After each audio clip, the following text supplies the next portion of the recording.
I can't believe this has happened. People are greedy and stupid, and stuff like this happens, I guess, all the time, unfortunately.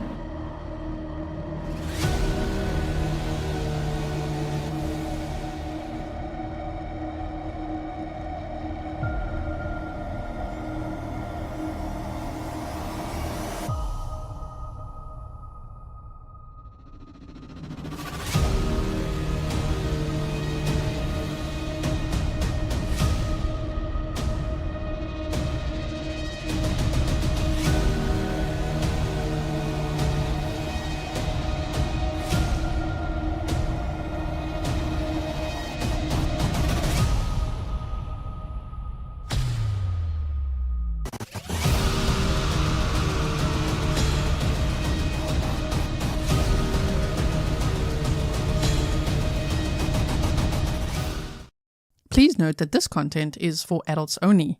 Viewer discretion advised. If you haven't yet, hit the subscribe, like, and share.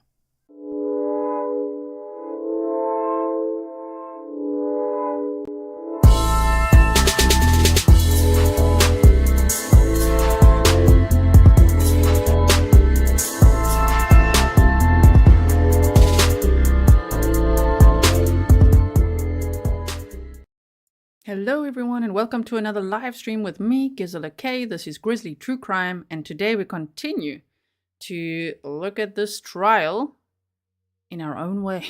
We are live, but we've got a 1-day delay, and it's going to be a zero fluff day, but it's a really exciting trial day because we're going to see some excellent witnesses, including we're going to hear a 911 call from Jessy Kurczewski.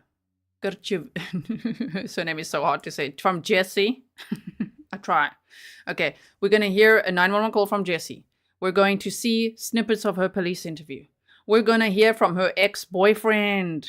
Yes, we're going to hear from Anthony Pozza, who was supposed to get $50K from Lynn, but Jessy took it all, allegedly. There's so much going on today. It's a very exciting trial day that I prepared here for you. Let me just quickly check that we've still got the right presentation here for you. Yes, okay. So, just in case you're not familiar at all with this case, this happened in Pewaukee, Waukesha County, Wisconsin, on October 3rd of 2018. The victim, Lynn Hernan, was 62 years old, and she was found dead in her recliner seat with like crushed pills all over her chest in a scene that sounded staged, and later investigators also thought, wow, this probably was staged based on her autopsy report, which revealed that she had been poisoned with tetrahydrozoline, the main ingredient in eye drops. And that she had 160 nanograms in her system, and roughly over 60 is fatal. So, the defendant is Jessy Kurczewski. I think that's the right Polish way to say it. I'm always trying to say it the way, I think it's a Polish surname, and Polish people in the chat have been trying to spell it out of how I could say it the right way. Kurczewski, now 39 years old. Okay, so she was 34 years old at the time. She is on trial for the murder of Lynn Hernan. How did she know her? Her mother was friends with Lynn. So Jessy actually knew her since she was like 9 years old. And in the last 6 months or so of Lynn's life, Jessy took care of her. And it sounds more like since 2015. Now, if you missed the video that I filmed for you yesterday, which I've got some bloopers to put on Patreon, because there's definitely bloopers when I pre-film things for you guys, and you might like those. So, in that video, I read through the entire probable cause affidavit, and the charges, which was about 13 pages. So if you missed that video, I would highly recommend checking it out, because it actually fills in some of the blanks, some of the information that we were like, wait, what about this and this? Yeah, there's a lot of information in that probable cause affidavit and criminal complaint. It's very detailed, so I would recommend checking it out before the next stream, maybe, if you didn't check it out today. So that means you didn't see the community post and you didn't do your homework. Naughty. Okay, so thank you so much for being here and following this trial with me. This is a zero fluff day again.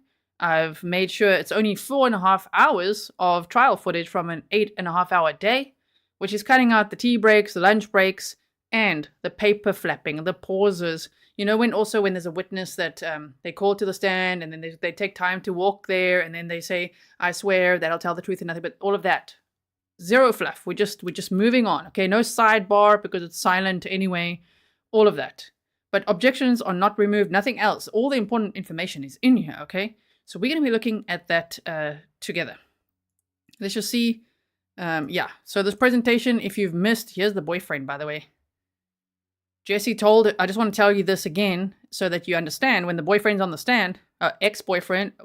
He won like ex-boyfriend. Yes. So when he's on the stand, then you know a little bit of this background.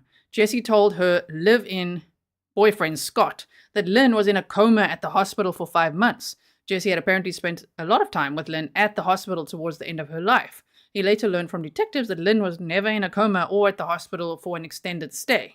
He also told police that Jessy earned $20 an hour working at a dental office, but regularly spent $500 a night at a local casino and gave out expensive gifts such as laptop computers and Game Boys that others found excessive and a little weird. Tara said, I'm sorry if I missed it. Is Jessy's mom still alive? I do think so. I mean, she's also in that the police interview. I think she's still alive. You know what else I heard? She's got the cats. That's quite something. I was like, oh, that's where the cats went. Oh my goodness. And we read from that probable cause affidavit that her mom said she was so sick of Jessy's antics.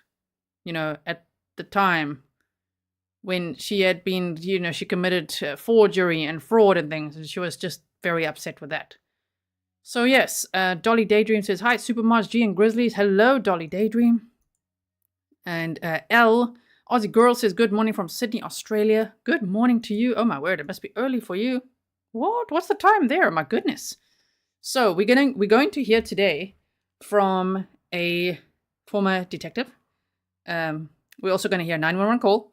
We're going to hear from this guy, Scott Craig, the boyfriend at the time. We're going to hear jail calls. We're going to hear from Daniel Radloff, a cousin of Scott.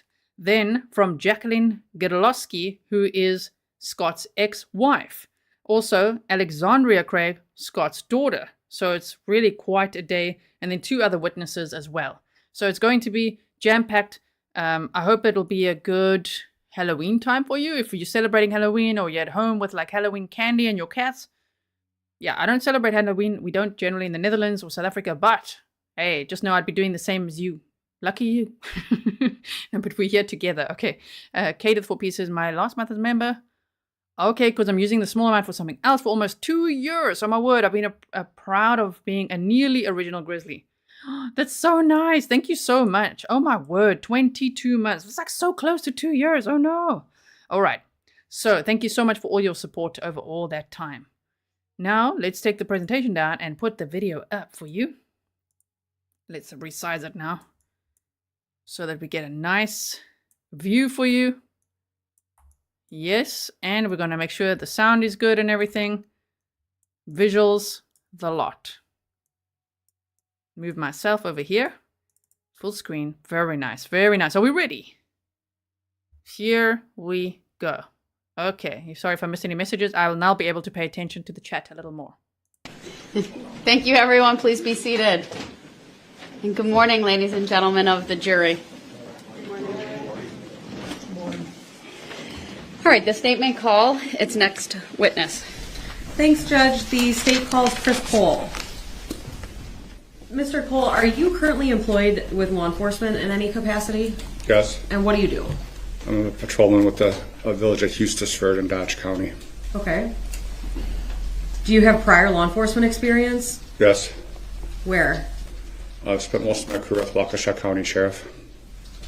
How long did you work with them? 25 years. Okay. Around 2018, what were your job duties with the Sheriff's Department here in Waukesha? I was a detective. Okay. Are you familiar with someone named Jessy Kurczewski? Yes. Do you see her in the courtroom? Yes. Could you please identify her by where she's seated? She's sitting at the defense table. Now, Isn't he so sweet? He's such a sweet detective, Chris Kohl. Norm, nice to see you. He said, spoiler alert, look at the new stenographer they have. I know, right? What happened to the other one? I saw that. Welcome, Norm. now, Did you become involved in an investigation that involved Ms. Kurczewski? Yes. And was that around October of 2018? It was January of 19. Okay, can you tell the jury how you got involved in that case? I was contacted by the medical examiner's office, reference toxicology report that they had received, reference to the death of Lynn Hernan, which had occurred in October of 2018. Got it. After that point in time, were you part of the team that investigated the death of Lynn Hernan? Yes. Is it fair to say that after January of 2019, the investigation changed from what it was in October? Yes. Why? The toxicology report received by the medical examiner's office showed a substance in Ms. Hernan. It's believed to be, and excuse me if I mispronounce this, tetrahydrogenine. Okay. It's the He's so cute. He's like tetrahydrogenine. That was very sweet. Tetrahydrozoline eye drops. Yes, that's the main ingredient in eye drops. active ingredient in Visine or eye drops, Okay. which is a poison to the human body. From that time forward, would it be fair to say that the investigation had a lot of officers working on it? Yes. Were some of those officers working on a financial aspect of the case? Let me show you guys. I'm going to put it at 1.1 speed for you, okay? Yes. Okay. Was that you necessarily? No. Okay. 1.2. Was at this point in time, was the investigation a homicide investigation? It was a death investigation when I started it. Eventually, did you gather evidence for this death investigation? Yes. Did that even include getting some records from a probate case? Judge, I'm objecting leading. This background at this point? Yes. All right, overruled. Did you even get some things from a probate case? Yes. Okay. So I want to ask you some specific questions about the discussions. Did you speak with Ms. Kurczewski in regard to this death investigation? Yes. And was the first time in March? I believe so. Okay. And that would be of 2019, is that true? Correct. Okay. Do you remember why or how you came to be in an interview with Ms. Kurczewski at that time? She contacted our office looking for an update on the death investigation. Did that prompt you to make contact with her? Yes. I don't recall if I believe she contacted dispatch and then I called her back. Now, before that time, had you ever spoken with Ms. Kurczewski before? No. Did you know her in any way prior to this event? No. Okay. So, throughout your time working on this case, would it be fair to say that was several years? Yes. During that time, did you have occasion to hear Ms. Kurczewski's voice on many occasions? Yes. Do you think that you can identify her voice at this point? Yes. Okay. What I'd like to do now is, I'd like Ms. DeValcanier, if you could please cue up Exhibit 60. Detective Kohl, do you know whether that call to dispatch from Ms. Kurczewski was recorded? Almost all calls to dispatch are recorded. Okay. Have you even heard the call that is relevant to this case before? Yes. Okay. In that call, were you able to identify the caller's who the caller was? Yes. And who was it? It's Ms. Kurczewski. Okay. Did the recording that you heard seem to be a fair and accurate copy of that call from dispatch? Yes. I'd move Exhibit 60 into evidence, ask for permission to publish. Objection. Exhibit 60 is received. Permission to publish is granted. And Detective Kohl. The defense is like, objection. Just because. No reason, just objection. Don't play that jail call. The 911 dispatch call. They didn't say the date of this call, though, so it must have been after October 3rd of 2018, because I thought it would sound obviously different. So Jessy called many times. So I don't know. Listen for yourself. Let me know what you think, because they didn't say the date. Would that call to dispatch have any video with it? No. Okay, so it's just audio? Yes. Okay. And I believe we tested the audio system out this morning, Judge, so I think that this should work. It's about 5.5 minutes long, and I would just ask Ms. DeValcanier to play. Before she plays, I'd like to read to the jury instruction 158. Ladies and gentlemen of the jury, you are about to hear an audio recording. Recordings are proper evidence, and you may consider them just as any other evidence. Listen carefully. Some parts may be hard to understand. Go ahead. Here we go. Waukesha County Communications. This is Waukesha County Communications. It's Jeff. Yes, I'm calling. I'm trying to find out some information, and I don't have the case number or who is working on it. Okay. I have a last name and the person who it is on, and basically I'm just trying to find out some information. Okay. I don't know who it's supposed to be. All right. Do you remember where the incident happened? It happened in Pewaukee. What it was is the medical examiner is the one who gave me the number for you guys. Okay. What kind of information are you looking for? I'm trying to figure out who's working on her case. Okay. What kind of case? I don't know. The medical examiner just gave me this phone number and said it was referred to you guys. Okay. So is it reference to death then if you were talking to the medical examiner? Okay. Yeah. And what is the subject's last name? Hernan. And the first name is Lynn. Okay.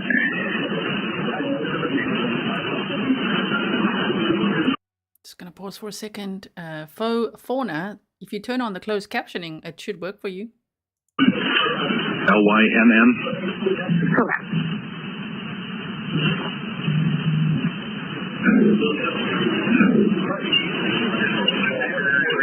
Any idea when it happened? She passed away October 3rd of last year. Okay. But I don't know when it was referred to you guys, or I don't know anything about that. Basically, I've been checking with the medical examiner because we're trying to figure out she was in the hospital before she passed. This was something the hospital should have caught or whatnot, what's going on. And it's the medical examiner hasn't had any information in months, and then she just said now that it was referred to your department. Okay. Now, which department? We dispatched for 20 different police agencies. She said the sheriff's department in Waukesha. Okay. I am not finding anything with that last name, but they don't always put the name in the call for a decedent. Let's see.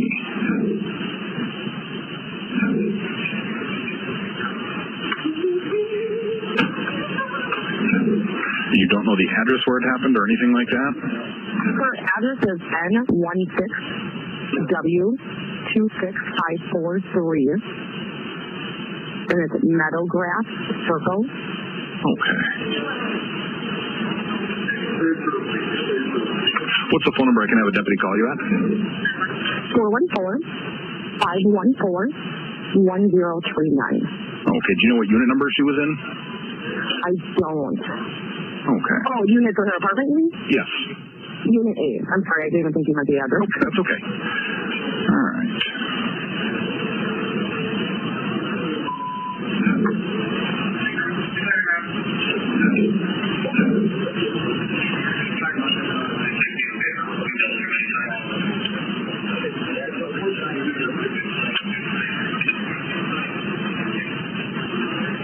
Hang on 1 second.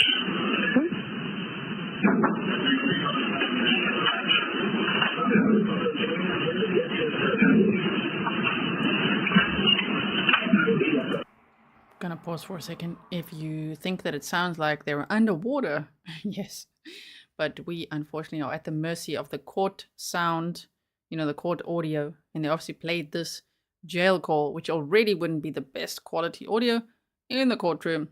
Did the best I could with it, but don't worry, we can catch the gist of it though.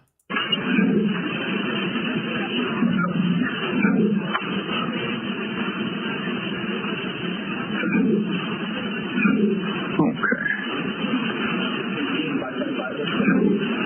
And your last name? Kurczewski.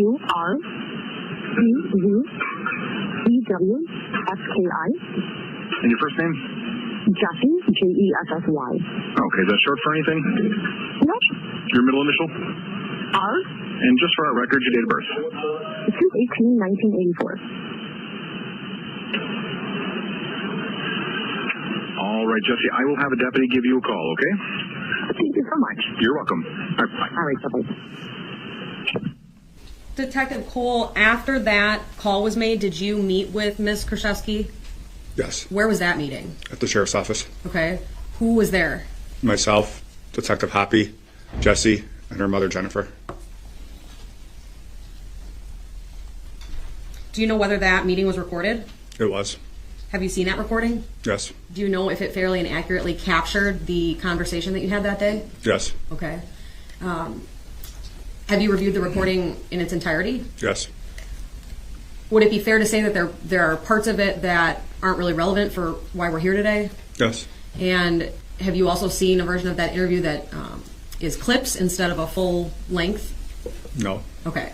But you know that there are pieces that aren't really relevant for what is happening here. Judge, Yes. Object in based upon what he thinks is relevant. I'm going to ask for a sidebar. Overruled, he may answer. You know that there are pieces of that interview that have been taken. The judge is just so professional, and she really has a good grip of the courtroom. She's like, overruled, you can answer that. It's like, no, sidebar, nope. Taken out, and that the jury's not going to see those. Is that true? Yes. Okay. At this point, Judge, I move Exhibit 55 into evidence, ask for permission to publish. No objection. Exhibit 55 is received. Permission to publish granted. And if we can please go to slide 1. Now, slide 2. Detective, at the top of the video screen, is there actually a date and time stamp that the video put on this video? Yes. And what's that date? It's March 6, 2019, just before 10 a.m. Okay. Does this look like the beginning of that interview that you had in this case? It is. Okay. And then, for the record, the timestamp for this clip is in the lower left of the exhibit, and the time is associating with the clock running at the top of the video. Before you play that, I want to read it. So this was on the 6th of March of 2019. Lynn died on October 3rd of 2018. And since Lynn's death, Jessy had an estate sale, wanted to get rid of the cats, which I heard her mom took the cats in. And so in all those months, she called the medical examiner and the sheriff's department multiple times to try to find out what was her manner of death. What was it? Was it medical, or did she do this herself? What was it? Like, oh my word, what a red flag. Trying to really fish for information to possibly be like, are they onto me? Did they find the real reason? What is it? So this is from months later, as you can see on the top left there. And they're showing us a portion of one of the police interviews. Jessy apparently was interviewed by the police 6 times. So we read through that yesterday. So if you didn't see that video, check it out. But about 6 times. So this would just be a snippet from one of those times. Instruction 158. Again, this time for audio and video recordings. Ladies and gentlemen of the jury, you are about to hear and view an audiovisual recording. Recordings are proper evidence, and you may consider them just as any other evidence. Listen carefully. Some parts may be hard to understand. Sure, this is Jessy and her mother. I'm sorry. Hi. Standing up, seat right there. We're going to grab you another chair. Oh, no. In case you missed it, that's Jessy and her mother. And I'm just going to say it before we even start. When I first heard this, I'm like, damn, it sounds like Nicole Kessinger. If you followed the Watts case, then you know what I'm talking about. I had to do a double take first. What? Oh my word. So, okay. This is Jessy and her mother, March 2019. She was arrested in June of 2019. Sorry, I didn't. Aaron. Okay. Nice to meet you. You as well. Yeah, she was good friends with Lynn, so she kind of wanted to know what's going on. Sure. Thank you.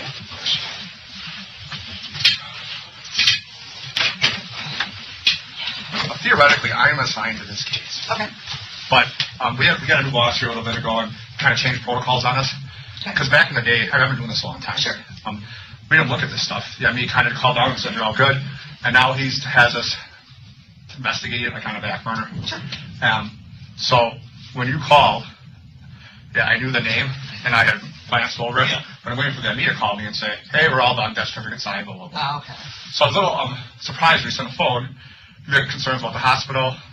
When I talked to the medical examiner last, Uh-huh. I talked to him numerous times. The first couple times, they said there was a few issues as far as health-wise. She had like 5 things. Mm-hmm. Then they said they were waiting on toxicology. Mm-hmm. And then they said they sent out second samples or tissue something, and then they stopped saying anything. And they said I had to contact you guys. And that's when I got the boss. Okay.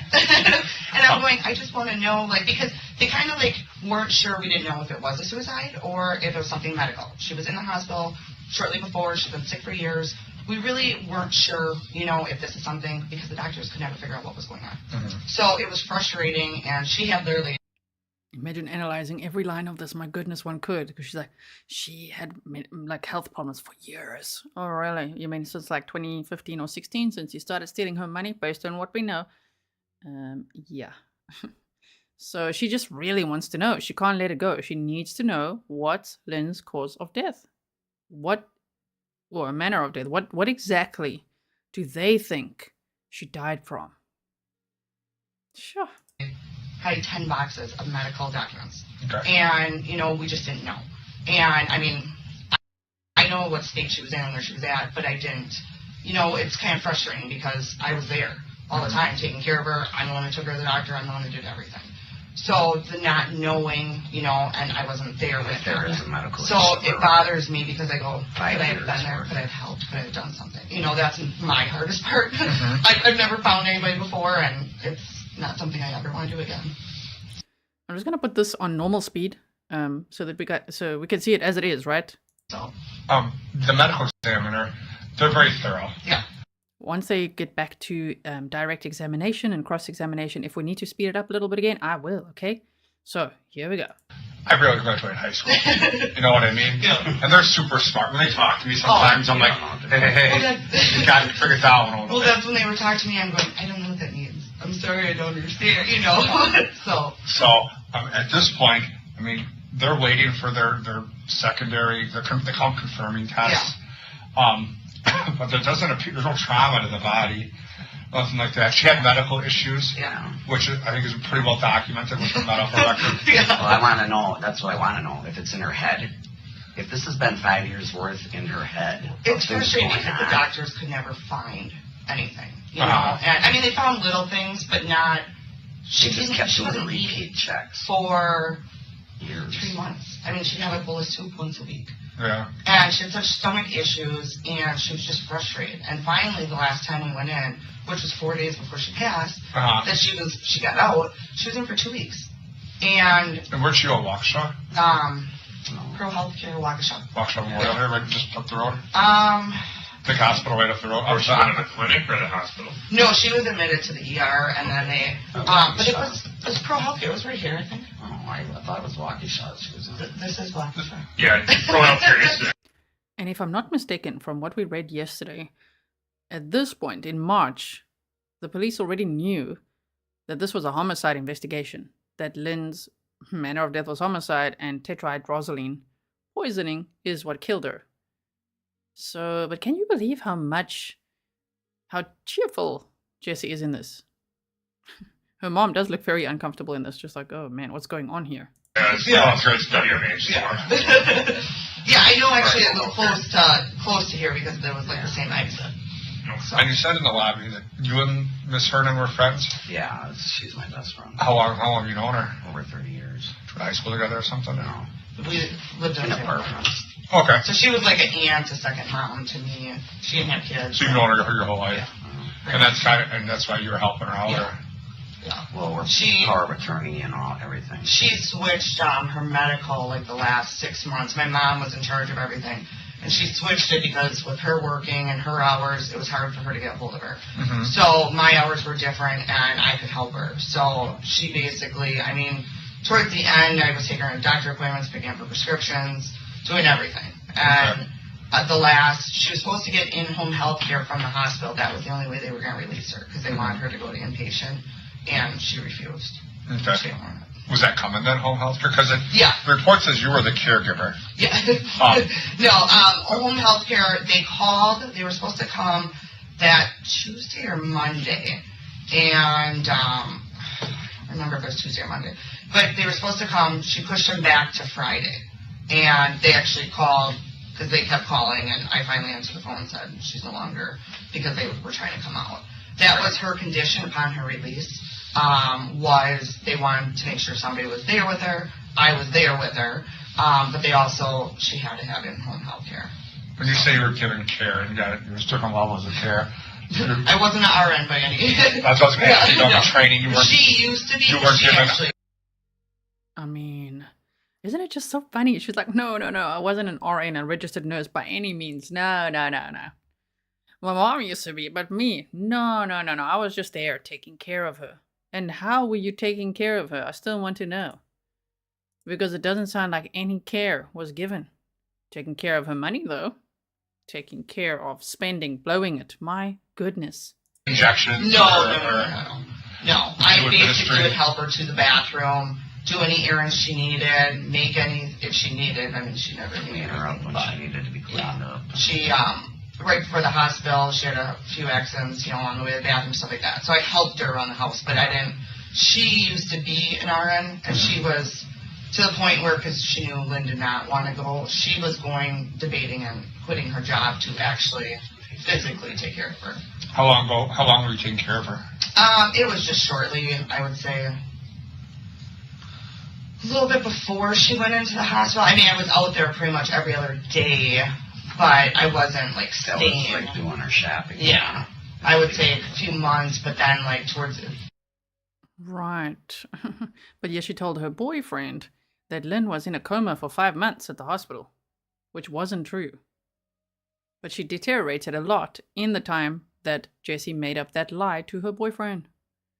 Yes, 5 months before she passed away in October. A lot of health problems, a lot of escalating health problems.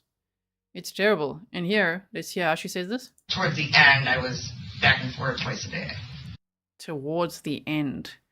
I always find the wording interesting. Just think about how she said that. Towards the end. Yeah.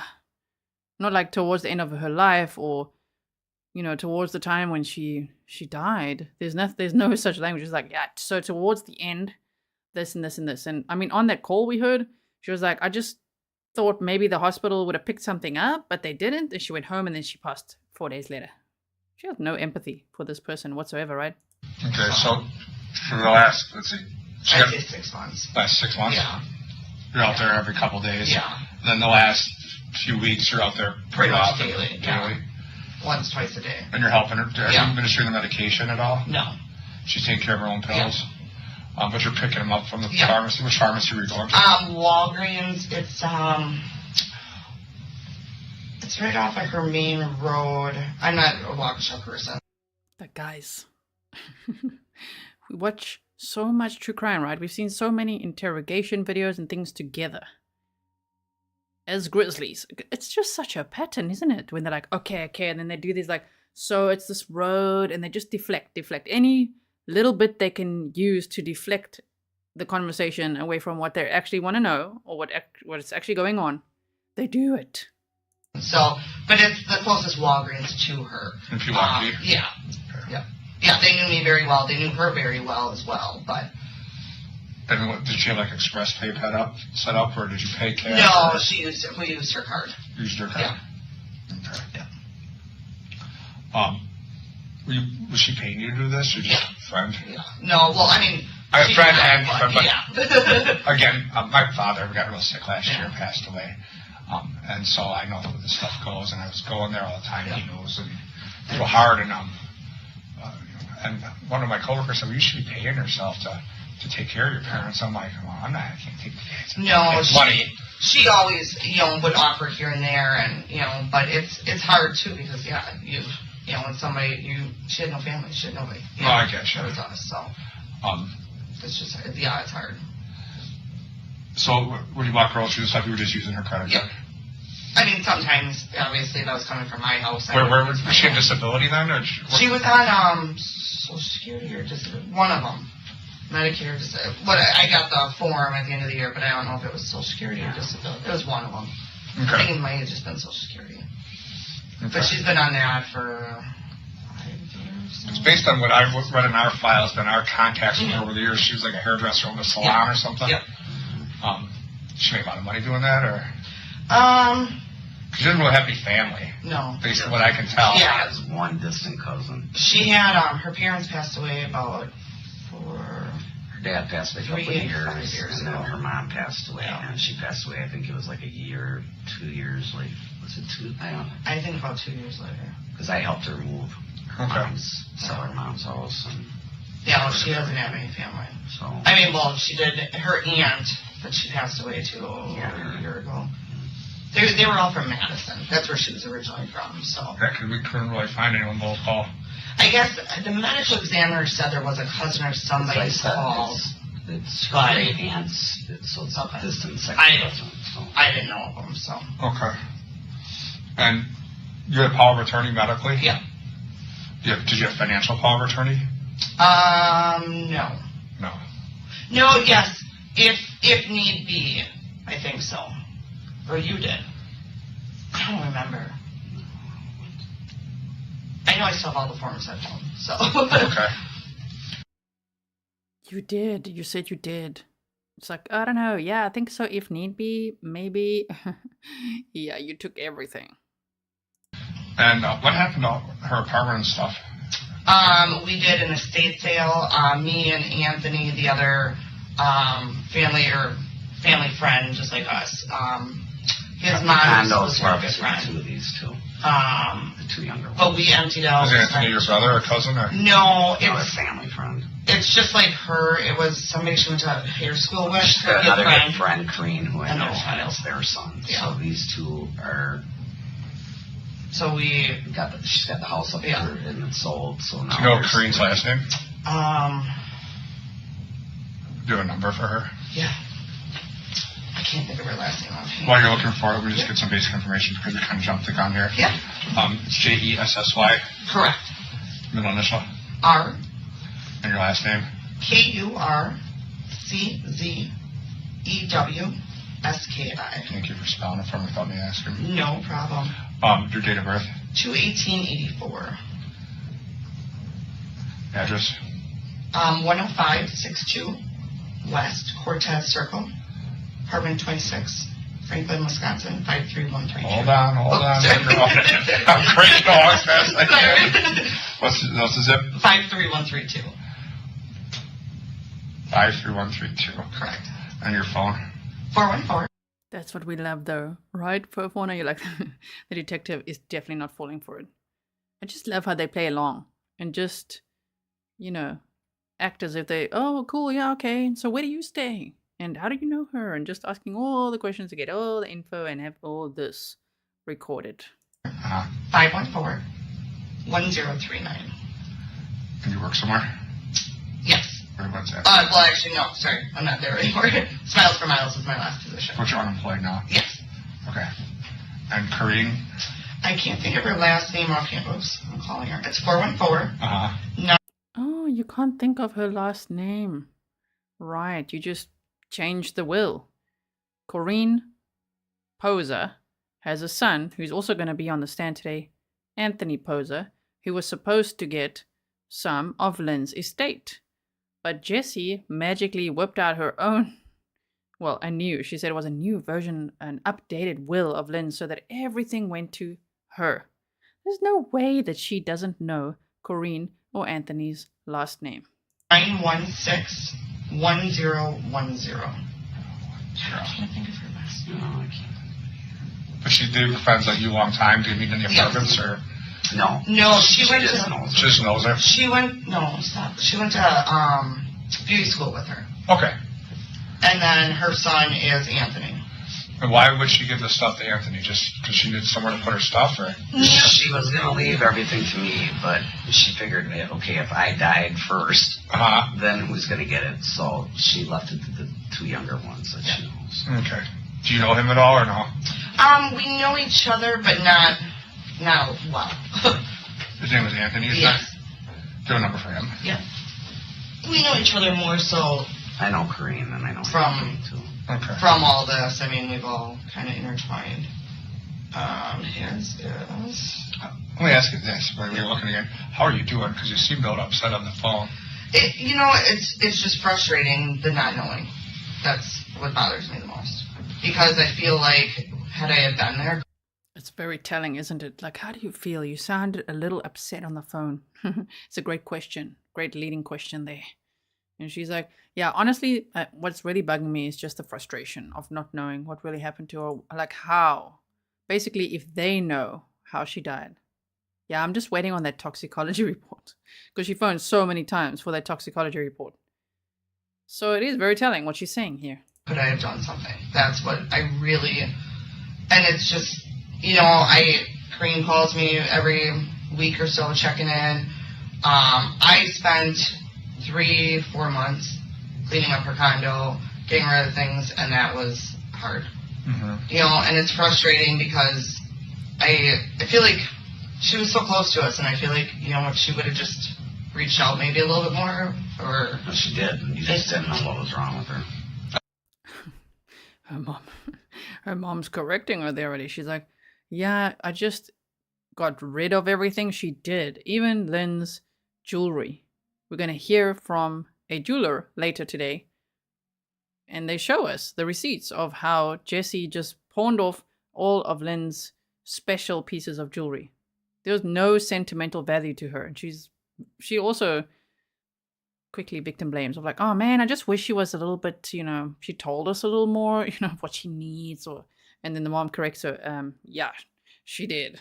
I mean, feel free to chime in here, but you're taking her to the doctor. She was in the hospital 2 weeks prior to her passing. I mean, it's not like you're talking. This is calls like throughout the night, during the day. It's all the time, and this has been going on for years. Before the hospital, she fell 3 times, and me and her neighbor tried to pick her up, which she was very heavy. She's very tall.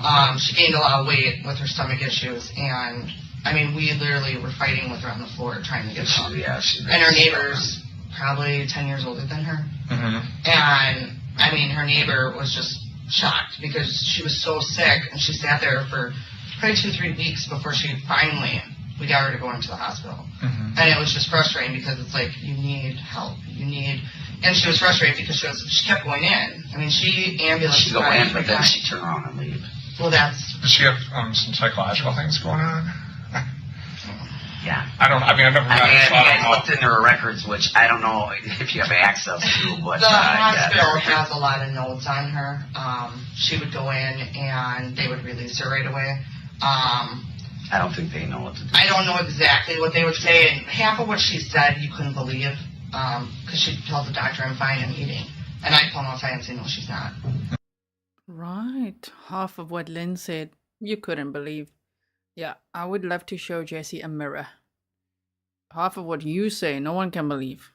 My goodness. I mean, so it's hard, but she said that they all thought she was psychotic, and all these things listed on her medical records, that she saw a psychiatrist, she didn't. So I don't know if it was what she was saying or what they really thought. I don't know.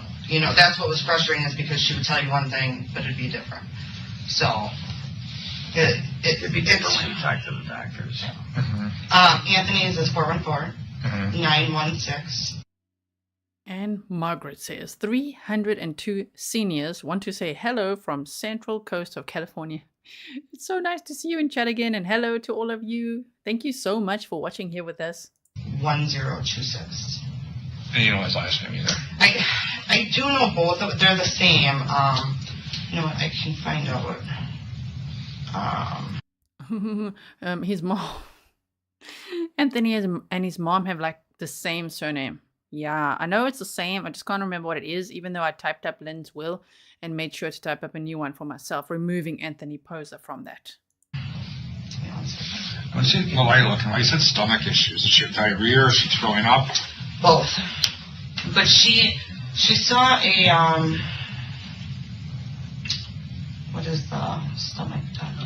She said gastrointestinal. She saw somebody probably 3-4 years back, and ever since then, they prescribed a ton of medications, changed her diet, and she never was the same after that. Based on your observations, was she taking her medication properly? Because, they find her. Yeah. Obviously, you found her. There was Oh, we've got to just pause for a second. We're going to keep watching now. I hope you guys are enjoying the stream with me. If you are, remember to like and share so we can call other people over to come and chat with us and watch this all go down. Norm says, gee, I've noticed that you wear your necklace on the outside of your sweater. When you look at Jessy, only her cross is sticking out. I think it could be to impress the jury, one, but her collar is it's also so huge, so her necklace wouldn't be long enough to do what I'm doing. Mine is, it's not like that. So, but yeah, she seems to be flaunting that cross every day in court. Yes, indeed. Everywhere. Pills everywhere. No, the hospital, when she was there and they noticed, they put an actual camera in her room. She had me go to Walgreens and get her prescriptions because they weren't giving her regular meds. So she pulled off all her stuff. I went in one day and I'm like, why is there a camera in here? And they said, well, we're having some problems. She was never good with her medication. She was really big on her Xanax, was her big one. She never took it. She always was taking more of it than what she needed. The doctors wanted to cancel her on. Yeah, when she was in, they took her off of it. These items that she would have already purchased when the doctor was giving them to her, so she'd stockpile on stuff. Did she have doctor shop? They call doctor shop where we have multiple doctors prescribing the same stuff. I don't know. No, she didn't. She do that. Because as a matter of fact, her mom is like, her mom said, no, she didn't. And Jesse's like, I don't know. Because, of course, she wants to lean into that theory. Yes, let's take that conversation flag. She might have been doing that. But yet, Jessy, you were the caretaker. Didn't you pick up her meds for her? So if you're like, I don't know, you do know because you were picking up the meds for her. Oh, my goodness. the doctor she had Took her off stuff and then said, I want you to see another doctor because I cannot prescribe these things for you anymore. So, because people abuse Xanax. Posa. P-O-Z-Z-A. That's mom and son? They're both the same. Are they local? I assume they're local for they live in Big Bend, I think. Okay. So they're in the metro area? Yeah. Okay. If we could please go to slide 3. Erin, this is Jessy and her mother. I'm sorry.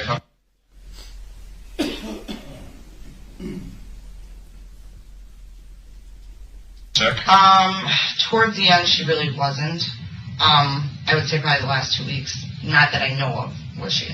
Prior to that, yeah. You're there twice a day and someone's hitting it, you know it. Yeah. I mean, because you're taking the trash out. Yeah. No, she had 3 bottles when she passed away still. So, as far as I know, no. Okay. Before that... Because she was hospitalized for like 2 weeks and then she's out for like 4 days. 4 days, yeah. And then she passes. Yeah. So, as far as I know, she was just drinking water. And historically, based on my hospital experiences, they don't let you drink in the hospital. No, but she drank in the morning, too. She drank whenever... I mean, prior to her being sick the last couple of weeks where she wasn't drinking anything because she couldn't eat, she couldn't get anything down. And do you know why she's gaining weight if she's not eating? Exactly. We couldn't figure it out. Is it water? Isn't it interesting what her mom says? Is that in the weeks leading up to her death, she wasn't drinking alcohol because she couldn't keep anything down. But yet, Jessy wants everyone to believe that she was drinking vodka with a little bit of Visine in it. Yeah, right. Copper Horse says, hello to all 302 seniors from Central Coast of California. And Copper Horse, thank you for being a super mod and a member for 19 months. Oh my goodness. Yes, I just love that. There's a whole senior community. Grizzlies watching. Thank you so much. She was... I know when she first went in, she was very bloated. Because I can tell you why I got it. Well, she's a good eater. She loved to cook, but she was not eating. Sure. But when she went in the last time, though, they kept feeling her stomach because they said the same thing. And they took x-rays, and they just said she was extremely bloated, but they don't know from what. Okay. Because they would actually push on, and she was in excruciating pain. The medical examiner gets access Could be Visine. to all the medical records by statute. So, I mean, and again, I don't tell them, doctors, but, they tell me what happened. Yeah. Were you going there to see her at all, or not? No, I hadn't been out there in a while to see her. When was the last time you saw her, do you think? I don't know. I'd say maybe 2 months before. 2 months prior to her death? Yeah, I honestly couldn't tell you. I thought you were her best friend. So when she's getting that sick, why is her best friend, Jessy's mom, not seeing her anymore? Why is she stepping away from that? You know what I mean? But then when Lynn passed away, Jessy and her mom, they were driving around in Lynn's Jeep, which neighbors found really odd. They're like, whoa, they literally moved into her home, sold all her stuff, drove around in a Jeep, and they just were like, there's probably more to this investigation. Like, what is going on here? Prior to her hospital stay? Yeah. Oh, yeah. Okay. Yeah, I think the only people that she really saw in the last month was me and the neighbor. The neighbor went to the hospital. She didn't want nobody. She never wanted anybody out. If somebody said they were coming out, other than her or I, she would tell them. Don't come? No. Is it June or Judy? Next door. Yeah. Jean. Sorry, I'm wrong. I don't know her last name, but I do. I think it's in the report here. Yeah. Because she was there. They talked to her that day. Jean Tennell. Yeah. And she was right next door? Yeah, she was right next door. Okay. Yeah, because she helped me and pick her up, I think, 2 days. Do you have a number for Jean? Yeah. I mean, we have one, but I want to make sure sometimes. No, that's fine. There's nothing more frustrating. Our deputies sometimes get a little lazy when it gets to phone numbers. 262-893-3483. Was she helping her out too, besides you, or mostly just you? She would help a little if I wasn't there. Lynn would call her, like, because she called quite a few times if she needed something or she fell, and if I couldn't get there quick enough, she would try calling her. So she would help, or if I knew I was going to be gone, you know, and I knew she was having a bad day, I'd say, you know, can you check in on her or stuff like that. So, and I know she came and visited her once or twice in the hospital, too. Okay.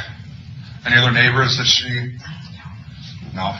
I mean, they all knew her, but she wasn't really close with a lot. She did have one guy friend that lived further over that would stop every so often, but he didn't even... She pretty much blew everybody off possible at the end. A lot of people were upset because they call.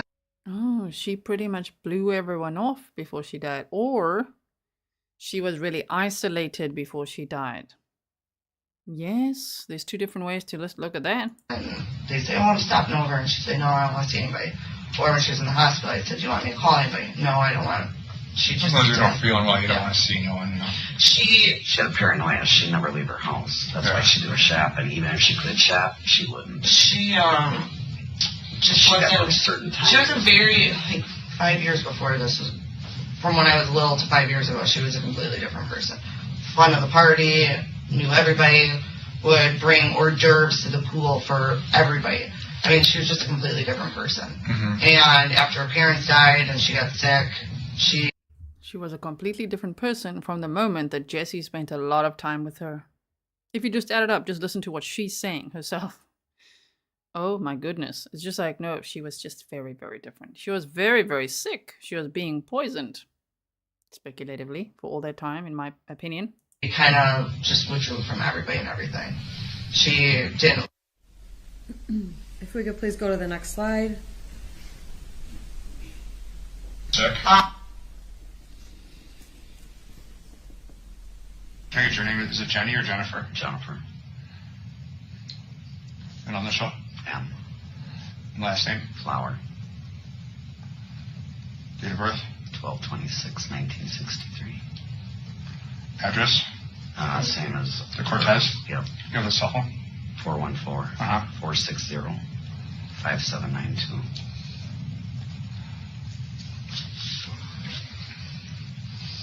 Anything else you want to tell me that you think's important? Even a small detail. No, there's not that. I mean, the crime scene pictures, I reviewed them before you came here. Obviously, it looks like she was trying to force down medication. The doctor will tell me if that's true or not. I love how you just called it crime scene pictures. Sorry, this is just the court feed like this. There's nothing I could do with that, or the footage how it is. But he's like, yeah, if you look at the crime scene photos, and now he's leading her to say a few things again, which is very smart. It's a suicide, yeah. I think she... Because of her psychological issues? Yeah, and I think when she went in the hospital, that was it for her. That was the last straw. If they couldn't find nothing, she was going to tell them whatever she wanted to get out of there. And I told her that. I said, she just wants to come home because she's going to do herself in. She was just very... She was just tired of being sick. And she was frustrated because she wasn't getting the answers. I do know when she first went in, they said she had liver, kidney. She thought she was going to have to go on dialysis. Within a day that improved, they said no. Then after her being there 5 days, they said she has C. diff. She was so excited thinking that was like all her problems. And then she realized that wasn't, they made her, I think, with what they told her and what she believed, she got excited thinking they finally figured out what's wrong. She actually thought, she even had her water checked in her house when she bought the condo, the upstairs She had them checked for mold. She had a lot. Yeah, of I mean, stuff. she was thought like, the okay apartment with herself was everything. making her. It's the mold. Right. Must be that. Must be that paranoia. Must be Lynn wanting to take her own life, right? So now the mother's saying things to support her daughter's theories. That's a concern. Really condo. How long did she live there? I think it was 4 years since her 4 parents. years. I thought it was like 3, but Well, it's either 3 or 4. How about 3 to 4? There we go. I know I got the paperwork. Yeah. Is there an attorney that's handling the estate? Mm-hmm. Who's that? Lisa Martinson. And the next slide, please. Can I get your name? Had 2 friends, and they had set things they wanted. And those were the 2 people she said, I do not want them in my house when she passed. Who's that? What's Green's daughter's name?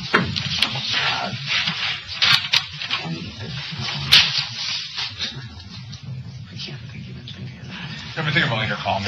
It's Green's brother, and then Jim, her ex-boyfriend. And they both wanted the same things, and they were the things worth of some value. What did they want?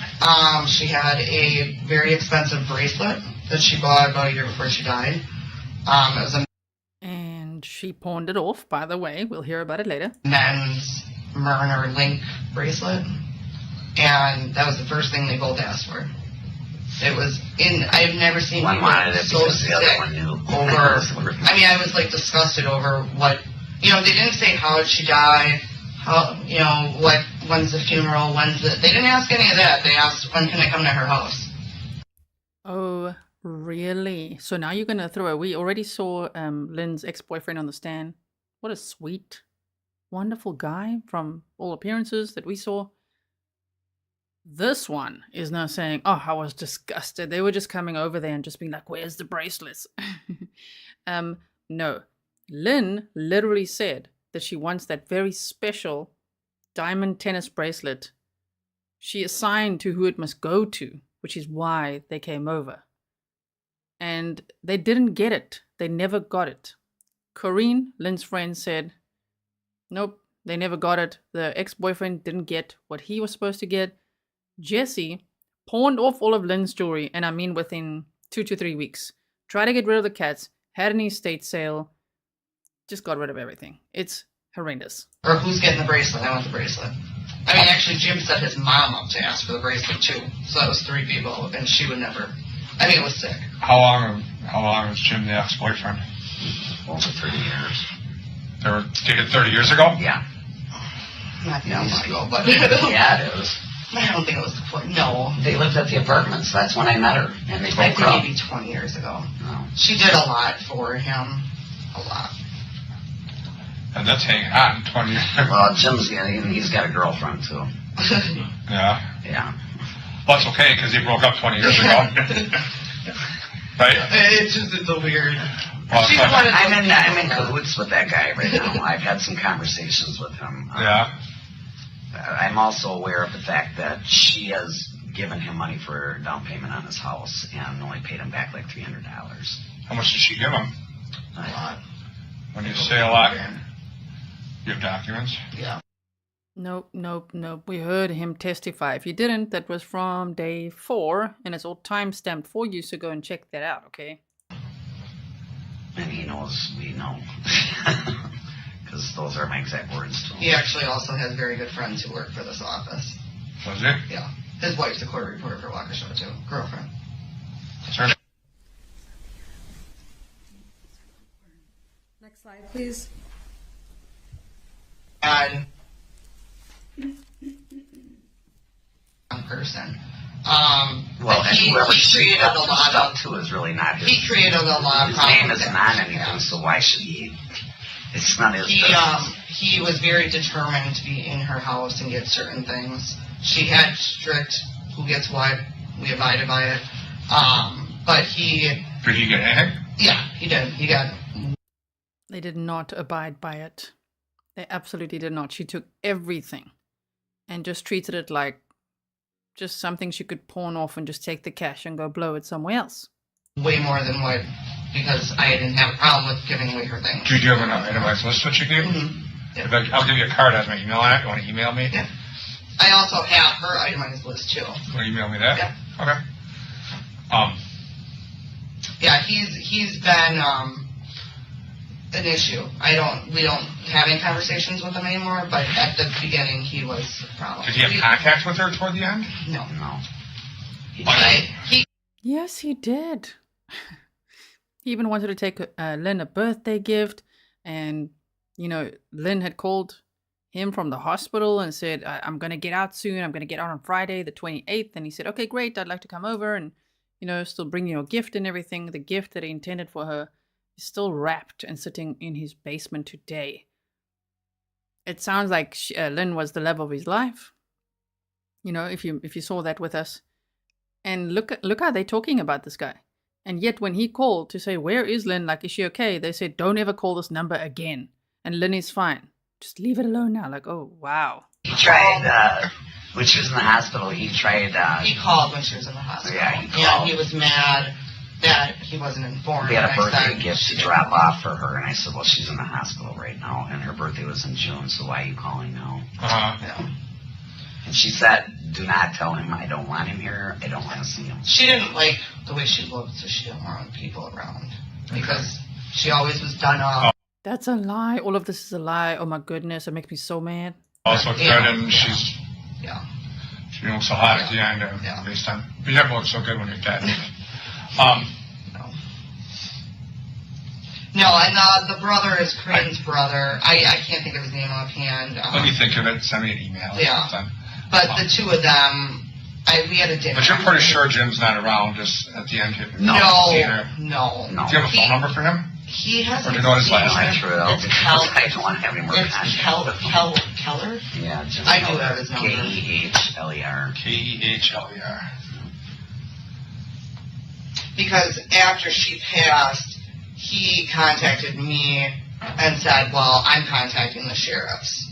And I want to know when she was in the hospital and how long. And he wanted dates and stuff, and it was like, okay, whatever.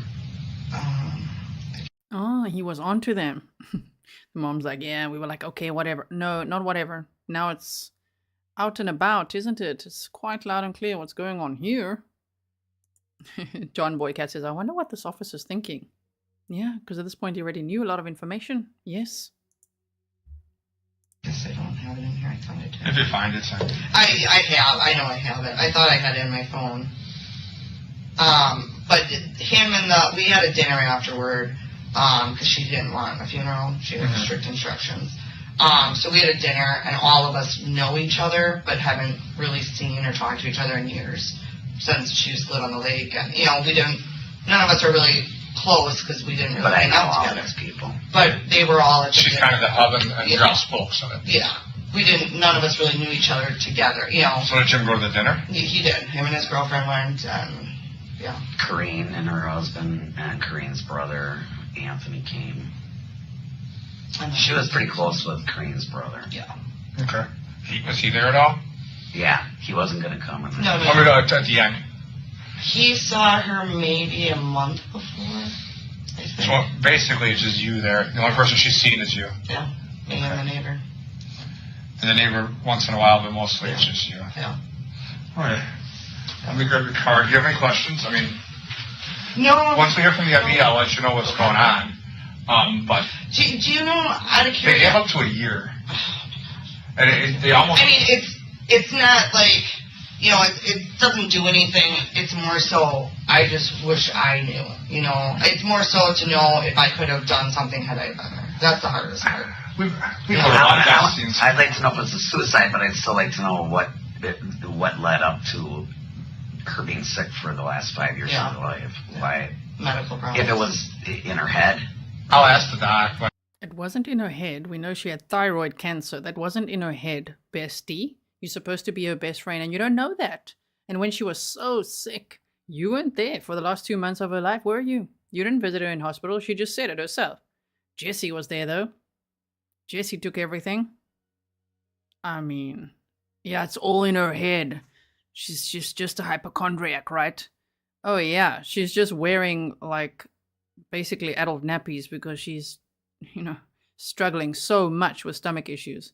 Sure, I mean, the way that, I'm just going to say my opinion and what I've heard. The way that Jessy left her in that recliner chair was with no pants on. She was suffering a lot. I mean, and died from tetrahydrozoline poisoning. And here, this mother continuously says, I don't know if it was in her head though or what.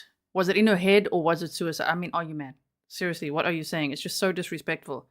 You're not her bestie. Okay, you never were. Never deserved to even know Lynn. And this one, oh, cuff her, right? Cuff her. When it comes time. But again, our medical examination, she may take up to a year on something. She does it quite a bit. Yeah. They're very thorough. Well, and I'd rather at least, like, I was excited when they said, I'm not excited, but when they said, that they found something with their heart. They found like 5 different things. And that was the biggest slip ever. Did you hear that? Well, I was excited when, wait, no, I wasn't excited. But when they found like 5 different things, even things with her heart. Yes, because it takes away from the Visine, doesn't it? Amazing. Like, she's probably like, ooh, got away with it. No, you didn't. This was encouraging because I went... A lot of times there's a lot of contributing factors. Yeah. And it's a combination of these things. And that's what... The body starts to shut down. So, let me go grab you a card.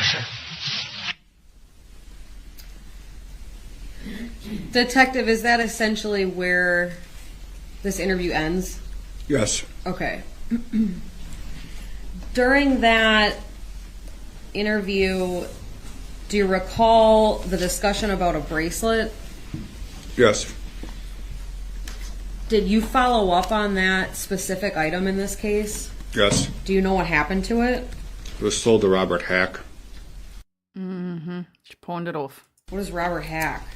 It's a diamond gold place in Greenfield, Wisconsin by Southridge. Did you actually go there? Yes. Did you get records as well? Yes. Did they indicate who sold that item? It was Jessy. In terms of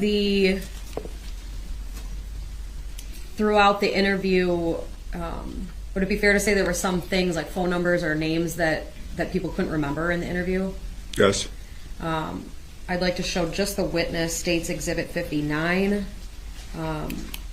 Detective, at the end of the interview, were you able to give Ms. Kurczewski a card with your info on it? Yes. Would that have included your email address? Yes. Ultimately, did Ms. Kurczewski email you to clarify some of that information after this interview? Yes. And do you recognize Exhibit 59? Yes.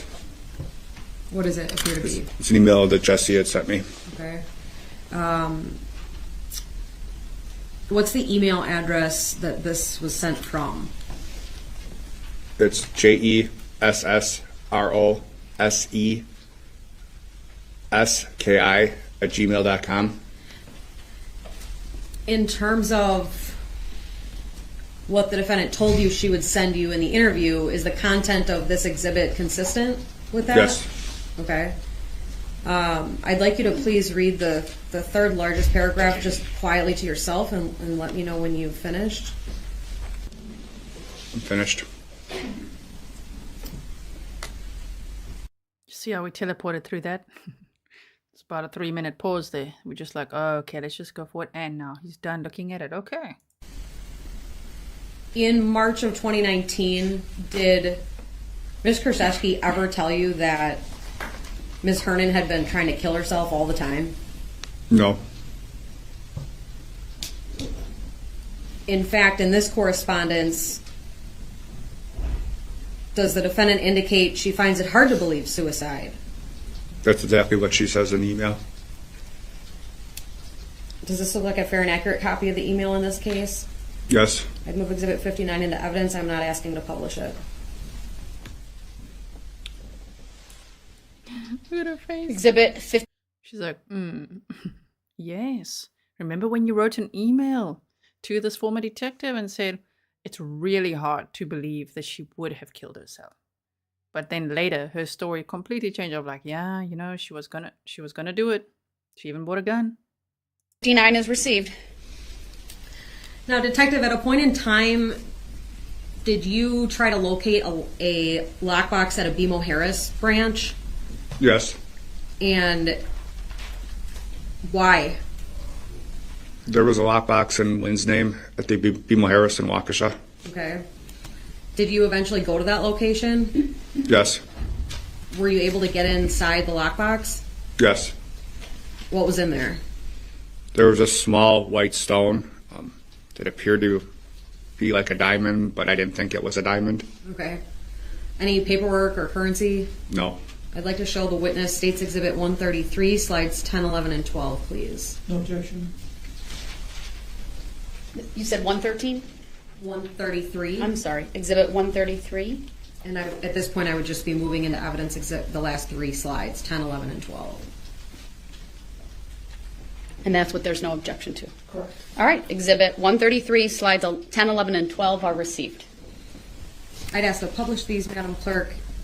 And Detective, do you see the image before you? Yes. On States 133, slide 10, what is the jury looking at here? This is the exterior of the lockbox that Okay. belonged to, or what, it was in the BMO Harris that was registered to Lynn Hernan. Okay. Moving to slide 11. What can we see here? This is the photo of the box after we opened it. Okay. And what about slide 10? I'm sorry, 12. That's that white stone that was in the box. Okay.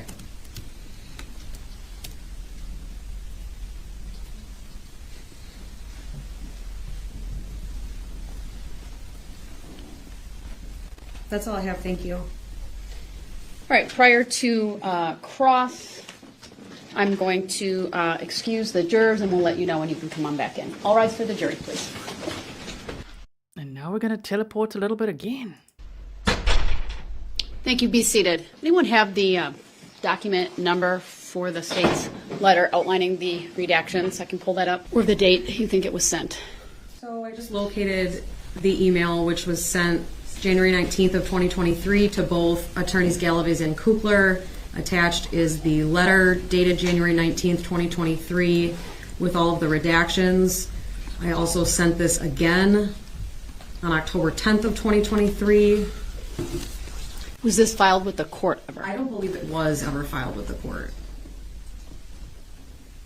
Attorney Galaviz, any objection if the state emails that to the court so that I can review that, since that's apparently what we're going to discuss? Detective, you can step down for now. No, Judge, it's fine. All right.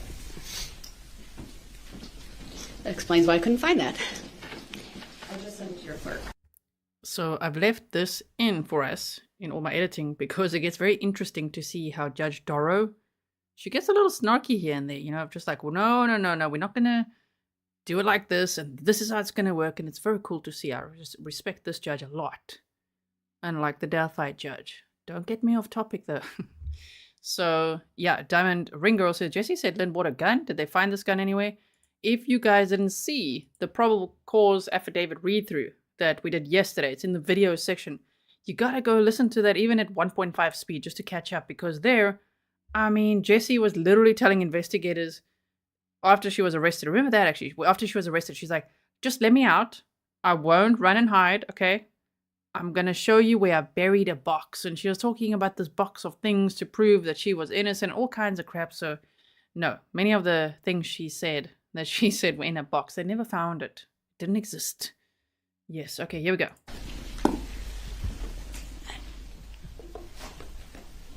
I think there may have been a reference to it in a letter to the court, either late summer, early fall, around the time of our jury status. Right. But I don't know that the letter was ever. I think it included a reference to it in the outstanding issues that were provided to the court. No, just send it. Please send it to me.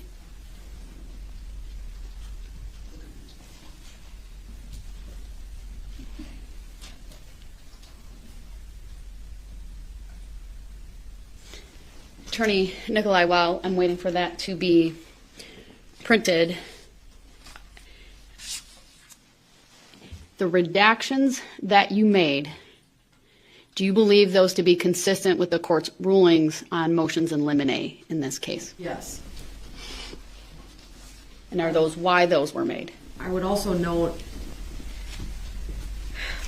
I believe that they're consistent with the court's ruling on other acts motions, and even goes a step further in preventing the jury from hearing things about Ms. Kurczewski's prior criminal convictions or criminal conduct, even if those are allowed into evidence. So even though the defense never actually wrote any motion for this court to consider about how to, for instance, explain that she appears in custody during interviews, or explain that there was a revocation hearing in this case, or explain that there are 2 witnesses who only know her from a custodial setting. I have done what I believe to be appropriate and admissible in terms of deleting every reference of the defendant being a felon, the defendant being on a probation hold, the defendant being revoked from a probation hold, the defendant having been in prison or going to prison. And of the probably 12 hours of interviews in this case, I believe that not only myself but 2 other individuals now have listened to them at least 4 times to make sure that the clips we have accomplished all of those goals. So I believe at this point the state's gone above and beyond, given the lack of any guidance offered by the defense, despite my numerous requests to talk about that. I think that the response this court was given from defense at one point was just that none of that should come in. So I didn't know what that meant, because we obviously have evidence that she's in custody during some of these interviews coming in. So that's not been addressed, but I did try to strike that from the record the best I could in terms of things she's saying during these interviews. Which is why I took exception and issue to the way the defense characterized the way I was trying with this witness to explain to the jury why these things are clipped out. Because the suggestion was made that Detective Kohl and I are trying to hide things, when in reality it was because his own client talks about either her prior criminal history or the victim's prior criminal history. And I certainly don't want that to continue occurring.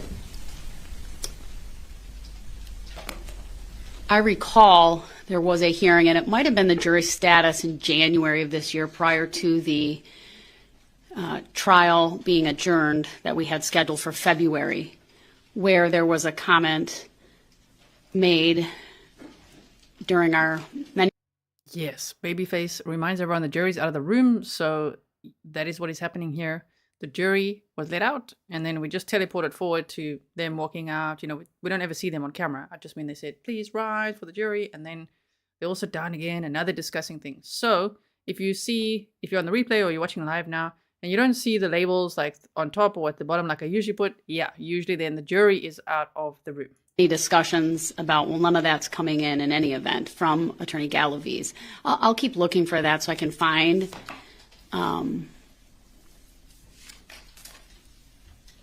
that. Just gonna pause for a second.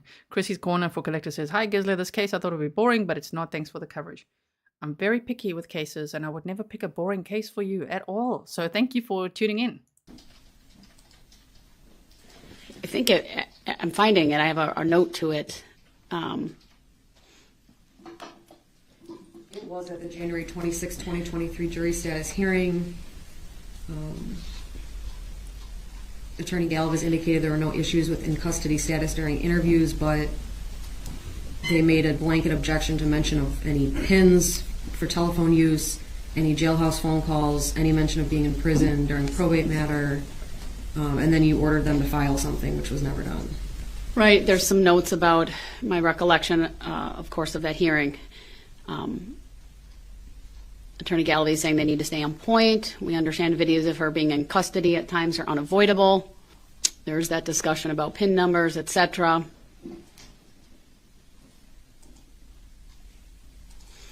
Reference to all of this being turned over to the defense in relation to phone calls, jail phone calls, PIN numbers, etc. In any event, I know we discussed that and all these related issues at that prior jury status, and it's true I don't have any particular motion. I believe I also advised the parties I was thinking about a cautionary instruction and asked the defense if they wanted one themselves to send something. I haven't gotten anything. Attorney Galaviz, we should have addressed this long ago. I'm not sure that any of this is timely, but I don't even know what your request is. Well, again, Judge, as far as a lot of the stuff that's been redacted, we have no objection to like 95% of it. Anything that discusses revocation hearings, Lynn being in prison, or Jessy being in prison, or Jessy being revoked, or Jessy talking to a probation agent, which is most of this that they've redacted, like 95% of it. In relationship to the March 6, 2019 interview, between 26.09 and 26.40, where they're requesting a redaction, and I'm okay redacting the first part of that area where they marked 21.54 to 21. Which clip are we talking about? The March 6, 2019. No, I understand that. Which clip? We just watched, I think, 5 or 6 clips from that. Which clip are you talking about? Well, they didn't show the clip. They redacted. What is it? Which clips does it fall between? I'm guessing it's between the first and second. And what's the time period? Timestamp? Did they wish redacted? No, that you wished, I'm guessing that you wish to have played. Just 26.09 between and 26.40. In regards so 10:26. I'm just reading the police report. I'm just reading the letter from the state.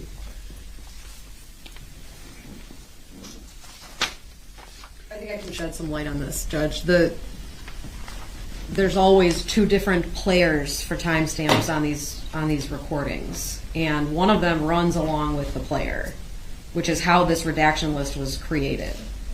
However, once we start putting clips into a PowerPoint, you can't count on that anymore because it starts at 0 every time. So we had to translate all of our times in our exhibits to the timestamp that can be seen in the video with the actual time of the day on it as it runs, and so that's what's listed in all of our exhibits. Right. So that, do you know, are you able to tell me what 2609 through 2640, what time that would be as in relation to what we just watched? Right. Let me...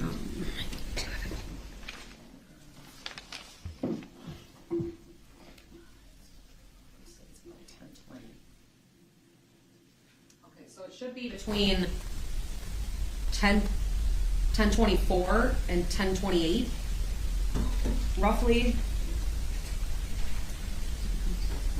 All right, thank you. 4 and 5. Between 4 and 5, okay. And the content is inadmissible information based on this court's rulings and the motions in limine. It's the defendant claiming the victim was abusing narcotics, marijuana, pills, everything.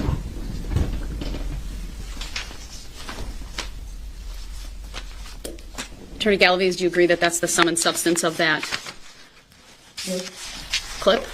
Yeah, it discusses Lynn using narcotics, was a drinker, like pills, and like weed.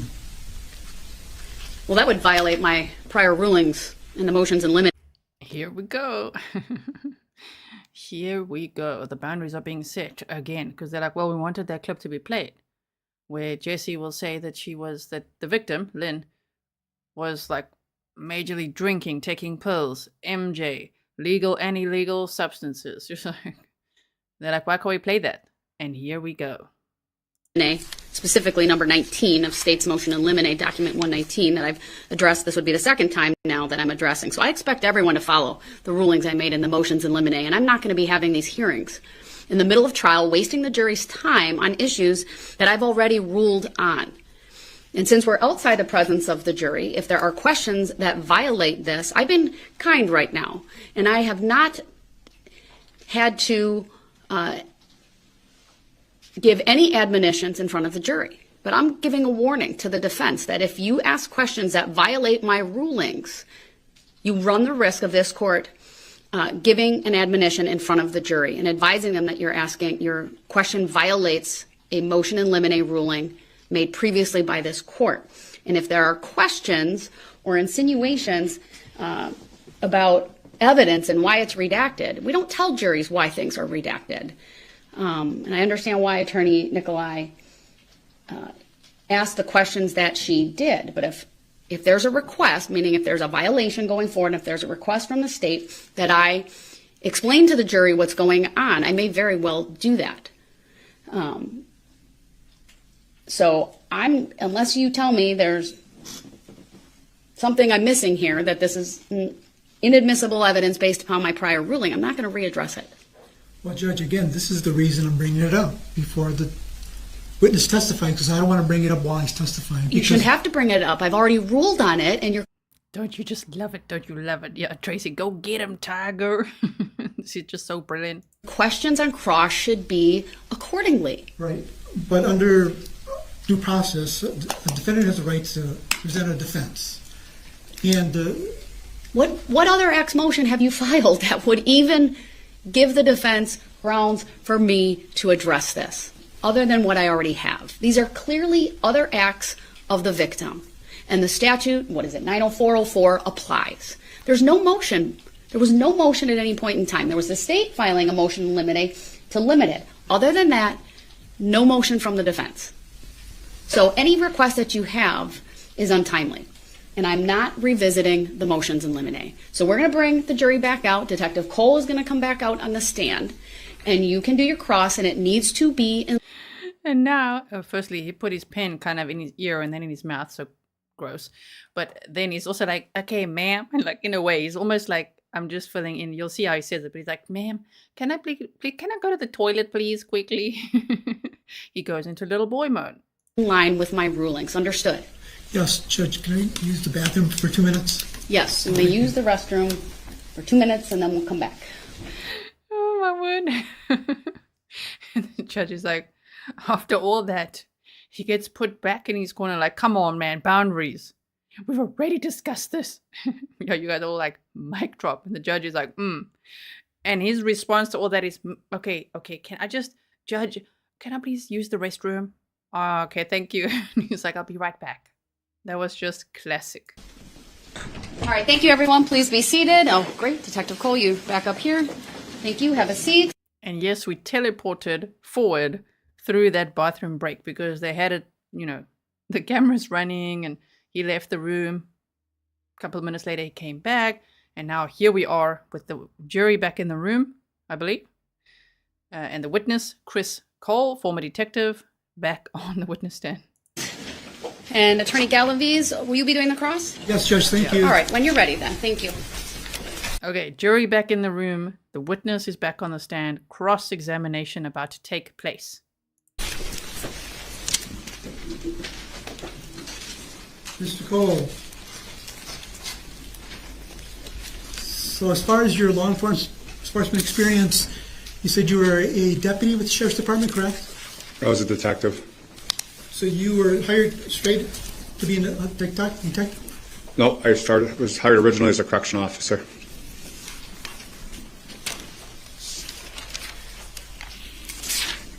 So you went from correctional officer then to deputy? Yes. When did you become a deputy? 1999. And then from there... I just love the way he answers the questions as well. It's like, yes. 1999. He's like, oh, okay. Became a detective. In 2001. And this was all with the Waukesha County Sheriff's Department? Yes. And you eventually left the Sheriff's Department and you're an officer, correct? Yes, I retired in May. Of 2023? Yes. And now you're an officer for what municipality? Eustisford PD. And as a law enforcement officer for the Sheriff's Department, what kind of investigations did you partake in? A variety of investigations, including narcotics, property crime, death investigation, auto theft. So you did narcotics investigations. So were you working for a special unit? I have. And what unit was that? I worked for the Waukesha County Metro Drug. And how long did you work there? I had 3 tours, just under 15 years.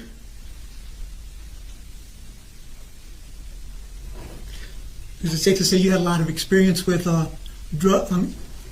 like prescription drug investigations? Yes.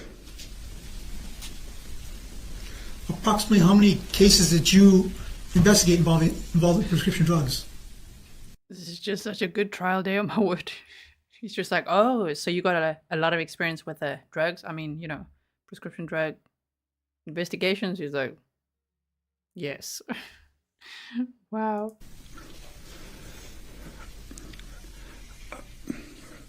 Dozens. I'm sorry, I can't give you an accurate representation. Just dozens, I would say. In what years did that take place? Were you investigating prescription drug investigations? Prescription drugs probably came around in the late 2000s until I retired. Sir, so in 2018, you were investigating prescription drug scenes and things like that? I was, at that time, I was assigned to the Detective Bureau in General Investigation. So I was doing all types of investigations, including drug overdoses or death investigations. Did you do any investigations at the federal level? Yes. And did they involve like drugs? They involve drugs, yes. How many federal cases did you handle? I was involved in dozens of federal investigations. Did those involve prescription drugs too? Mostly street-level narcotics.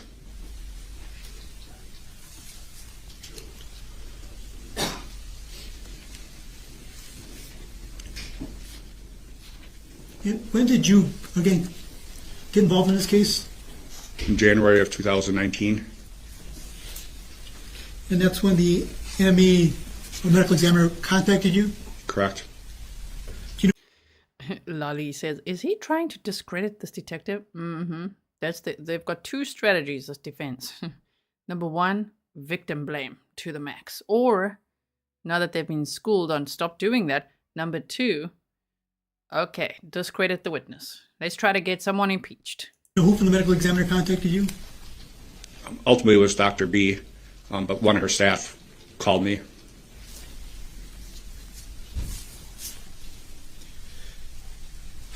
So in this incident, there's been testimony that this incident occurred on October 3rd, 2018. You're aware of that? Yes. And from October 3rd, 2018 till January, you were not involved in this case at all? No. When the ME contacted you, did you get caught up to speed regarding the investigation? I guess we started an investigation. I contacted my supervisor and advised what the medical examiner had briefed me on, and an investigation was reopened. So October 3rd, 2018, this incident happens, and then the case gets closed, correct? I can't honestly say if it was closed because I don't manage the case operations, but I would say that's probably accurate, that it was not an active investigation. It's probably an accurate assessment. And do you remember writing a report where your report says you reopened the case? Yes. Yourself? And that was in January 2019. I don't recall when I wrote the supplement. If I showed you a copy of the supplement, would it refresh your memory? Yes. Judge, may I approach the witness? Sure, just show the state first. If you haven't marked any exhibits today, that should be marked as, for identification purposes, as 590. 592? 593. Okay, thank you. 593. It'll be marked as exhibit 593 for ID purposes. Mr. Kohl, does that appear to be a supplement that you were involved in? Yes. In fact, it has your heading on it, correct? Your name? Yes. And it's supplement number 27? If you say so. And it states reopened case, Detective Chris Kohl. Is that correct? And it has a date of January 2019, correct? I think it had a date of July of 19, did it not? I can show you again if you're... If you'll go ahead. Go ahead.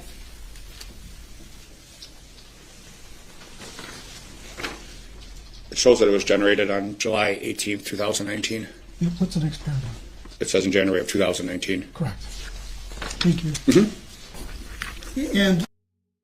And he's like, what's the next line? Correct. It's not an exam. During this time, an individual who was identified as John Fried had contacted the medical examiner's office, correct? Yes. And that was in January 2019, correct?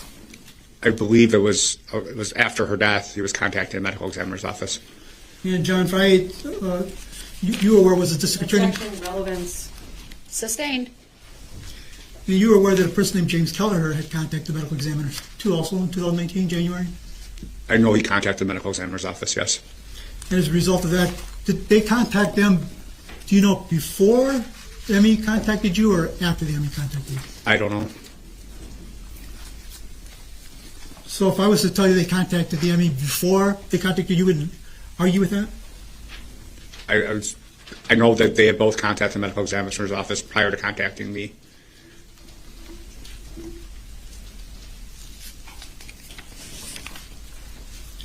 And as a result of that, the ME, your case was reopened, correct? As a result of the medical examiner contacting me, yes. And you indicated that at that time you had to get up to speed regarding the investigation, correct? Yeah, I'd never seen it before. So what did you do to get up to speed? I reviewed the original report taken the day of the death. And that's it?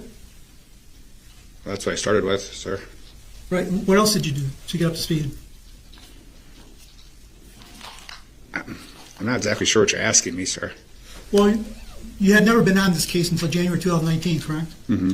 Is that a yes? Yes. And then the medical examiner contacts you, which causes you to reopen your case, correct? Yes. So you're going to be assigned to the case, correct? I was one of the detectives, yes. You were one of the leading detectives on the case, correct? At the beginning, yes. And that was in January 2019, correct? Yes. So what did you need to do to get you updated? I started looking at the parties involved. I know you indicated that you looked at police reports, correct? Yes. Did you look at the Pewaukee Fire Department police reports regarding their response and what reports they generated? At some point during the investigation, yes. Did you look at witness statements that were on the scene, that were taken on the scene? Yes. Do you recall anything else you did? Did you look at photographs? Yes. And those were photographs taken on the scene? Yes. When was it that you began? Did you ever question witnesses in January 2019? In January of 19? I don't recall when I started talking to witnesses. Well, you interviewed Ms. Kurczewski, was it March 6th of 2019? Yes. And in that video, that's her mom, Jennifer Flower? Yes. So between January and before you questioned her, what additional stuff do you review? Objection vague. Overruled, he may answer. I don't recall. This was 5 years ago, and at the time when the medical examiner contacted me, referenced the substance found in Ms. Hernan, it was still unclear how that substance may have gotten in there, and she was still researching on how it may have been ingested in the body. So basic investigation had started, but as far as when or who I talked to at the time, I can't tell you. I just don't recall. I understand that. Prior to testifying today, did you review your testimony with the prosecutors? We had a meeting, yes. And did you review your testimony with the prosecutors before you? Object. Sustained as to the form of the question. Well, you met with the prosecutors before testifying today, correct? Yes. When did you meet with them? Approximately 2 weeks ago. And what was the purpose of your meeting? To discuss my testimony. And did they show you the videos that they just played? They showed me the video, yes, the one we just saw. Did you review the whole video, the original video with the videos that they showed you? I reviewed the original video.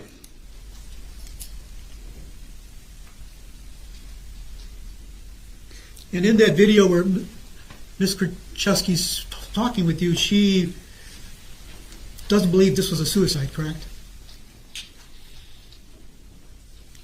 I don't think she ever says that in the video.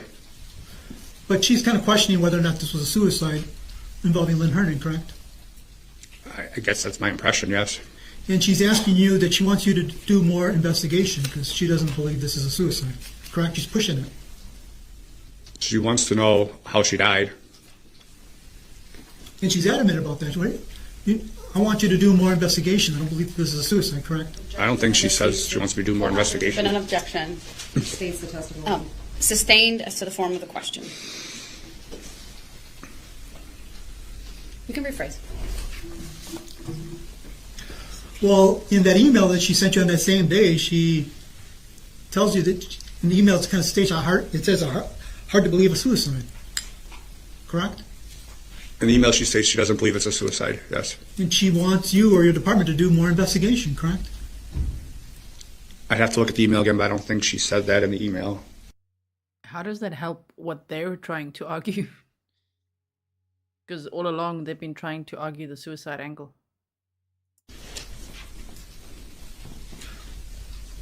Well, the email stamped like 12:06 p.m. on that same day, correct? It's around there, I believe, yes. And you had interviewed her at what time? It was, I believe, started at 10 a.m. So shortly after she leaves your office, she sends you an email, correct? Yes.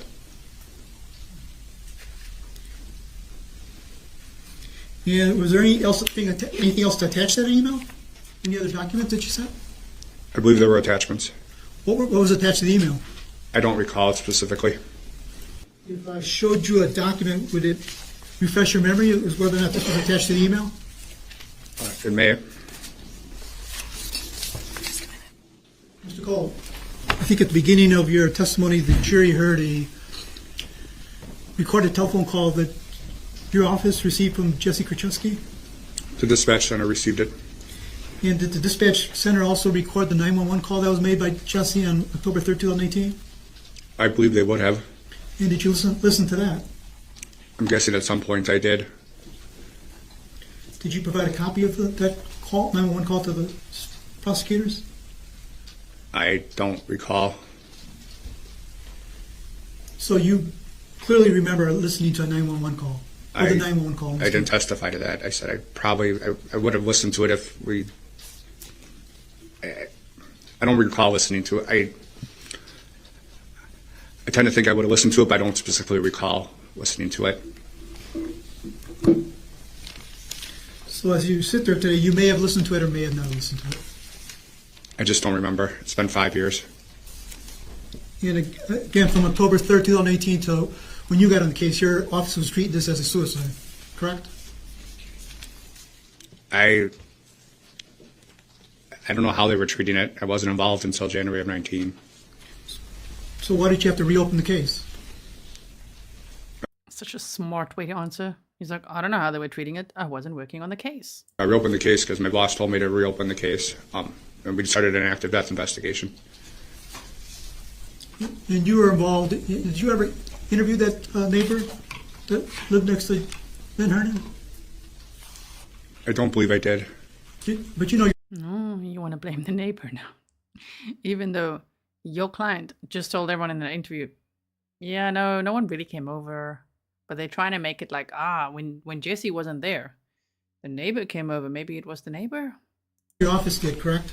I believe someone did, yes. And her name was identified as Jean Tennell, correct? Yes. And you got that information from Jessy during the interview, correct? Yes. And did to your knowledge, Lynn Tennell confirm what Jessy had told you regarding Lynn? Objection, calls for hearsay. Move to strike. Sustained. Well, Jessy had mentioned that the neighbor came over and helped her pick up Lynn several times before her death, correct? She did state that, yes. So did you confirm that? Anybody in your office confirm that with the neighbor? Objection, calls for hearsay. Overruled, the way it was asked. I believe someone in my office interviewed her. You'd have to ask that detective. Did you personally interview any other individuals? Yes. Who did you interview? In its entirety of the case? Right, as far as citizen witnesses. To the best of my recollection, I interviewed John Fryatt, Jim Kellner. There was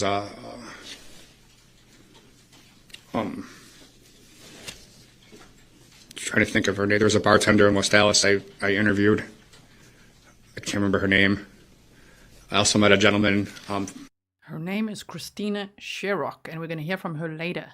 Someone who worked in a bar with Jessy. So for today, if you're only joining the stream now, what we've heard so far is this witness testify. We've heard a 911 call, which I don't think was from the day that Lynn died. I think it was from another day because, well, it was a dispatch call is what they said. But Jessy called a lot. She called the sheriff's department a lot. She called the medical examiner's office a lot because she wanted to know, the toxicology results and what's happening with the investigation. And so we also saw some clips. They put together a whole bunch of clips of Jessy's police interview, 1 of 6, because she actually was interviewed 6 times. And so now we're watching the cross-examination of this witness, former detective from Waukesha County, who joined the investigation in January of 2019. Lynn died on October 3rd of 2018. And after the toxicology reports and results were done, they realized this is a homicide investigation, that Lynn died from tetrahydrozoline poisoning, which is the main ingredient in eye drops. And so he joined the case in January of 2019. And by June, Jessy was arrested and charged with Lynn's murder and 2 counts of felony theft. So what we're still going to hear today, this is 4.5 hours of trial footage, which is a whole lot better than 8.5 hours, right? Which have made it zero fluff for you. So we're still going to hear from Scott Craig, who was Jessy's boyfriend at the time. We're going to hear some of the jail calls between them, and you'll hear him snark at Jessy then already. It's really great. And then we're going to hear from Daniel Radloff, which is a cousin of Scott Craig, Jessy's ex-boyfriend. We're also going to hear from Jacquiline Gerloski, which is Jessy's ex-boyfriend's ex-wife. And Alexandria Craig, which is Jessy's ex-boyfriend's daughter. And then from Christina Sherock, who worked in a bar with Jessy. And then Ryan Solie. So we're going to still see quite a lot today. It's a very busy and entertaining and, interesting day compared to some of the other days we've seen in this trial. Of course, some days are really busy and there's lots of witnesses and lots to learn and lots to scribble in our notebooks and things like that. And other days, like day 3, was such a drag. It was cross-examination just about the whole day. It was exhausting, and we listened to it at sometimes two times speed, which at least we can adjust the speed when I do things like this as well for ourselves. We can make it 1.1 or 1.2. We're currently at 1.2. And yeah, there's zero fluff, as I say. So thank you so much for being here with us as we continue to watch this trial together. This is day 5. And so that means tomorrow we'll be looking at day 6, the next day 7, and so we go. And there should be about 15 days of court days is what they initially said. Okay. In West Dallas, interviewed him too, but I don't recall his name either. Would that be, I told you Scott Craig, would you object with that? I don't think I ever interviewed Scott Craig, but I had talked to him. Do you interview an individual by the name of Autumn Rogers? Autumn Rogers, did you say? Yes. Eventually you got off this case, correct? Yes. And you got off the case when you retired? I was transferred divisions. So when did you get transferred and taken off the case? I don't know the exact date. Well, approximate month and a year. I don't know. It was after July of 19. I was transferred several times to specialty units, so the exact dates I don't recall. Janet Smith says, this happened 5 years ago and it's just now going to trial? Am I understanding that correctly? Yep. So obviously there was the pandemic which caused delays, and then Jessy's been quite a busy one. I think she's had 4 or 5 attorneys. It reminds me almost of Sarah Boone, who's on her 7th attorney, I think. But yeah, she's had quite a few attorneys and there's been lots of delays and things. And so finally, yes, the trial is happening. But you did make additional contacts with Jessy during your investigation, correct? I interviewed her several times. Right. You interviewed her on July 9, 2019, correct? Yes. July 10, 2019, correct? Around there, I believe, yes. And July 11, 2019, correct? Sounds about right. And during those interviews that you had with Jessy, you opined to her that you thought this was a suicide. Is that correct? I may have. When you interviewed her in July, had you examined the NMS report from the lab?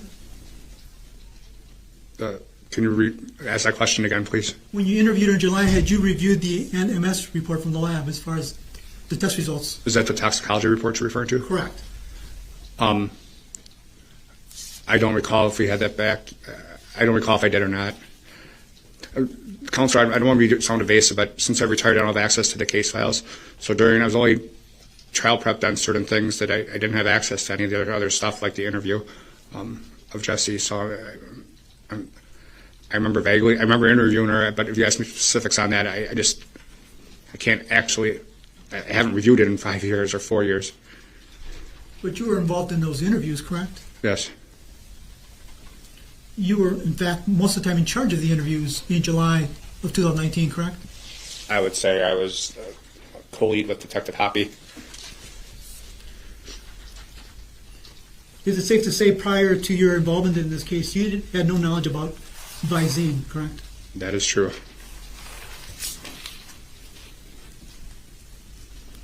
Is it safe to say you had no knowledge at all that Visine was even lethal, correct?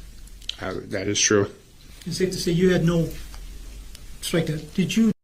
Okay, but who had knowledge of that? Did any of us have knowledge of it? I'm just saying that Visine was lethal. It's scary, right? I saw someone sent me an article today that the FDA has recalled 26 brands of eye drops because they can cause blindness.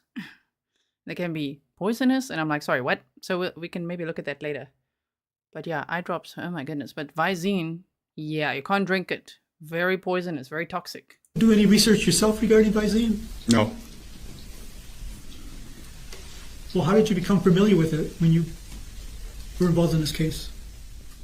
Dr. B, she's did the research in it. Dr. B is Dr. Bedritsky, the medical examiner. We saw her testify on day 2, and then there was the cross-examination that lasted forever and ever and ever on day 3. Briefed us. So when you learned about Visine being lethal, you just learned it from other people? Yes. You were just being told what Visine could do or not do, correct? By Dr. B, yes. You have personally had no knowledge of it, correct? Correct. Nor did you do any research regarding it, correct? Correct. So because of this memory, you probably weren't aware that Lynn Hernan had a prescription drug... Objection. Move to strike. That was very strong. She used her outside voice. Objection. Move to strike. He's like, ooh, look, he's in trouble now. Does he need to go to the bathroom? I don't know what the full question was going to be. So, understanding my previous rulings, you may ask the question again. Well, you looked at the NSM report, right? From the lab? I believe I did. And it listed a bunch of prescription drugs in Lynn Hernan's system, correct? I believe there were several substances in her system. And one of those prescription drugs that was listed was baclofen, correct? I don't recall. This defense attorney is being so naughty. We heard the snark. We heard the judge snarking at him about the line of questioning before. And he's back at the baclofen. Oh, yes. Yeah. Pernille says that was a clear objection. It was.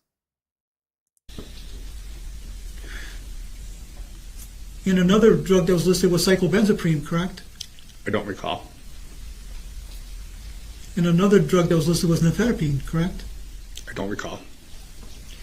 Do you recall those drugs or that report when you questioned Jessy in July of 2019?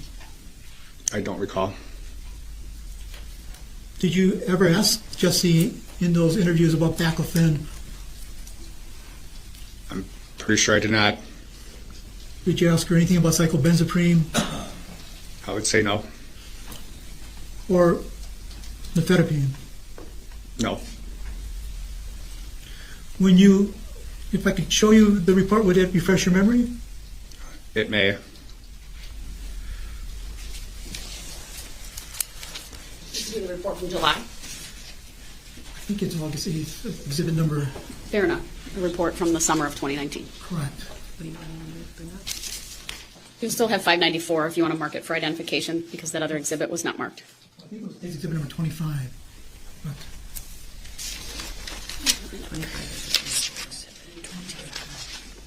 25 was a photo. exhibit number 35. Can I? Correct. Would like to bring it up on Sure. our screen so we can Go ahead. connect it. All right, it should be on the screen now. I got it. You want it in front of the witness? Yes, Judge. Thank you. Should take a moment. It's in front of the witness. Mr. Kohl, I'm showing you what's marked as State's exhibit number 35. Do you see it on your screen yet? I see partial of the document. Right, there's a page counter and it'll say 1 of 14 right now. Do you see that? Far right. Far right. Middle of the screen. I see it, 1 of 14, yes. All right. Go ahead. Do you see at the bottom of that first page, it states exhibit number 35? Yep. And the title of that first page is, do you see what it's titled? NMS? Yes. And it's dated August 7, 2019? Yes. Had you seen the first report that came out regarding this case before you interviewed Jesse in July 2019? I don't recall. Had you looked at any NMS reports prior to interviewing Jesse? I don't recall. But in your interviews in July, you would refer to the tetrahydrozoline level in the NMS report. True?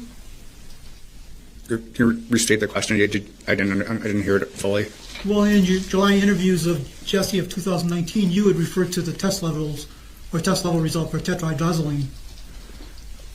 I may have. So me telling you that doesn't refresh your memory? Again, I didn't review the interviews with Jesse prior to the hearing today. So I just don't recall what I said and what I didn't say 4 years ago. So you don't recall telling Jesse that the 60 ng was fatal on tetrahydrozoline? I may have said that. Is it safe to say you would know how much Visine it would take to get to any THC level? I would not know. I'd rely on Dr. B. So any information that you had was just by talking to Dr. B? Yes. Now when you mentioned Dr. B, It's like, so the only information you had was from talking to the medical examiner? Yes, that would be the right person to talk to get the stats from. Yes. her name is listed on the report, exhibit number 35, correct? It is. And Dr. B is Dr. Linda Brzicki? Correct.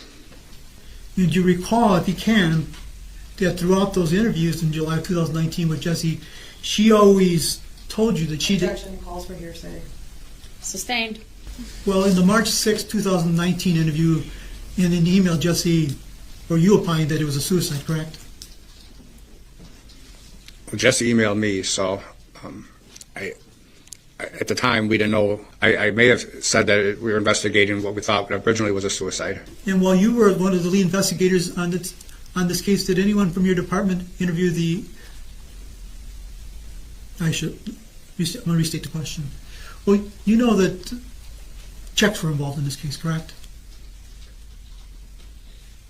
There's a financial aspect, yes. That eventually this investigation turned into a financial fraud investigation, correct?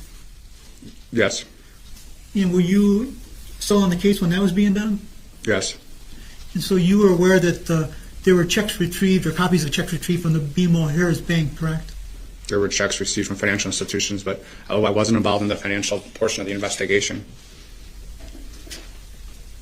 So as far as you were concerned, you handled none of the financial stuff? No. Do you recall whether or not you heard testimony or through your investigation that no one from your department ever located any eye drops at the scene, correct? I don't believe any eye drops were located.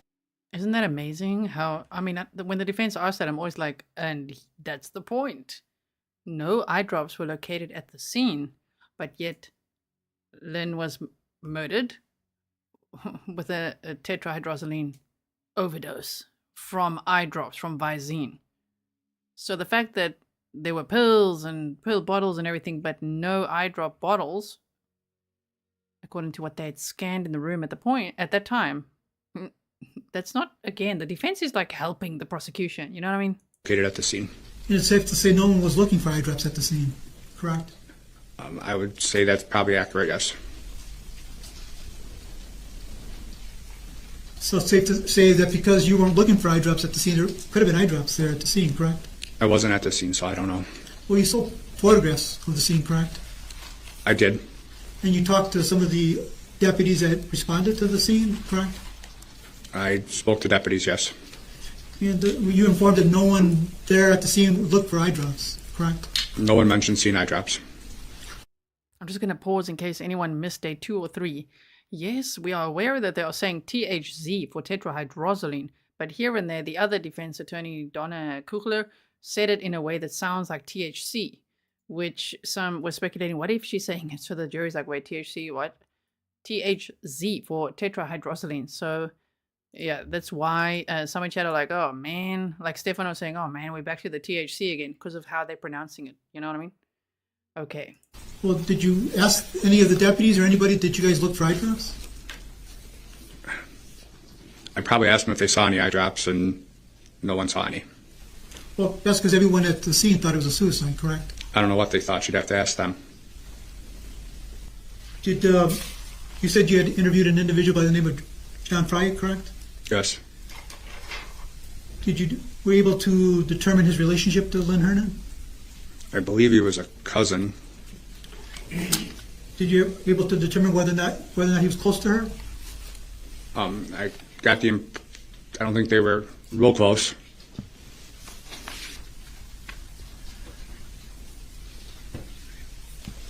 Judge, I have no further questions. Any redirect? Just briefly, Judge.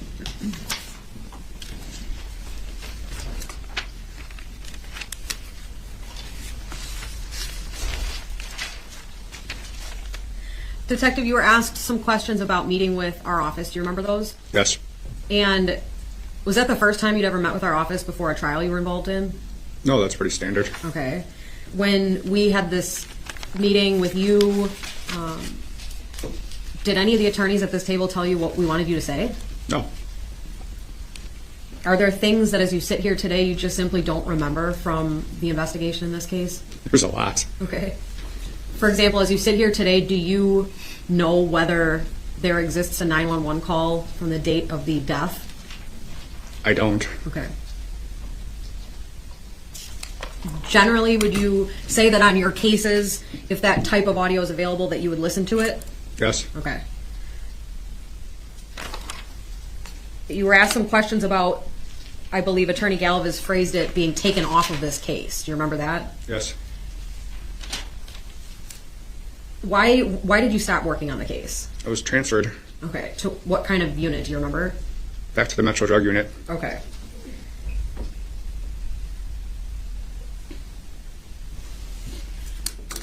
And those interviews that you were asked about from July of 2019, was Detective Hoppy in each and every one of those? Yes. Okay. In fact, are you aware that he spoke with the defendant more times than you did? Yes. Okay. And I didn't ask you to review all those before today, right? No. If you wanted to, could you have gotten them on your own? I would have had to ask the department for them. Okay. So you can't remotely access even your own files from when you worked here? No. Okay. Is it pretty standard that through the department, people are moved and reassigned to different units fairly frequently? Detectives can be. Okay. Was that true for you? I spent a lot of time in specialty units. Okay. Was that in any way some form of discipline? No. Okay. Are those specialty units sought after in your department? Yes. Okay.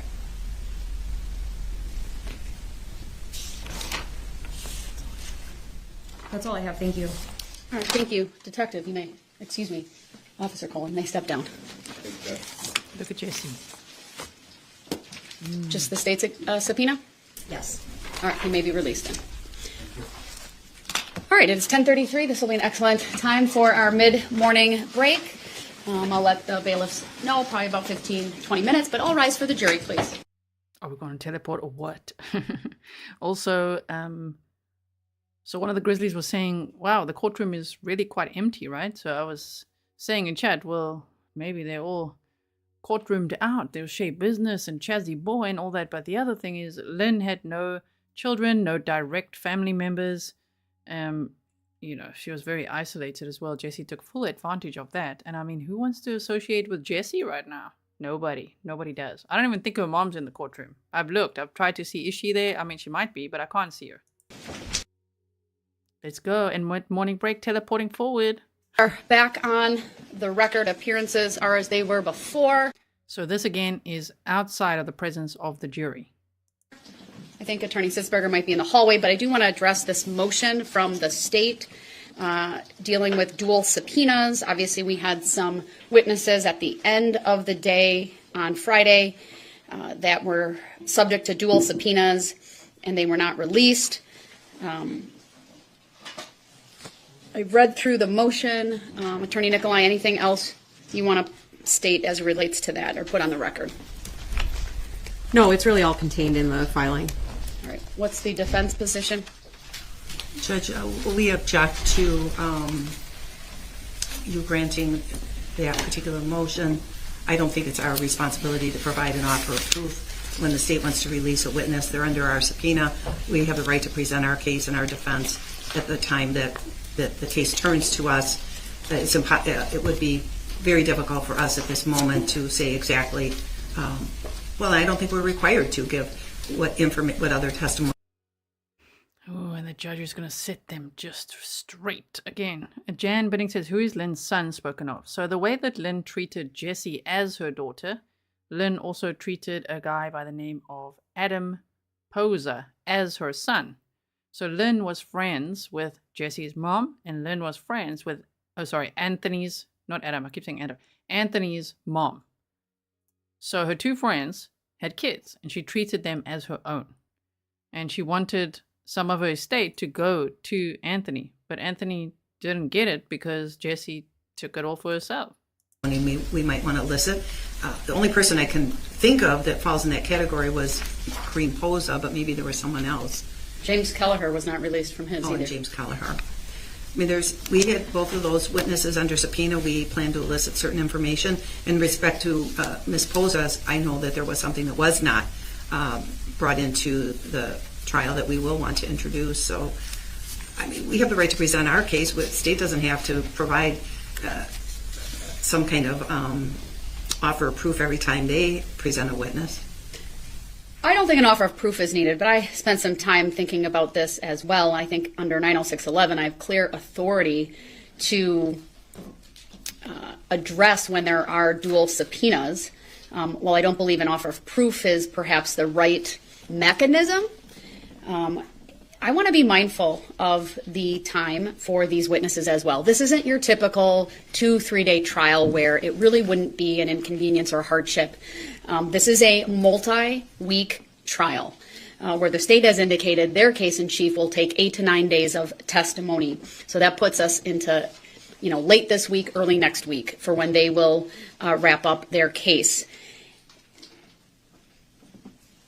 Under 906.11, what I would like to see going forward is that the defense, if there is going to be an objection to releasing an individual from a subpoena, that you provide a strategic reason as to why this witness cannot be fully examined on cross-examination. I mean, on the one hand, if you do this when the state calls the witness, you have the ability to cross-examine and ask leading questions, which you won't otherwise have. You'll have to ask non-leading questions when you call this witness during your case in chief. So I also thought about, well, if we get done with direct, cross, and redirect, I could say, all right, under 906.11, please consider this your witness and ask your questions and require you to ask your questions at that point in time while they're still here. Again, absent a strategic reason, I want to go forward in this fashion. Obviously, we have the two witnesses who already have testified, and they remain under subpoena, and they'll be subject to my prior orders for exclusion of witnesses.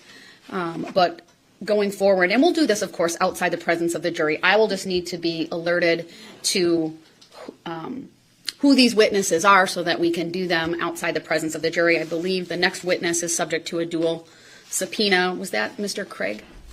I would actually ask the defense to be required to give us that list because it's very unclear every time you ask.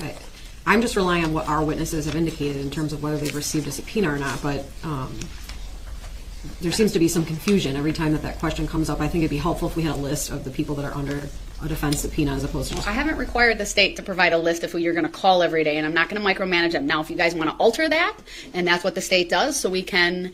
But I'm trying to balance what you all have asked me to do, and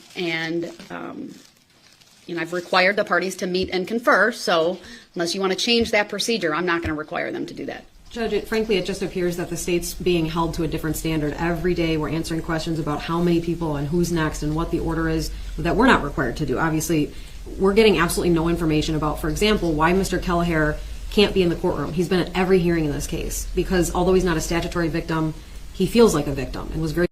Damn, they don't want Lynn's ex-boyfriend in the courtroom. Look at the defense now. They're like, no, he can't be there. Why? Norm says they had the prosecution's witness list and they should have prepared, but someone was outside playing and they didn't study before the test. Very close to the victim. And he would love to be here, right? But there's this kind of unsaid reason that he needs to be recalled, and I don't really think that that's fair. I understand that, and I'm changing the rules midstream here, and unfortunately, Mr. Kelleher and Ms. Posa fall under the old way. But as it relates to, I'm not putting the state to a different standard. Under 906.11, I think it makes sense, and I think there's a due process component as well for the state to, at the end of each day, give the defense, or whatever point in time during the day you want to do it, a heads up on who you believe the next witnesses will be. I'm asking you to do it on a day-by-day basis. I'm not asking you to map out everything in advance. It's to hopefully help the defense in a way be prepared for, what's coming up next. But in the same way, I do think it's reasonable that the defense provide a definitive answer as to whether someone's currently under subpoena. Just being on a witness list is not sufficient. They have to have been served appropriately with a subpoena. So this next witness, Mr. Craig, has the defense subpoenaed this individual and served it appropriately under the statute. So for clarification purposes, Your Honor, then does that mean going forward the defense is now going to be allowed recross with every witness? Because no, you will be allowed recross if they are under subpoena. The whole point, I shouldn't have to give you all a lesson on what is direct, what is... Exactly. Now she's got to school the defense team. Oh, my word. Proper cross and what is proper redirect. I don't typically allow recross unless somehow there's been an opening of the door. And it won't be recross that I'm allowing you. It will be, if they're under your subpoena, you will then commence your direct examination. So you have two options. The one is during your full opportunity to cross, you can ask all of those questions and take advantage of those witnesses being, you can lead those witnesses should you choose. Well, I guess my comment on that, Your Honor, would be that that is unfair to make us do our direct examination of defense witnesses during the midst of the state's case. We should be able to present our case in the order we want at the time that is allotted to us. We need to be mindful of these witnesses as well. I do appreciate that. And so this next witness, is he under subpoena from the defense? Yes. And he's been served? Yes.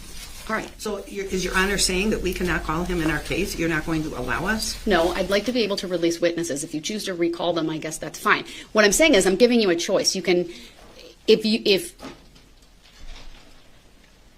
I'm not going to allow recross, but if you'd like to start with direct and then it goes to cross and then you will end with redirect, that will be the procedure that we follow. Again, unless you can give me a strategic reason as to why I should have this witness come back, 10 days from now, 9 days from now, and have to come back in and testify a second time.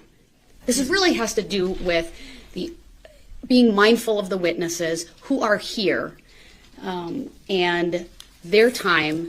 Some of them, yes, have been here previously. I put very little on that.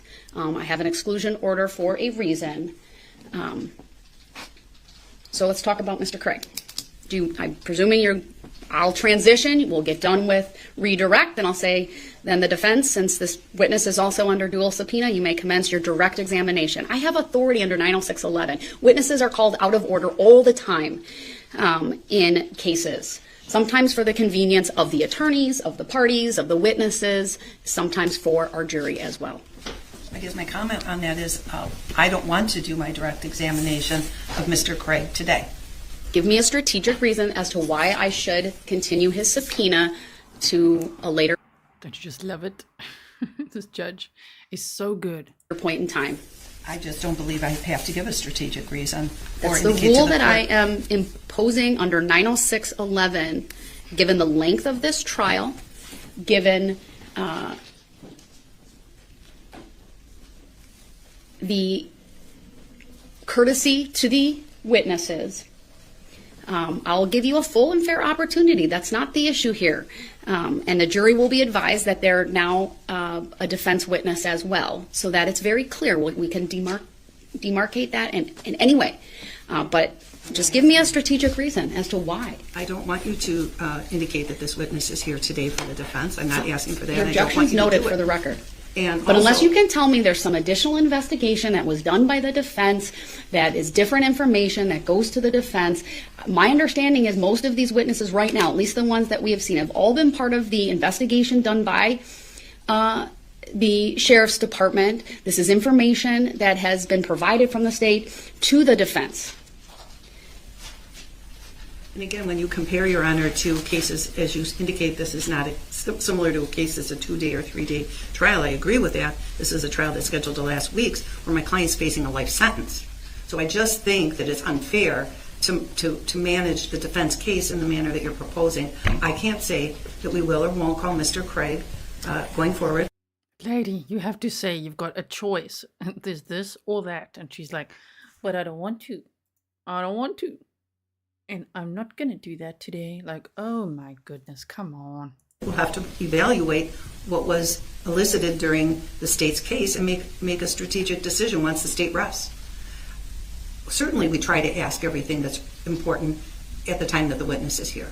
But I think we have a right to reevaluate it once the state closes their case and look to see if there are other things that were not brought up through deliberate or inadvertence, whatever the reason is. But we have a client facing a life sentence.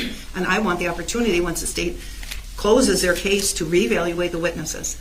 Make that decision. I'm not saying I won't give you that opportunity because I think that's a fair assessment, but I still don't see how that should interfere with the requirement that I'm putting on the defense to ask this witness all the questions that you have. If something comes up at a later point in time and you say we want to recall them, I'm not saying you're not going to have that opportunity. It's really about releasing them from subpoenas at this time and being mindful of their time as well. So I'll even let you make that decision. I was hoping I could do it ahead of time. Again, you all know your cases, I presume, very, very well. I have never read any of these reports. All I have is a criminal complaint and a testimony and evidence that I've heard to this point in time. I'm not asking you for an offer of proof. I'm just simply saying under 906.11, I want some type of strategic reason as to why this witness can't be released from the subpoenas. You can do that after all of the questions have been asked. But please, please do your very best to make sure these witnesses are fully questioned. We've had a significant amount of cross-examination, sometimes more than the direct examination. And so that's just my... We remember from day 3. It was like 6 hours worth. Oh my goodness. From the medical examiner, the cross-examination. Oh my goodness, that was long. Remember, if you were there, you know. Observation, and most of the times I don't think this is really an issue. And we're just going to do this one by one. If that means I have to excuse the jury and we make a record of each one, then so be it. But again, I'd like to keep us moving, and I'd like to be mindful of the witnesses' time, and that this is done in a way that, yes, affords due process, the opportunity to be heard, the opportunity to not only cross-examine witnesses, but to call her own witnesses. I understand all of that, and I'm not unmindful of that. If in the meantime you find any case law that you think undermines my decision, please let me know. But I do believe under 906.11 I have the ability to control the order of interrogation of witnesses, even those that are under dual subpoena from both the state and the defense. All right, with that, then anything else I need to address before bringing the jury in for the next witness from the state? No. From the defense. I think I left a new flash drive up for Madam Clerk and one on the state's desk too. And Madam Clerk, did you confirm that? That was exhibit 593. So it was properly marked? I corrected it. It was marked as 592, but then I was handed a different 592. All right, so the jury is aware that it's 593, and so nothing needs to be done in front of the jury then. Okay, very good. Then, Madam Clerk, go ahead. All right, thank you, everyone. Please be seated. All right, the statement. See how we teleported there? It's great, huh? Here we go. Next witness is going to be called to the stand. Lynn's ex-boyfriend, Scott Craig, the one that she told that Lynn was in a coma for 5 months, and he's like buying into this whole story like, shame, that's terrible and everything. Later he found out she was never in a coma in the hospital for 5 months. Whoa. Call its next witness. Thank you, Your Honor. State call Scott Craig. First thing I will ask you to do is to state your first and last names for the record and spell each. My name is Scott Craig, S-C-O-T-T, last name C-R-A-I-G. Thank you. Go ahead, your witness. Thank you, Your Honor. Mr. Craig, how old are you? I'm 48 years old. And what kind of work do you do? I work for a local company as a structured cabling surveillance technician. And how long have you been working in that field? 25 years. Mr. Craig, do you know a woman named Jessy Kurczewski? I do. And is the woman you know as Jessy Kurczewski in the courtroom today? Yes. Could you please identify her by where she's seated and perhaps what color her shirt is? She's right over there in the peach-colored sweater. Thank you. I'd ask by pointing and describing her shirt, Mr. Craig has identified the defendant, Ms. Kurczewski. The record will stop. Thank you. Mr. Craig, how is it you know Ms. Kurczewski? We were boyfriend and girlfriend for 3 years, 3.5 years. What was that time span? From when until when were those 3 to 3.5 years? From spring of 2016 till the summer of 2019. Did you meet her in spring of 2016, or had you known her previous to dating her? We were acquaintances previously, but formally talking to her was spring of 2016. And over that 3 to 3.5 years, would you say the relationship became serious? Yes. Did you ever live together? Yes. For how long did you live together? Probably 3 years. And was that at a house you purchased together or one of your previous homes? How did that work? I rent a home, and she most of the time lived with me. She was also living with her mother at the time, but for the majority of the time she was living with me. And did the two of you ever have children together? No. To your knowledge, did Ms. Kurczewski have any children of her own? No. Do you have children of your own? Yes. And did Ms. Kurczewski take well to your kids? Yes. Did your kids seem to like her as well? Definitely. And how many kids do you have, sir? 4. Was that true of all 4, would you say? Yes, definitely. Okay. While you were dating for these 3 to 3.5 years, what kind of activities would you do together? We would go out to local pubs. We had common friends, so hung out with friends. Had barbecues and things at the house, at other people's houses. Sporting events for the kids. My kids were heavily involved in sports, especially my daughter at the time. So we would go to softball tournaments throughout Wisconsin, sometimes in Illinois. Okay. Did you and Ms. Kurczewski ever go to casinos? Yes. How frequently would you say you went together? It was off and on. Sometimes we would go, 2 to 3 times a month. Sometimes more than that. Sometimes we wouldn't go for months on end. Okay. And was that true of that kind of sporadic in those 3 years or 3.5 years you were dating? Yes. Okay.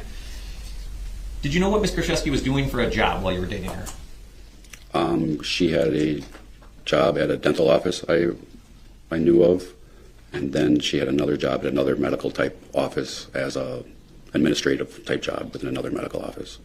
Were those 2 jobs she was working at the same time throughout the 3 to 3.5 years, or were they different times? They were different times. And was she, to your knowledge, consistently employed that total 3 to 3.5 year time span? No, for the first 6 months, I knew she did not have a job. So she didn't have a job, I knew, for about the first 6 months. Okay. Beyond that first 6 months, did you believe she was employed consistently for the rest of your relationship? Yeah, there was probably maybe a couple-month period between those 2 jobs that she wasn't, but then she ended up getting another job. Okay. Did you ever discuss with Ms. Kurczewski how much money she made at these jobs? No, not to my knowledge. Okay. Did you ever group your bills together, for example? Bills themselves, no, we didn't group our bills together. Did you ever add her to any credit cards as a second user? No. Did you add her to any of your bank accounts as a second user? No. Did she add you to any of her accounts that you know of? No. Okay, so you kind of kept your finances separate from one another. Mm-hmm. Yes? Yes. Okay, you just have to answer out loud so the woman in front of you can take it down. Sorry. That's okay. Now, when you would go to the local pubs, as you said, did you pay attention to how much money Ms. Kurczewski would spend? At times I would pay attention, at times I didn't, because, it's not my business of how much money somebody's spending or not spending all the time. So there were times I did, but times I didn't. Okay. And when you went out, you would spend your own money, correct? Yes. Okay. Roughly how much money would you spend out at a night at the bars? It would. Background? Well, I'm just trying to establish what he spent and what he was paying attention to Ms. Kurczewski spending for counts 2 and 3 purposes. All right, overruled. He may answer. It would vary from what we spent. Sometimes we go to the bar and only spend $50. Sometimes we would go and spend $100 a piece. It would just depend on the day or the evening or what was going on for that particular trip to the bars. Okay. And you referenced we would spend. Is it fair to say you and Ms. Kurczewski were either you might pick up the bill sometimes or she might pick up the bill for the both of you at times? Yeah, correctly. I mean, sometimes I would run a tab and it would be all under, some night it would be all under my tab. There'd be nights that it would all be under her tab. Okay. And you said that it wasn't really your business how much anybody else was spending, correct? Yes. Okay, so you didn't really pay. Okay, so as you can see on top there, the witness is Scott Craig, Jesse's ex-boyfriend. I think initially when I was just about to say who the next witness is, I think I misspoke and said Lynn's ex-boyfriend. It's Jesse's ex-boyfriend. We've already heard from Lynn's ex-boyfriend on day 4. So, and apparently he's not allowed in the courtroom. My word, sounds like the defense doesn't want him in there or something. So, this witness is Jesse's ex-boyfriend, and we're going to hear jail calls between them and everything. Attention to what Ms. Kurczewski was spending, is that fair? Well, yes. Yes. Okay. What about these times you would go to the casinos? Did you pay attention to how much Ms. Kurczewski was spending? At times, yes. She would probably do the same with me. We would tell each other how things were going as we were there. Okay. And anything that stood out about Ms. Kurczewski's spending at the casino to you? At the time, no. Okay. How much money would you typically spend at the casino on a given night? Again, it would vary. Sometimes you could spend $100. The maximum I probably lost at a casino is maybe $1,000. Sometimes we would win money, so it was different every single time. Let's talk about that for a second. When you would win money, what kind of amounts are we talking about? Sometimes you win a couple $1,000s. Sometimes it would be a few $100s. Then you would maybe take that and try to, go and play some more, or just leave and go home with the money that you won. Okay. When you say you would sometimes win a couple $1,000s, is that around $5,000, less, more? How would you put it? It would be mostly probably less than $5,000. Okay. Prior to October 3rd of 2018, did you ever win any jackpots bigger than $5,000 that you can remember? Prior to that, no. Did you ever see, up until October 3rd of 2018, did you ever see Ms. Kurczewski win any big jackpots while you were with her? No. Okay. So nothing over $5,000 in your time with Ms. Kurczewski up until October 3rd of 2018? Correct. Now, after October of 2018, was there a pretty big jackpot you won? Correct. How did that go? We were at a casino late one evening, and we won a jackpot. I think it was in November of 2018 for $70,000. Okay. Now, you said we won that. Yeah. How did the two of you both win that jackpot? Well, we ended up sitting together, so we always kind of said, we would always mostly try to split what was happening when we were at the casino. So when I say we won it, we were sitting together at the machine. Yeah, she's like, that half is mine. I was sitting right next to you. Someone in chat says he could be her dad. Not really. He's 48. She's 39. So it's an age gap, but it's not like he could be her dad. Understood. And did you split that jackpot then 50-50? Yes. Okay. Did you take the money and sort of deposit it in your account and then give her a check, or did she do that, or how did it work? How did you split it? When we left the casino, we each got $5,000 cash, and then Jesse received a check for $60,000. And did she ever share some of that $60,000 with you? Yes. Okay. Did she write you a check, do you think?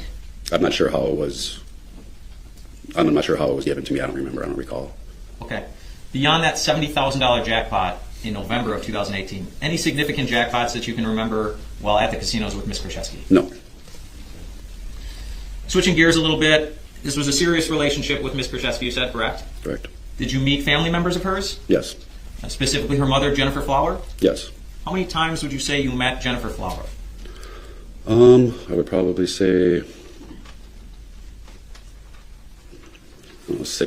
8 times, 9 times. Okay. Did you meet any other family members of Ms. Kurczewski? I met her grandmother. Did you know of a Lynn Hernan? Yes. Did you ever meet Lynn Hernan? No, I did not. How is it you knew about Lynn Hernan? When I first met Jessy, throughout those first few months, she told me of a friend of hers that was like a mother figure, and her name was Lynn. Did you know anything more about Lynn sort of early on in your relationship, other than it was a family friend of Ms. Kurczewski's? At the time, no, I didn't really know anything else. I knew she lived in Pewaukee. Jessy talked to her, a few times a week on the phone, and visited her. So I just knew of her as a good, close friend of Jesse's. When you met Jennifer Flower, Ms. Kurczewski's mom, was that at your request, or did Ms. Kurczewski want you to meet her mom? I think she wanted me to meet her. When it came to Lynn Hernan, you said Ms. Kurczewski was going out to Pewaukee to visit her? Correct. Where were the two of you living? What municipality? West Dallas. So she was leaving your house in West Dallas to go to Pewaukee? Correct. How many times per month, if you had to say? At least 4 times, at least once a week, for sure. 4 times a month. Sometimes more, sometimes less. Did Ms. Kurczewski ever ask you to come with her on these visits? No. Was there ever a time that you offered to come with on a visit to Ms. Hernan? Yes. And did you get to go then? No. Why not? She said that Lynn was kind of a recluse. She didn't feel, Lynn didn't feel good about herself, and she was kind of just kept to herself, and she didn't want to meet people, I guess. Okay. That's kind of how it was left. And was that sort of explanation consistent to you between 2000? Great way to isolate Lynn, right? Just be like, nope, she doesn't feel good about herself. She doesn't want to meet people. She's a recluse. Nice. That's how a friend talks about one, right? 2016 and 2019? Yes. So you never met Lynn Hernan? No. Up until about spring of 2018, so for that first 2-year period, how would you describe your relationship with Ms. Kurczewski? Was it pretty solid? Was it sort of off and on? How would you describe it? It was pretty solid. I mean, there were times where, like normal relationships, where things would get a little, I don't even know how to say it. I guess I don't know how to answer that. I mean, where you have, small problems here and there, but it was pretty solid. Okay. You've referenced that your relationship with Ms. Kurczewski went until the summer of 2019, correct? Correct. What was it that happened in the summer of 2019 that caused that end to the relationship? When Waukesha Sheriff's Department came to my house and took her away. They arrested her? Correct. Did they do anything else as it relates to your house? Yes. What was that? Obviously, they were looking for evidence, pretty much destroyed everything in my house as far as ransacking it, looking for... Just a little search warrant, right? They did do that. So, yeah, he's like, that's when the relationship ended. Things. They had a search warrant, is that correct? Correct. And then they searched your house, right? Mm-hmm. He said yes. Correct, yes. Thanks. And they went through everything you said? Correct. Did they at some point talk to you? Yes. At your house that same day? Yes. Do you recall what day that was specifically? July 9th.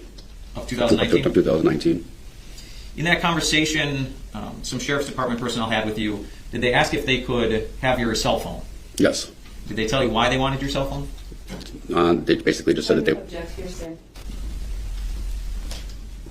Sustain. Did you give over your cell phone? Yes, I did. Did you get that cell phone back rather quickly? Yes, within 2 days I got it back. Okay. 2 days later. Was it your understanding that police wanted to look through your phone? Yes. Okay, and that's what you were agreeing to give them your phone for? Sustained as to the form of the question. Okay. Mr. Craig, why did you give your phone over to the sheriff's personnel? So they could use it as gain evidence from my phone, I guess, going through calls and text messages. Okay. Did they ever tell... Just quickly, Christina, you're reminding me, you say I couldn't find the chat room, it disappeared. If anyone's watching now and you haven't seen that YouTube's made a big change with where the live chat is, I see a lot of people, when I'm live, get a little bit stuck in the comments, right? So it says comments, but there's 2 little dots. So you gotta swipe over it, like swipe to the left, and then it brings up live chat. So there's comments and live. It's actually sometimes a little bit difficult to get to the live chat if you're out of it. So, but if you are watching and you're wondering, how the hell do I join this live chat? That's one way. Right below the video, where it says comments, swipe till you see live chat, click on it, and then come and join us here in chat. Tell you were a suspect of anything? No. In fact, did they tell you quite the opposite? Yes. As to leading? Object to hearsay. Go stay from my mind, Your Honor. Object to leading. Sustained as to the form of the question, he may answer. What was the question again?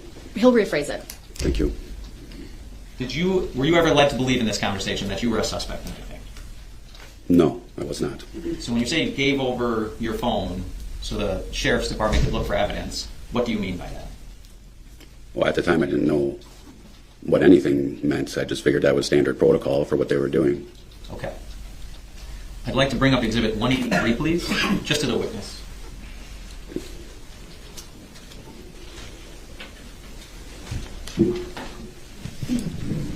It's up. Thank you, Your Honor. Mr. Craig, can you see Exhibit 183 based on that little sticker in the bottom right corner in front of you on the screen? Yes. Yes. Okay.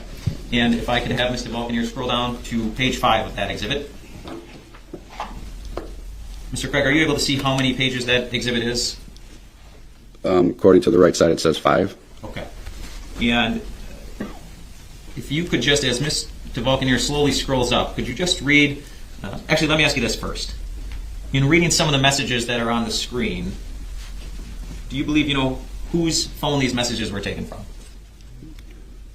Thank you. Yes, they're from Jesse's phone. From Jesse's phone? They were, kind of looks like a conversation between Jesse and I. Okay. Do you know whose phone they were taken off of?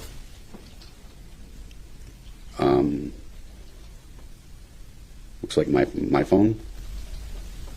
Regardless, as you read through these messages, you believe this is a conversation between yourself and Jesse, you said? Yes. Is that Jessy Kurczewski? Yes. And as we slowly scroll up the 5 pages, and Mr. Craig, to be fair, prior to testifying today, you and I met with one another, is that correct? Correct. And I showed you certain portions of these messages that I'd probably be asking you about during today's trial, is that correct? Yes. Okay. So you've seen this before? Yes. Okay. Can you tell us generally what this conversation with you and Ms. Kurczewski was about? It seems that we were out one night and we got into an argument about, I really don't know exactly what it was about, but this happened from time to time where we got into arguments and looks like I was very upset and I was trying to break up with her. In what date was this conversation, as we've scrolled up from page 5, do you recall what date that conversation took place? It looks like 5/13 of 2018. Okay, so about mid-May of 2018? Yes. And if we could go to page 2 of 5.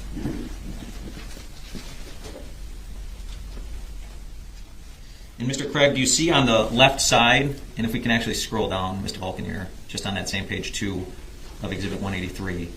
Judge, I believe that the witness should be asked the question and only shown the exhibit if he needs to refresh his recollection. It's not been offered yet, so you lay a little more foundation and then we'll go from there. I'll sustain the objection at this time. Well, I think the proper foundation will be laid through a later witness, but he has testified that this is a conversation he recalls between himself and Ms. Kurczewski. I haven't established how he knows that. Understood. Mr. Craig, how is it you're able to say this is a conversation you had between yourself and Ms. Kurczewski? I guess I don't understand the question. And you can stop publishing. Stop publishing to the witness, please. I want him to answer the questions from his memory. As you looked through those messages briefly, do you recall having that conversation with Ms. Kurczewski? Yes. Okay. And bits and pieces of it, yes. Understood. And in the midst of that conversation, you said it appeared to you, or you recall trying to end the relationship with Ms. Kurczewski. Correct. And around that time, May 13th of 2018, you recall Ms. Kurczewski telling you something about Lynn Hernan. Yes. And what was that? That Lynn had overdosed on pills. Okay. And did she say what happened as a result of Ms. Hernan overdosing on pills? That she was admitted into Freighter because she was in coma. And did she tell you anything else subsequent? It's pretty hectic, huh? So now we find out why she said that Lynn was in a coma, that she overdosed on pills and was in a coma at the hospital for like 5 months, which never happened. Amazing though, when Lynn died, she also wanted everyone to believe that she overdosed on pills. To that about Lynn recovering or anything like that? About recovered? I guess I don't understand. Sure. So in May of 2018, you said Ms. Kurczewski told you that Lynn Hernan was in a coma after overdosing on pills, correct? Correct. Was there ever a time after May of 2018 that Ms. Kurczewski told you something along the lines of, hey, great news, Lynn is recovered, she's back home? Check. Leading. Sustain. Rephrase. Did Ms. Kurczewski ever tell you any news or updates on Ms. Hernan's condition? Yes. And what was that? That nothing has changed with her condition. She was still in the hospital and in a coma. And that was that was it. So that was in May of 2018. Yes? Yes. If we fast forward to October of 2018, did Ms. Kurczewski tell you any news about Lynn Hernan? Yeah, that's in October of 2018 that she had passed away. Where did you believe Lynn Hernan passed away? In Freighter Medical Center. And why did you believe that? Because she was in a coma at Freighter. Who gave you that information? Jessy. So you believe between May and October of 2018 that Lynn Hernan was in a coma at Freighter? Yes. Did Ms. Kurczewski ever tell you that was not true? After the fact, after her arrest, on phone calls from the prison, yes. So is that how you first found out that entire story about the coma at Freighter was untrue? No, that's not how I found out. How did you find out? I found out 2 days after Jesse's arrest from Detective Hoppy.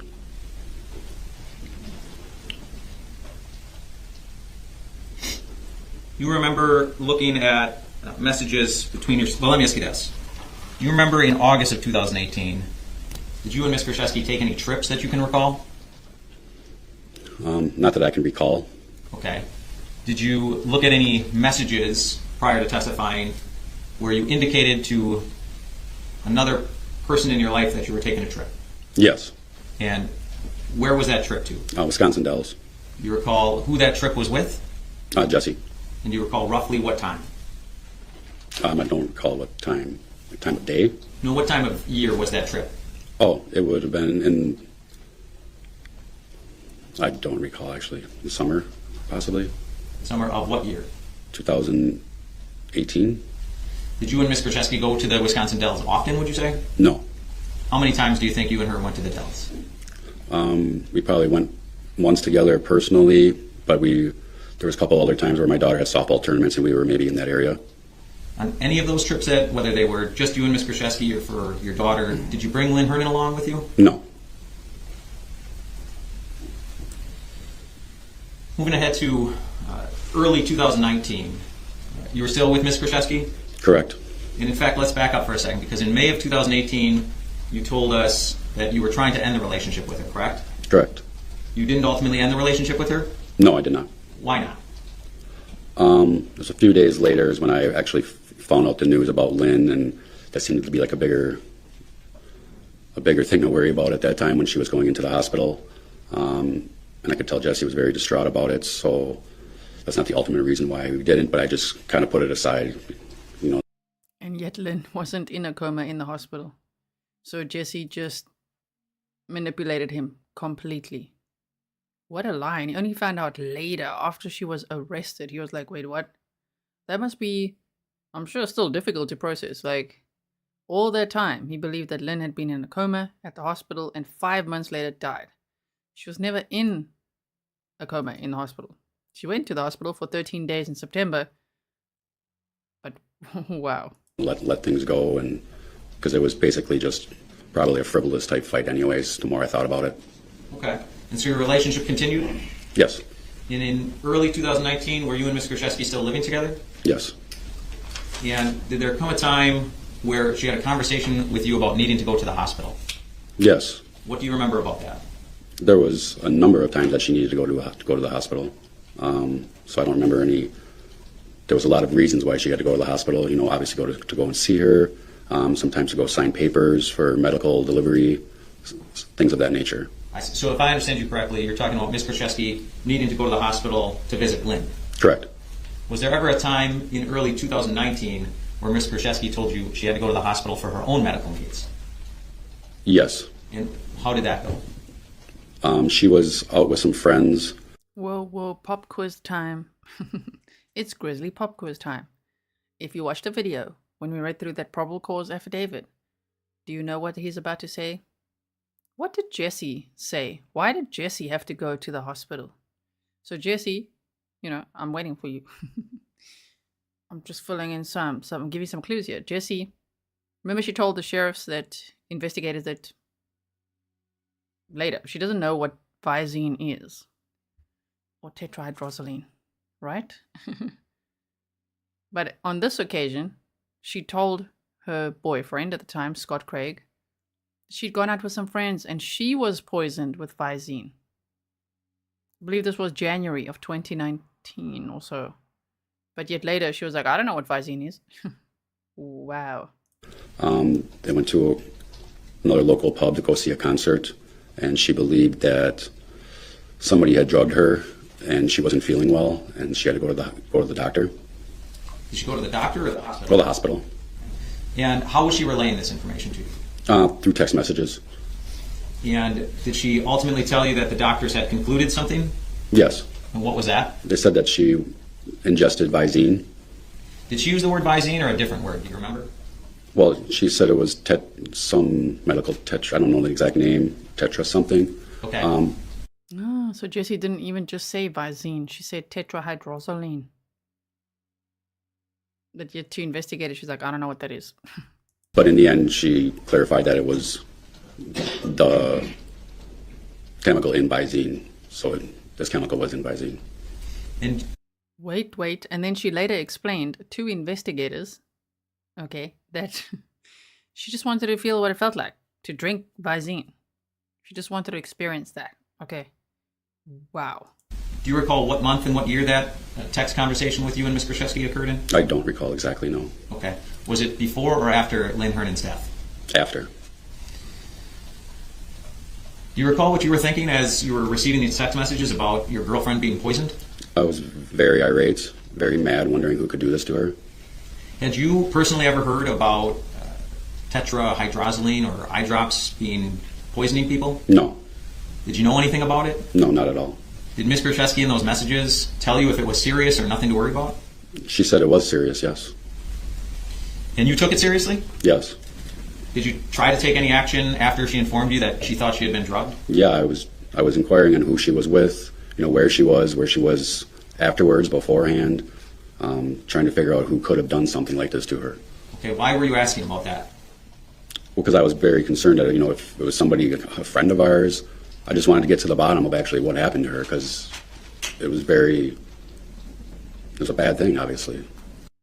Shame. He was lied to so much. Oh my goodness. And she had actually gone that day to the hospital between 6 and 9 a.m. That's what Scott remembers based on the probable cause affidavit. And yet that never happened. So where the hell did she go that day? What was she really up to? Because she wasn't actually going to the hospital to be tested for this Visine poisoning. Did you ever get to the bottom of it? No, I never did. How did that situation resolve itself? After a few weeks, it just kind of fizzled out, and it never really came up again, because I figured I wasn't going to find out who did it. At any time between those text messages where she told you she had been drugged and her arrest on July 9th of 2019, did Ms. Kurczewski ever tell you that that wasn't a true story? No. Did you later learn it was not a true story? Yes. That would call for hearsay. Overruled. His answer may stand. Next question. Thank you. And Mr. Craig, moving on to sort of my final points. You said the relationship ended when Ms. Kurczewski was arrested, correct? Yes. You also referenced receiving calls from her after she was arrested, though? Yes. If the relationship had ended, why were you continuing to take calls from Ms. Kurczewski? Because I was very confused. I didn't know what was happening. Obviously, I was trying to figure out how any of this could have happened. I just wanted to hear what was going on her end of it. So that's why I was just trying to figure out what was happening. And shame. I know the word gets thrown around a lot. But it sounds like gaslighting, right? Like he's really now doubting his own reality there of like, wait, what? Like, no, I was there. And she said she went to the hospital. And she said she was poisoned with tetrahydrozoline. Look at it. I'll pause it on a good place. Yeah, there it is. There's the mask has slipped off. There's the real Jessy. Oh, my word. Look at her. Shame. So you still took calls from her when she was arrested. And we're going to hear one of those calls now. Did she call you frequently from the jail or just once every great while? For the first 6 months, it was about once a week. It kind of fizzled out towards the end of those 6 months. But okay, let me stop you there. I'm going to pull up Exhibit 54, please.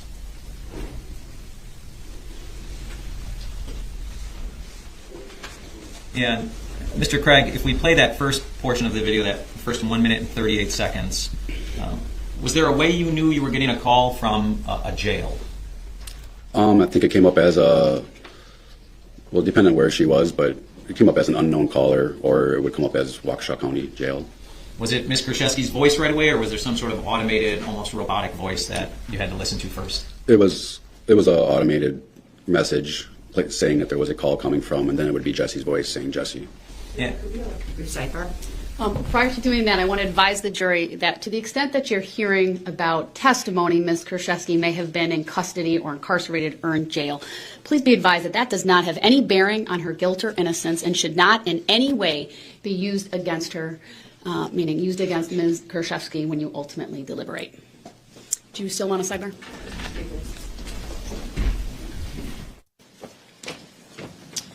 See that? We teleported through sidebar.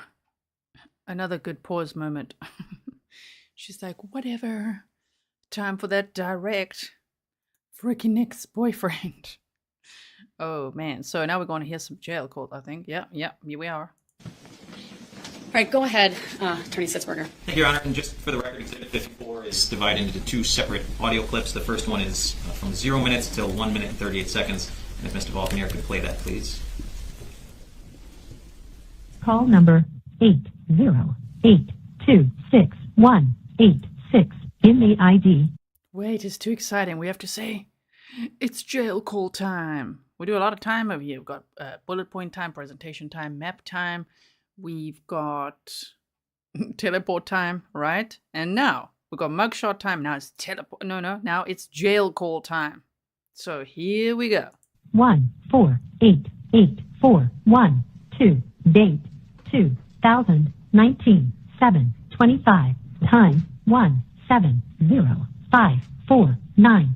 Dialed number 14145871322. From station 10110. The time is 5. Please enter your PIN number. Press 0 to make a prepaid. Your account balance is $25.51. The cost of this call will be 37 cents for the first minute and 37 cents for each additional minute, excluding taxes and other applicable fees. The time limit is 15 minutes.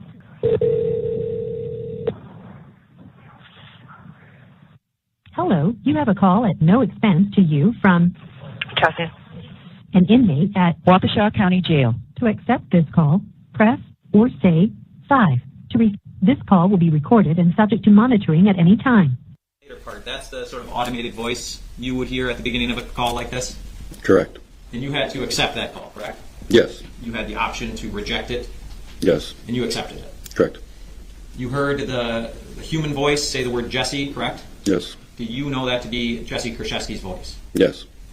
If we could continue on with the second audio clip, which is from timestamp of this particular file, 6 minutes, 44 seconds, until 10 minutes, 5 seconds. You really have nothing to say to me, do you? No. Greg, in that brief audio clip, did you recognize the two voices we've heard so far? Yes. And who are the two voices? Jessy and myself. Thank you. And I'm sorry, by Jessy, who do you mean?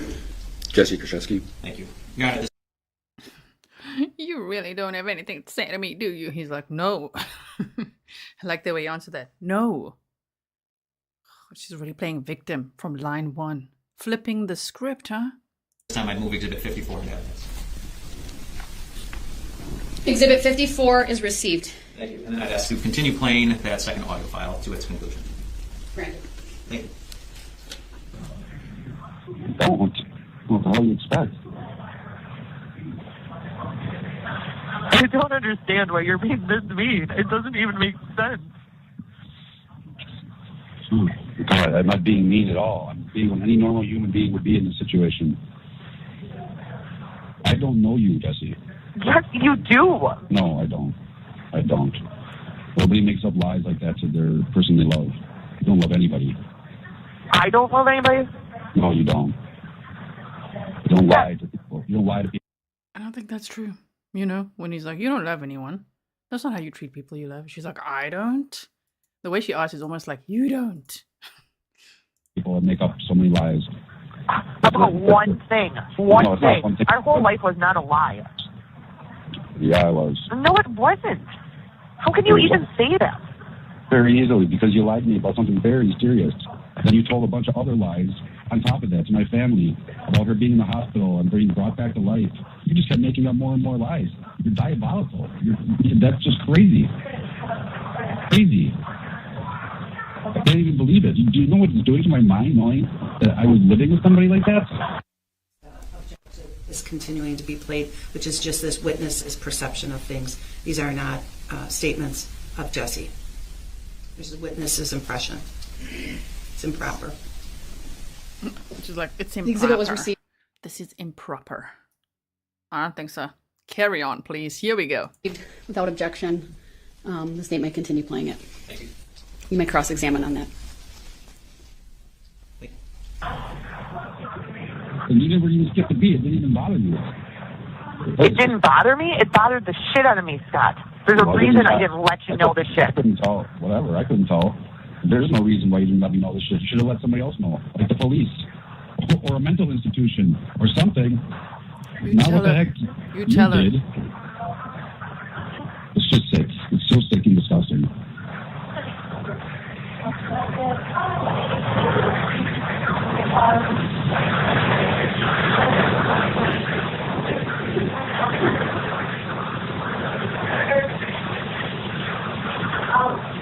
You act like that was our whole 3.5 years together. And it wasn't. Well, it takes precedence over everything, trust me. No, it doesn't. It doesn't for you, Jesse, because you're not a normal person. It does for me.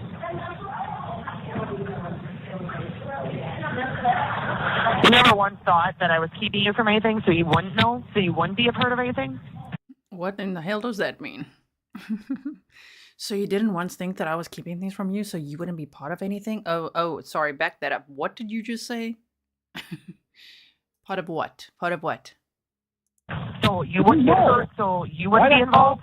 Why the hell would I think anything even close to what was going on? I was told she's in the hospital. She was in the fucking hospital numerous times. Well, not in a coma for 5 months. That's what they told me. So, I know that's what I told you. Yeah, I told I you know. that to protect you That's for a disgusting. reason. That's pretty disgusting. I told you that to protect you for a reason. Oh man. Look at her now. She's like, oh crap. Yes, she did it to protect him for a reason. Now, what is that reason? He's like, that is disgusting. I like how he calls her out here. That's a disgusting thing to lie about. Mr. Craig, at the end of that audio file, did you hear Ms. Kurczewski tell you she was trying to protect you? Yes. Do you know what she meant by that? Overruled, he may answer. Speculation what's in Jesse's mind. The way it was phrased, he may answer. No, I don't know what she meant by that at the time. And throughout your 3 to 3.5 year history, did Ms. Kurczewski ever express to you that she was concerned about Lynn and her mental health? Yes. And in what way? She said that Lynn was a drinker. She used pills for medications. I don't know if they were prescribed or not. She was suicidal, things of that nature. That was all from Ms. Kurczewski telling you that? Yes. You never got to meet Lynn, though, correct? Correct. And again, as far as the pill comment, that led into Ms. Hernan having suffered a coma and being in the hospital, correct? Sustained as to the form of the question. Sorry. Mr. Craig, how did the pill comment specifically come up as it relates to Ms. Hernan? As far as... Did Ms. Kurczewski just say, oh, she uses pills? Or was that the basis for Ms. Hernan's hospitalization, according to Ms. Kurczewski?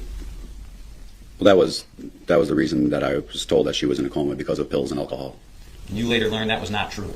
Correct. Calls for hearsay. So overruled. The way it was asked is sufficient. I'm sorry, could you just repeat your last answer, sir? Correct. Thank you, sir. That's all the questions I have.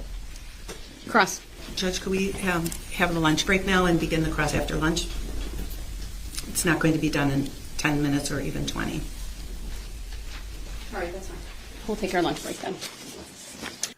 The judge, you can hear just like, okay, yes, that's fine.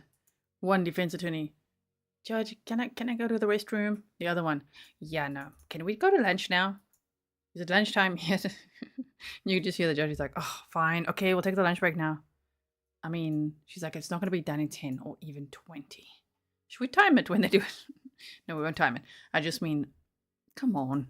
So now we're going to teleport through the lunch break. All rise for the jury, please. I do want to make a note. Before the lunch break, the jury has left the room for their lunch break.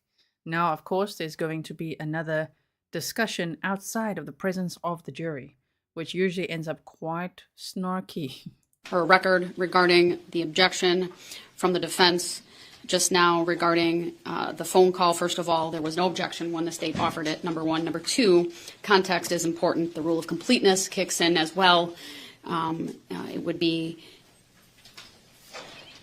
obviously, the statements come in as against Ms. Kurczewski as a statement by a party opponent. Moreover, this witness is on the stand testifying regarding the phone call, not only with the rule of completeness, but I think best evidence as well as to what his impressions were at that time based upon his tone of voice and the questioning that was going on. He's also subject to cross-examination, so that's why I overruled that objection. Then we also had a sidebar at the request of the defense.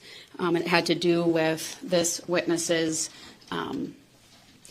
repeated reference to either jail or custodial status. The state had indicated at sidebar, that's why the state was trying to lead the subject through. I asked if the witness had been advised about my prior rulings, and the state confirmed it had. Obviously, the concern is we knew some of this would come up. We've talked about this at prior court hearings.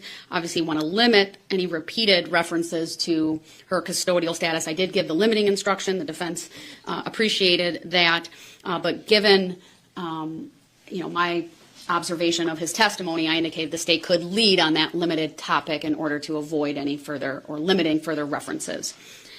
So I wanted to make a record of those things. Anything from the state as it relates to those things? No, thank you, Your Honor. Right, anything from the defense? No, I think you stated accurately. I was concerned because he had mentioned the word prison, and he had also uttered the phrase multiple institutions, and so those two things concern the defense. Understood. All right, then I want to start back up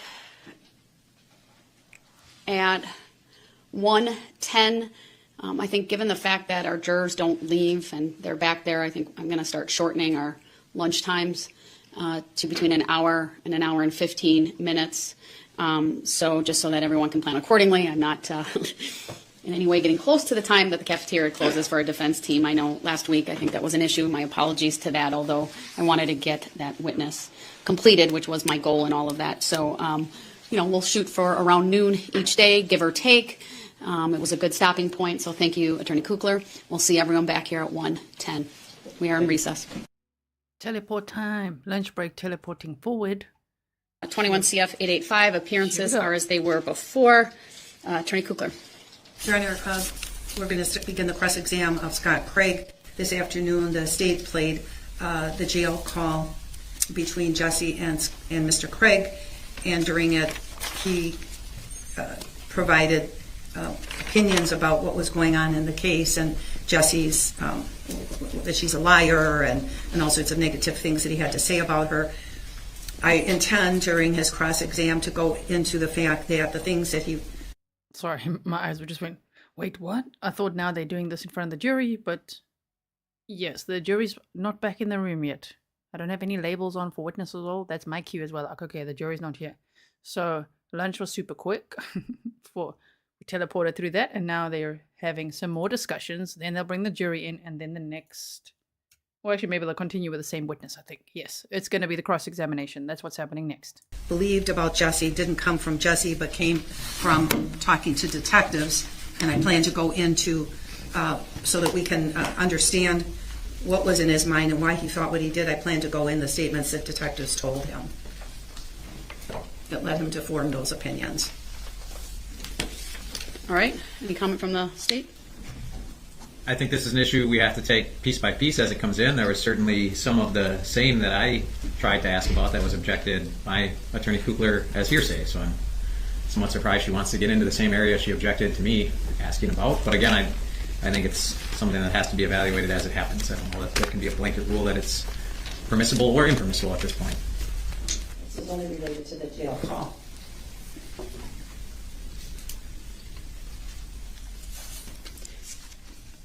The defense attorney is so snarky. Just the vibe that that she gives off is she's very disrespectful to everyone, to the witnesses, to the judge, to the prosecution. It's very hectic, right? Pistol Amy says, I don't know if I can watch another trial in real time now. Grizzly True Crime, love this. Yes, let me know, you guys. If you watch a trial in real time, because there's a lot of trials going on right now, how does it feel when you wait for lunch breaks and stuff? We'll probably watch a live trial again sometime. Depends what the case is or what trial it is. But yeah, I also do enjoy this format with you. So normally, any statements attributed to another witness other than a party opponent would be hearsay unless offered for another purpose. Obviously, you can question this witness about the source of his knowledge. I don't think there's anything improper about that. I frankly would expect that. But are you telling me that you're going to ask with specificity what information he was provided by the detectives in this case? Yes. And I believe that's what the state was then indicating should be taken up piece by piece? Yes, I mean, I would say with that blanket statement, I would object to it as hearsay. I think the jail call pretty clearly lays out that Ms. Kurczewski acknowledged that the one story of Ms. Hernan being in a coma for 5 months was untrue, and that was confirmed by herself in the call. So I guess it's hard to say because I'm not sure how far we're going with what the police told Mr. Craig.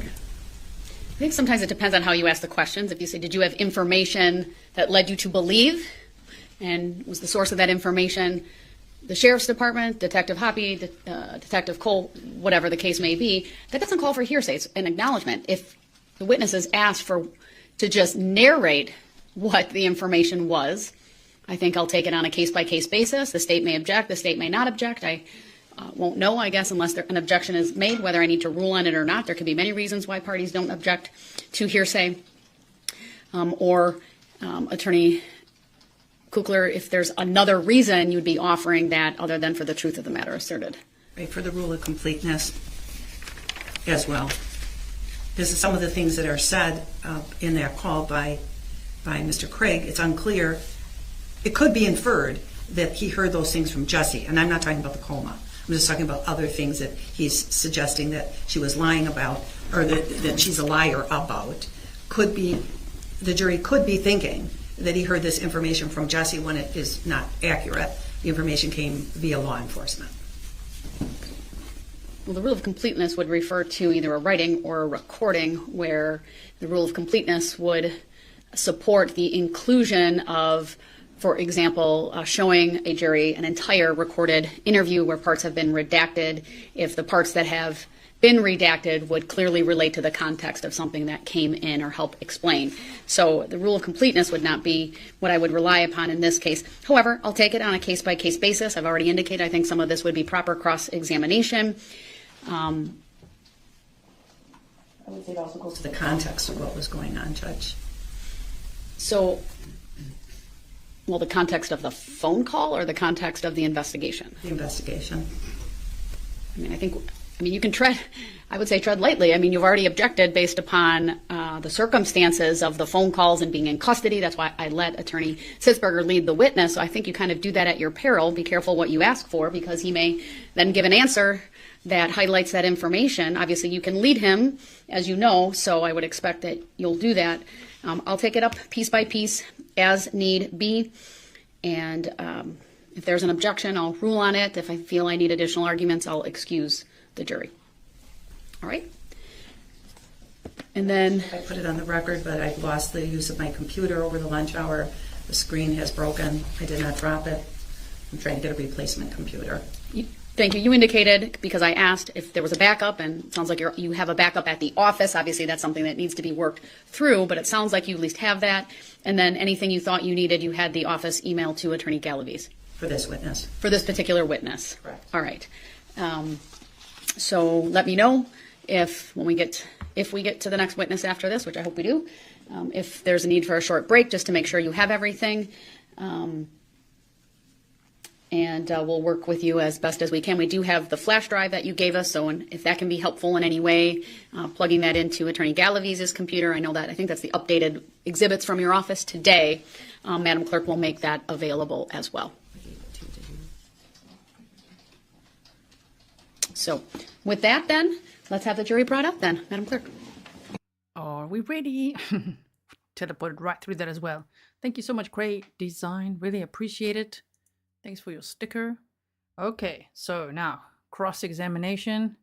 Everybody buckle up. We're going to have the defense cross-examining this poor man who must have so much PTSD after all of that and being like, what? He actually looked like nauseous to me when he was hearing that jail call. Some in chat said it looks like he's holding back tears or something. To me, it looked like he was disgusted, which I don't blame him. Thank you, everyone. Please be seated. Mr. Craig, you are back on the witness stand. We are after the lunch hour. Do you acknowledge that you remain under oath? Yes. All right, go ahead, Attorney Kugler. Thank you. On October 3rd of 2018, Jessy texted you at 5:18 p.m. to tell you that Lynn had died. Isn't that true? Correct. When you were first interviewed by the police, you had told them that you got that text when you were still at work. That was not correct. True? I didn't know the exact timing of it when they asked me. But it was when you were already at home. I could have been at home. I could have been in transit. I'm not exactly sure. You saw Jessy that evening, true? I don't recall. Do you remember telling the police that she was distraught and crying that evening? Yes, I do remember that. Okay. So then you did see her that evening? Yes. That's what I said, yes. You remember saying that now? Yes. He's like, that's what I said, yes. Just remember, how sad is it that Lynn was in a recliner chair. Jessy went out shopping on Lynn's dime. She went to open a J.C. Penney's account and went shopping, leaving Lynn in her house to die alone.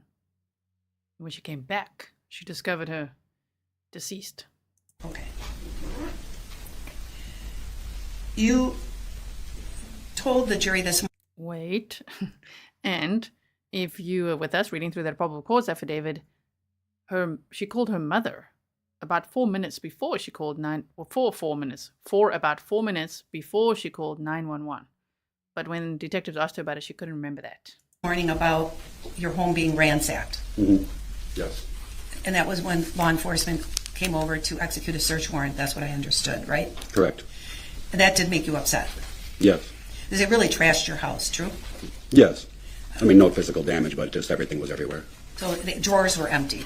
Correct. Closets were going through. Correct. It was a big mess. Yes. You were mad. Mm-hmm. Yes? Yes. They were looking to see whatever they could find, that whatever they were looking for, you don't know, but they looked through everything. Correct. You'd agree that you never saw Visine bottles laying around your house. Correct. You never saw Visine bottles in Jessy's car, for example. No, I did not. And as far as you know, when the police executed a warrant, they didn't recover any Visine. As far as I know, no. You'd agree with me that during that, well, you were living together for how many years? 3? Roughly 3 years. A little bit longer? Yeah, possibly a little bit longer. You knew each other for 6 years. Yes, we were acquaintances years prior. I knew that she worked at a local pub as a waitress. We never really spoke then, but I knew of her, yes. And then you dated and lived together? Yes. And your kids, you said this morning, like Jessy? Yes, very much so. She got along well with your youngest son? Yes. How old was he at that time? At that time, he was, I believe it was 2.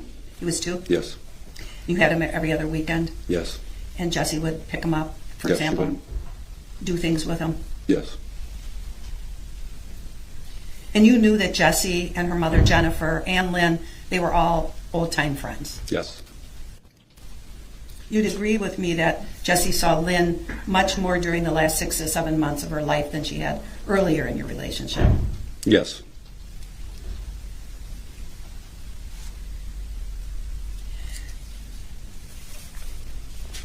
When you were with Jessy, you never saw her making any what you would call extravagant purchases, true?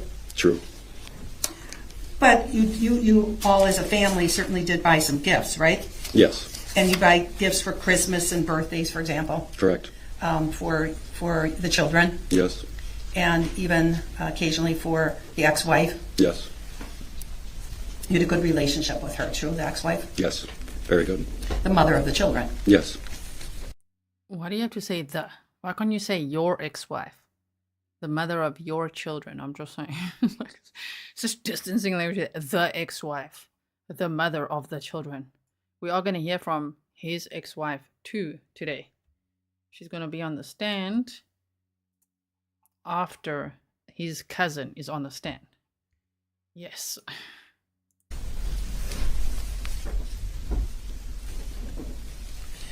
You mentioned this morning about gambling at the casino. That's one of those things that you and Jesse like to do. Correct.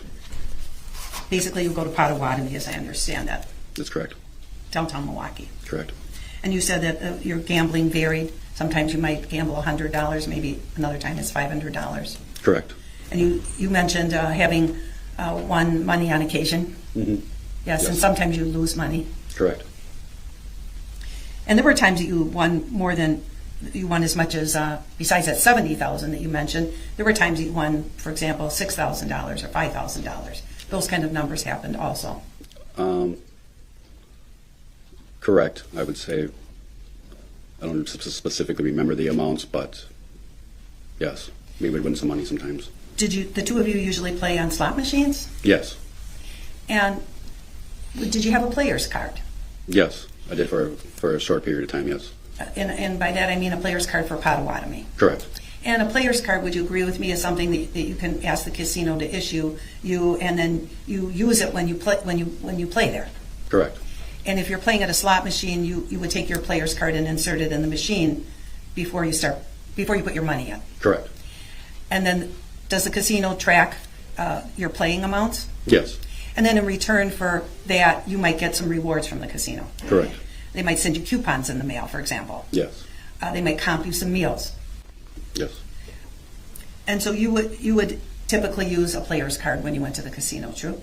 Not all the time. Sometimes I would not use it. And sometimes you'd use it? Yes. And sometimes Jessy had her own card, right? I believe so, yes. And isn't it true that sometimes you would use Jessy's card? I don't recall. Do you remember telling the police that? Do you remember being interviewed by law enforcement on November 3rd, 2021? Don't recall, no. Do you remember being asked about whether or not you would ever borrow Jessy's player's card, or whether Jessy would borrow your card? Do you remember? Pardon me. Do you remember being asked about that? I don't remember that, no. Through whatever that noise was, he remained stern-faced, just focused, just like, what is she asking me now? Do you remember telling law enforcement that if you were playing together, we'd play her card, or we'd play my card? Do you remember that? There were times when, if we were playing the cards that evening, there were probably times that happened, yes. There were times? If we were sitting next to each other. Okay. So if you were sitting next to each other at a slot machine? Yes. Is that what you're talking about? Or if she was playing a machine, or if I was playing a machine next to her. You might use each other's card? If we were, I don't know that we would use each other's card. Wait, okay. So you don't recall telling law enforcement that sometimes you would use her card? Or sometimes she would? I don't recall that, no. All right, then permission to play that part of the interview, which we've marked as exhibit. I'll give you the exhibit number.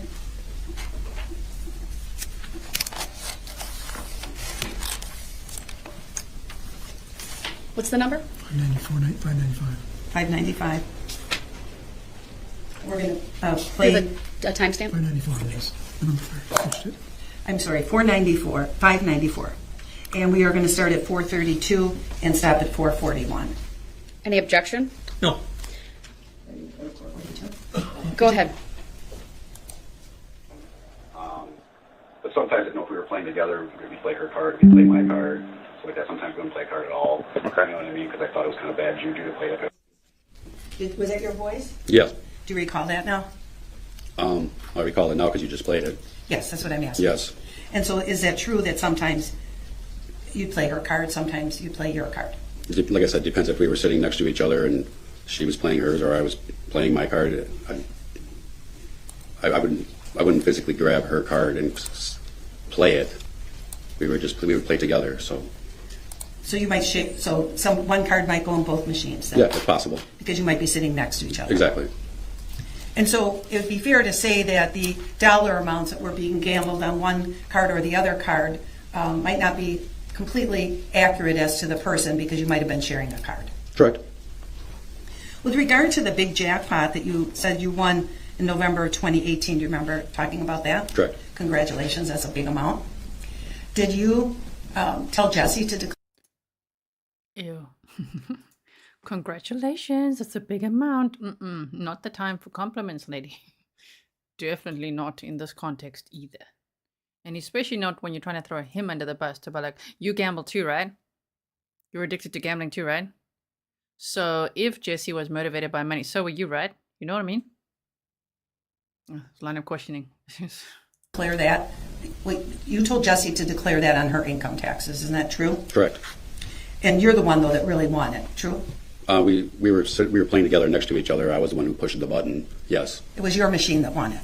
Well, we were sitting next to each other. She was not playing. We were both playing the same machine as a Okay. couple next to each other at the same machine. All right, and you're the one that had. He said that about 1 million times now, right? Boyd says, I do not miss creepy, smiley, sick lady thing. You know, I wonder if they watch these streams. Because she's not doing that anymore yet. Let's not jinx it. And shame, the vocal fry dude is not doing it anymore either. You'll hear him today too. No, it just slips through here and there, but they're not doing it anymore. Then maybe they're watching Grizzly True Crime, seeing what we're all saying, like, oh man. Okay, let's continue on. We've still got, by the way, we had 2 hours 55 of the trial footage out of 4 hours 29, which is a nice time rather than 8.5 hours, right? Press the button. Yes. And won the jackpot. Correct.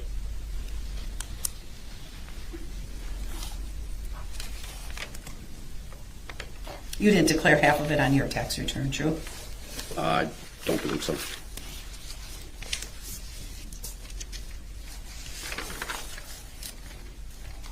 You said that you tried to end a relationship with Jessy on May 13th, 2018. Do you remember talking about that? Yes. And to be fair, the day before, you and she had been in a kind of stupid arguments, right? Correct.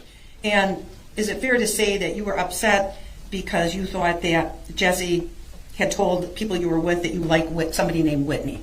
Yeah, I do recall that. And you were embarrassed about that? I wasn't embarrassed. I was just more so angry about it, why this was even coming about, because it wasn't even something that was true, and it was kind of very childish. I'm looking at your text message. It's all everyone was talking about last night. Absolutely embarrassing. Yeah. Just for the record, can we reference it? What does that have to do with anything? It's just like, what is your angle? Looking at your notes there. Do you need a Grizzly notebook? Kathleen says, totally. They watched on the weekend and it won't be the first time. You're right. We've had attorneys, district attorneys, and people in trials contact us before and be like, yeah, we were watching. So maybe they are watching because we're not seeing that inappropriate smirk at the moment, And why do we care about that? Just because it feels like it totally degrades the victim and the witnesses that they're talking to. It's just like, oh man, come on, have some respect, as the judge said earlier. Respect the witnesses, respect their time as well. Okay, so continuing on with the cross-examination. Exhibit number in line. That would be exhibit 186. Thank you. Page 3. Thank you. Can you bring up 186? So you were embarrassed? Yes. It was a lot of emotions, I guess. And that you and Jessy had been on. Valid point, Carrie. I feel she's trying to say he's a fraud and to undermine his testimony or intimidate him. You're probably right. That's probably exactly what she's doing, which is horrible to watch. Drinking that night? Yes. It sounds like an argument that happened after a night of drinking. Yes. Argument about somebody named Whitney. Correct. That's okay, I don't need it. And then that argument went on with text messages for some time, true? Correct. And at some point you told her to stay away from the house, right? Correct. And you told her that that you were going to call the police and report her as an unknown person. Yes. You were going to pretend that she was a stranger trying to break into your house.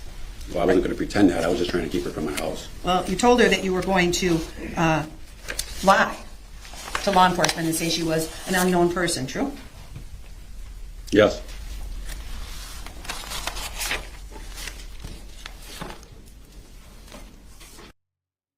Wait, everyone. And Sally, I hope this doesn't scare you away. But look, we've got a lurker. You said, I'm willing to break cover and say how much I enjoy your interpretation of cases. Keep up the good work. Thank you so much. We do love our Grizzly lurkers. If you don't know what that means, it means generally you watch. But you don't really chat with us. You might feel shy or I don't know, whatever. So I love it when you break your cover and you say hi to all of us. Thank you so much.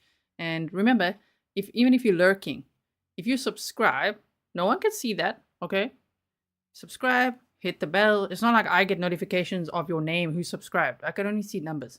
So don't feel shy to subscribe, hit the bell, become part of this community. And then when you're ready, say hi to us, okay? Thank you so much, Willow. Same name as our cat now, Willow. Fury sister. Love that name. Thank you so much for your sticker. Look how cute that is. Okay, let's continue on. We needed that moment of light in this moment here. Oh, no. She's like, so you were embarrassed. So you were drinking, huh? Ah, you were going to lie to law enforcement, huh? Like, oh, no.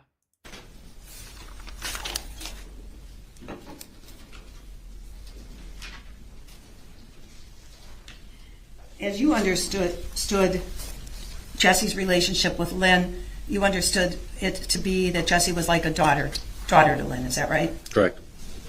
And you had been at Lynn's house at least after she died, right? You were at her condo? Yes, I was. You saw all the stuff that she had there? Correct.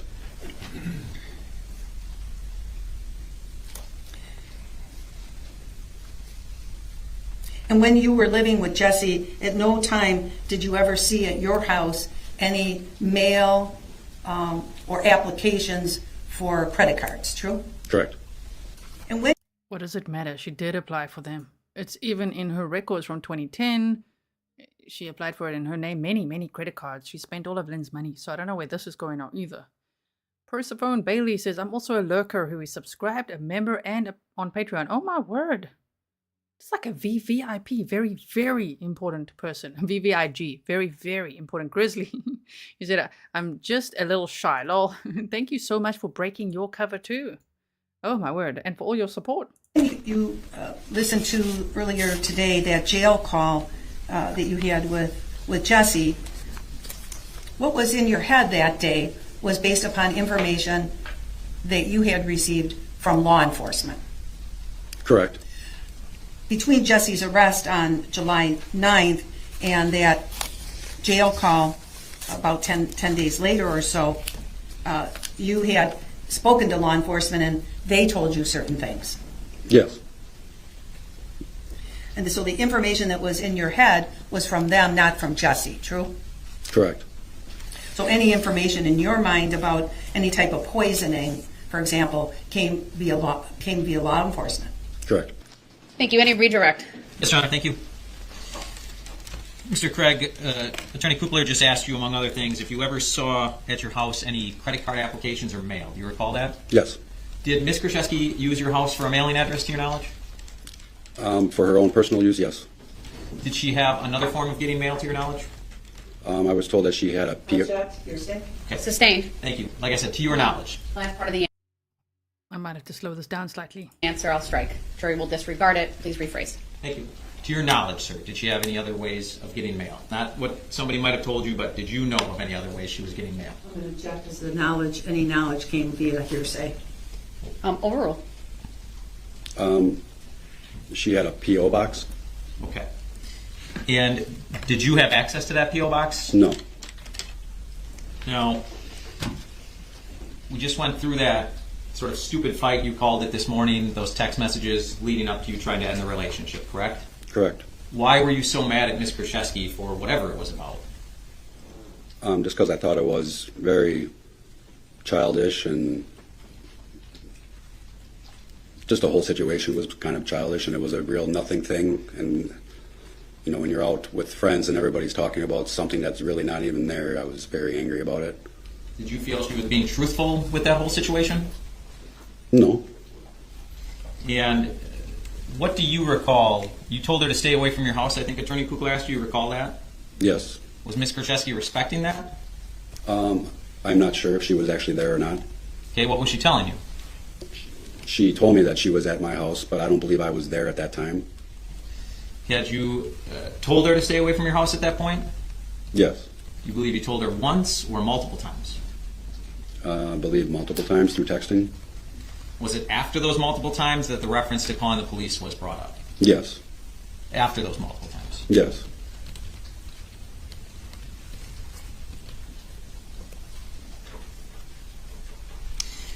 You said that you did not see Ms. Kurczewski making extravagant purchases during your relationship, correct? Correct.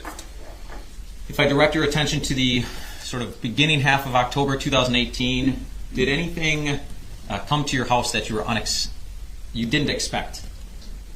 There was some furniture that came to the house. What was that furniture?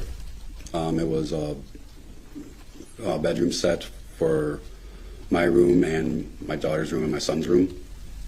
So 3 bedroom sets? Yes. Had you discussed making such a purchase with Ms. Kurczewski? It was mentioned a couple of weeks prior. She said that we need new bedroom sets, and I said we don't need that at all. I don't need anything like that. And then I came home from work one day, and all the stuff was in my front yard, the new furniture. That was all on Lynn's money. Jesse's like, you get a bed, you get a bed, everybody gets a bed. From me. Yes. From Lynn. From Lynn's money. Without Lynn's consent. And you would agree that is something of an extravagant purchase? Yes, I would say so, yeah, I guess. And did the conversation after you said we don't need any bedroom sets, did it ever get brought up again prior to you coming home and seeing those bedroom sets delivered? No. And were those bedroom sets delivered before or after Lynn Hernan's death on October 3rd? I believe it was after. Do you know how they were paid for? I do not know. Thank you, sir. That's all the questions I have. Love the redirects. Anything else from the defense on this witness?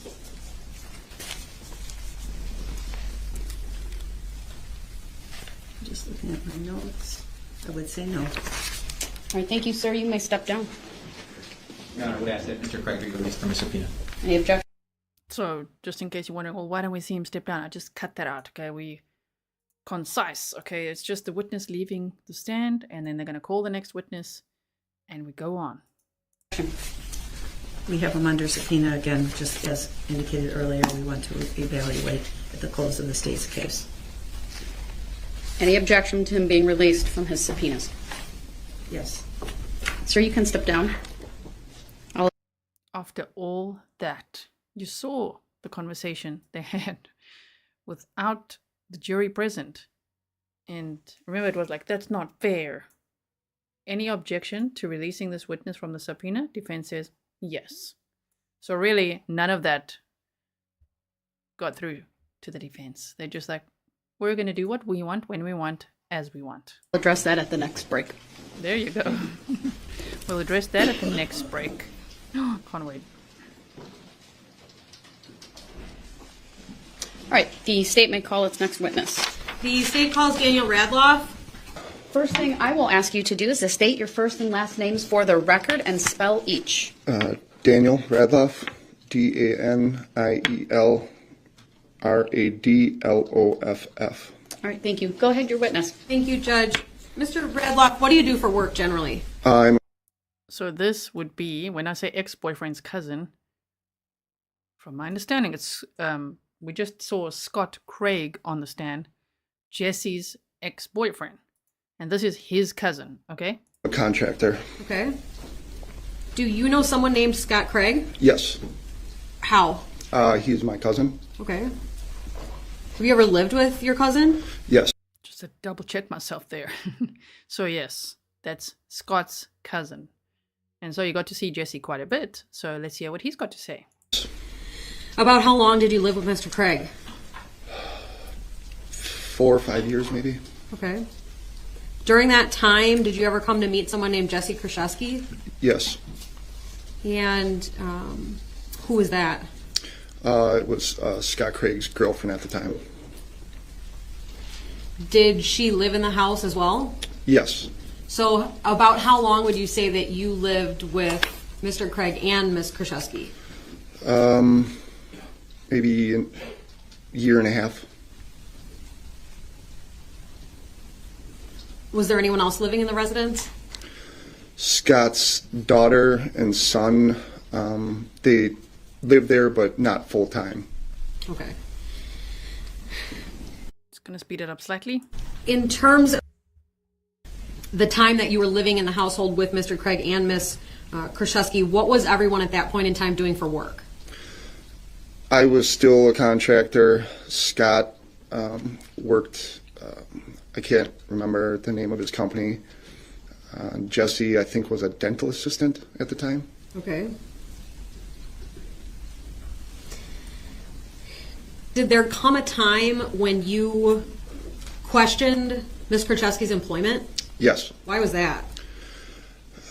I think that there was days where things just didn't add up. I'd get up for work. Some days she would get ready and go to work. Other days I would come home at like 10 o'clock because it was raining, and she would be home when she was supposed to be at work. So then that's what made me think something was not right. Okay. In terms of the amount of time that you were living there, did it seem like there was a certain time in the morning when Ms. Kurczewski had to leave to go to work every day? I want to say around 8-ish. Okay. I feel like that's when she would leave the house most days. What about other days? Other days, she would take more time to get ready. She would leave, 9, 10-ish. But, from day to day, it was different. Okay. When you say that she would get ready, Objection, elements. Can you clarify the time frame Sure. with the witness, please? So I'll sustain it for now. About how long, you said that you lived with Ms. Kurczewski for about a year and a half? Yes. Was it every day during that year and a half that she would get ready to go to work in the morning? Object to vagueness as to what year. Well, was not asked. The witness can answer this question and then so I'll overrule the objection. Can you ask the question again, please? Sure. So throughout the time that you lived with Ms. Kurczewski, did it appear that every day she had to get up and get ready to go to work? No. Felt like it was very sporadic. Okay. Did you ever learn that, in fact, she wasn't going to work on some of those days? Yes. When there's an objection, you have to wait to answer, so I'll sustain it, strike his answer. I'll sustain it as well due to vagueness as to the time frame we're talking about. Let's talk about the time frame. Do you remember, and this was many years ago at this point, right? Is that a yes? Yes. Thank you. When you first started living with your cousin, was Ms. Kurczewski already living there in the house? No. So there was a period of time when he wasn't dating her yet, is that true? Yes. Do you recall about how long that would have been? From when I moved in to when she moved in? Right. I would say about 3 years. Okay. Do you remember when you moved out of the residence? I don't remember the actual date. Okay. Did you, in this case, become aware that a search warrant was executed at that residence in July of 2019? No. You don't know that that happened? Yes, I do know that happened. Okay. At the time, I did not know it was happening. Understood. But yes. Using that as kind of a point in time in your mind, when that occurred, were you still residing in the house? No. Do you know about how long it had been since you were living in the house? About a year. Okay. So roughly, what would you say was the rough time that you were actually living in the home with Ms. Kurczewski and Mr. Craig then, in terms of months or years, if you can estimate that? So you're asking me how long I lived in the house with her? Like when on a calendar, when in time that would have been? Like 2015 or 2018? I want to say 2018, but I'm not positive. You testified you think it was about a year after you moved out that the search warrant happened? Yes. These questions have been asked and answered. Overruled. Again, if there's an objection, make sure you wait to answer. His answer may stand.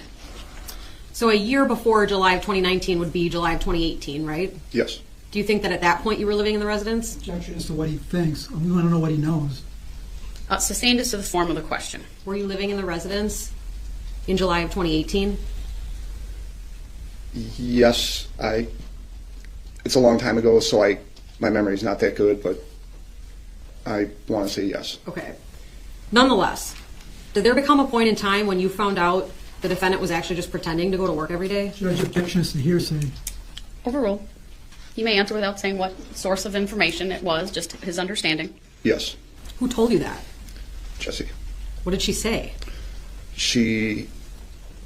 Can I elaborate a little? Yes. What did... It was, I think that she had known that I knew that she had not been working, and she told me one night when we were outside, it was just the two of us, that she had not been working for, I want to say 4 to 6 months, that she was lying about it.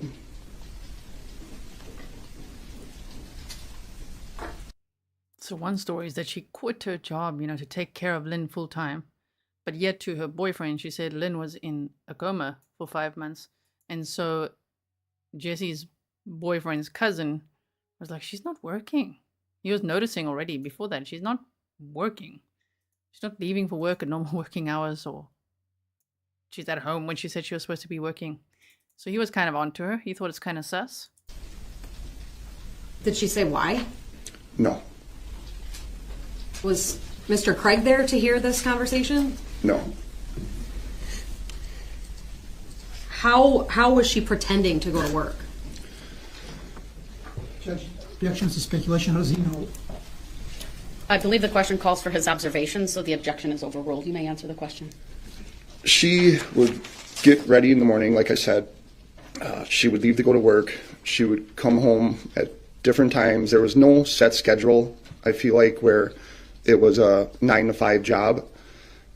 There were times where she would leave to go to work, and I would come home, and like 2 hours later, and she would be there. So that's what was throwing the red flags in my mind, that she was not going to work. What would you see the defendant wear as she would leave the house for work? Where would I see her?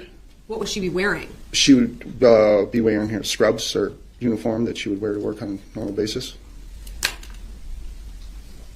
When Ms. Kurczewski told you that she was pretending to go to work, did that correspond with this amount of time where you would occasionally see her at the house when you thought she was at work? Yes. Okay. Do you know if Mr. Craig was ever told? I don't know. Okay. Did you ever tell him? No. Okay. In terms of, I want to talk to you a little bit about the spending habits that you noticed while living with Ms. Kurczewski for a year and a half. What would you say, do you know whether Ms. Kurczewski would buy, for example, food for the residents? Yes, she would. Was she helpful in that way? Yes. What about helping out with the kids? Yes, she did. Did she help with Mr. Craig's kids in ways other than buying things? Yes. Like how? Remember the day that Lynn died? They showed us exhibits of all the detectives outside that responded to the scene, right? And so that day, do you remember Jessy was wearing what looked like scrubs? So even then she was pretending to be working, but yet she had told people she was working caretaking full time, right? She quit her job to take care of Lynn full time. Picking his son up, bringing him back to the residence where he lived. She would watch him, do stuff with him, that type of thing. Do you remember there being a point in time where a big purchase was made by the defendant for Mr. Craig's son? There's objection to vagueness. Overruled. You may answer. Yes, she did make purchases that I can remember. I know that there was a TV bought. There was furniture bought for his son. Big purchases, I think that was about it. I don't know of any other big purchases. Did you have any idea how she was paying for these things? No. Okay. Were there occasions where you would be out in the evening with Mr. Scott and Ms. Kurczewski? Yes. What kind of stuff would you do? We would go to the local bar that we hung out at, drink, have fun. Sometimes we would go to the casino. But that was pretty much the gist of me hanging out with the both of them. Okay. When you would be, and again, this was all occurring in that year and a half that you lived with Ms. Kurczewski? Yes. Okay, so speaking specifically to that time frame, what can you tell the jury about Ms. Kurczewski's spending habits when you were out at the bar that you noticed? It seemed like there was no end to the money that she had. It wasn't where we would go out. Most people would spend a certain amount of money and they would be done for the night. They couldn't afford to spend anymore. Well, with her, it was overwhelming.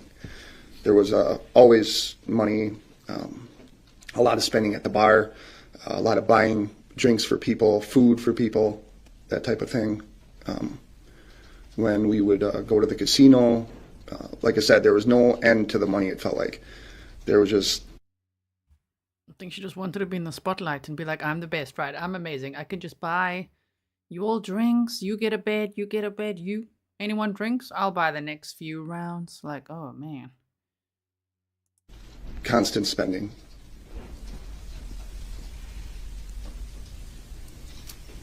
When you say food at the bars, were the bars that you frequented places that had big kitchens? No. Okay, can you explain that to the jury? It was more that we were at the bar. She would ask people if they were hungry. You know, of course, people are hungry at the bar, so she would order $200-300 worth of stuff from different restaurants in the area. To be brought in to be brought to the bar to, so we could all eat. When that would occur, did you ever see Ms. Kurczewski collecting money from everyone then? No. Shame. The way he looked down like that, I think he feels really guilty about it. If you think of the memory now of eating whatever it was that she's ordering for $200 to $300, well, that was all Lynn's money. In hindsight, now they know that. That must feel terrible. Did she ever ask you to pay her back money for food she bought you or drinks she bought you? Typically, if she were to buy me something, I would try to pay her back. If I didn't have money, she would just tell me, don't worry about it. The bars that you were at, did they have machines that you could gamble on inside? Yes. Did you ever see Ms. Kurczewski using those machines? Yes. Do you know if those require money to play? Yes. Did you observe what kind of amounts of money the defendant was using at those kind of machines? No. Okay. You said there were times that you went to the casino with Ms. Kurczewski and Mr. Craig? Yes. About how often do you think that occurred? Once a week. Okay.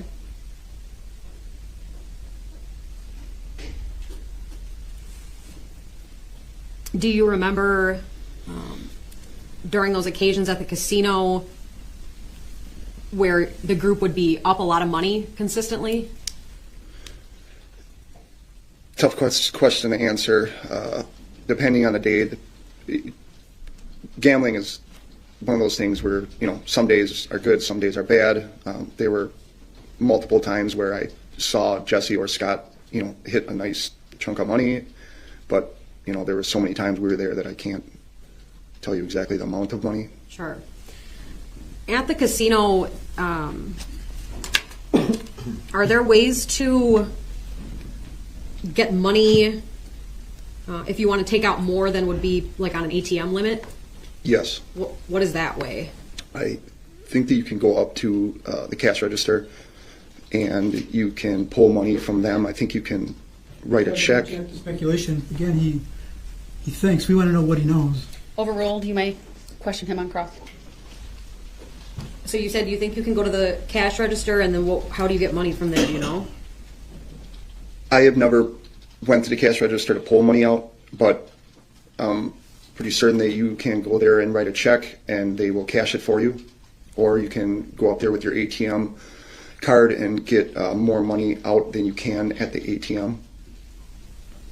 Did you ever see Ms. Kurczewski use that system? Yes.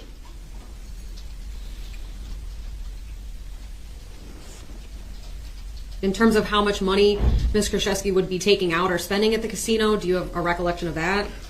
I have a recollection of one night that she went to the cashier and she came back with $3,000.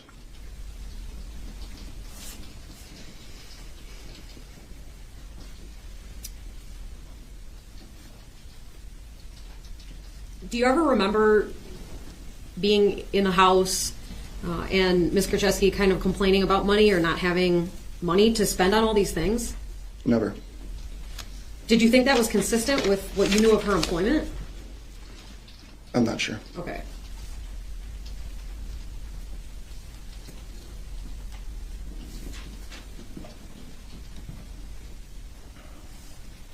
Did you ever know Lynn Hernan? No.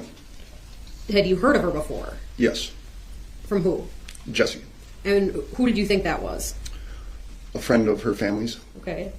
Did you ever meet Lynn Hernan? No. Okay. Did you know where she lived?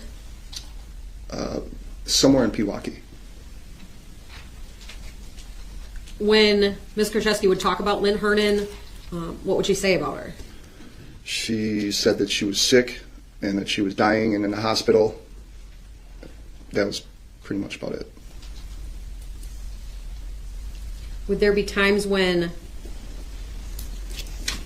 Ms. Kurczewski would have to leave the house because of Ms. Hernan? Yes. Can you describe that to the jury, please? I want to check to Vegas. How would he know where he's going when Jesse left the house?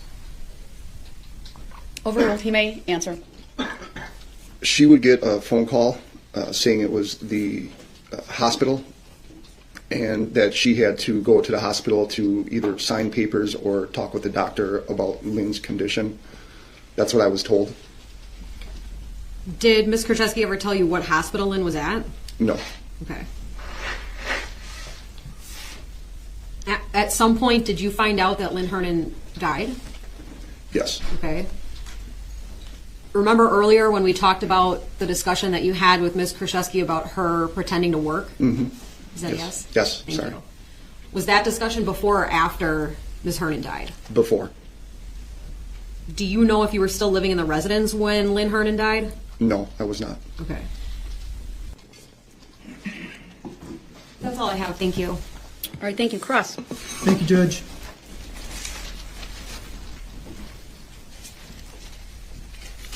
So, Mr. Radloff, is it safe to say you don't know exactly the month? Buckle up, everyone. We've got cross-examination time. And we've got 1 hour and 4 minutes left of trial footage. And yet, we've still got so much happening. We've got cross-examination of Daniel Radloff, Jacquiline Gerloski, Alexandria Craig, Christina Sherock, and Ryan Solie still to take the stand. Whoa. How many years you lived with Mr. Craig and Jesse was in the house, do you? No. You can't give this jury an exact time frame, correct? I can tell you that it was a year prior to Lynn's death that I did live there, and the 5 years prior to that. So that would be from 2012 to 2017? Yes, I want to say 18. Well, you heard that Lynn Hernan died October of 2018, correct? Yes. And you moved out a year prior to that? Yes, so it must be 17.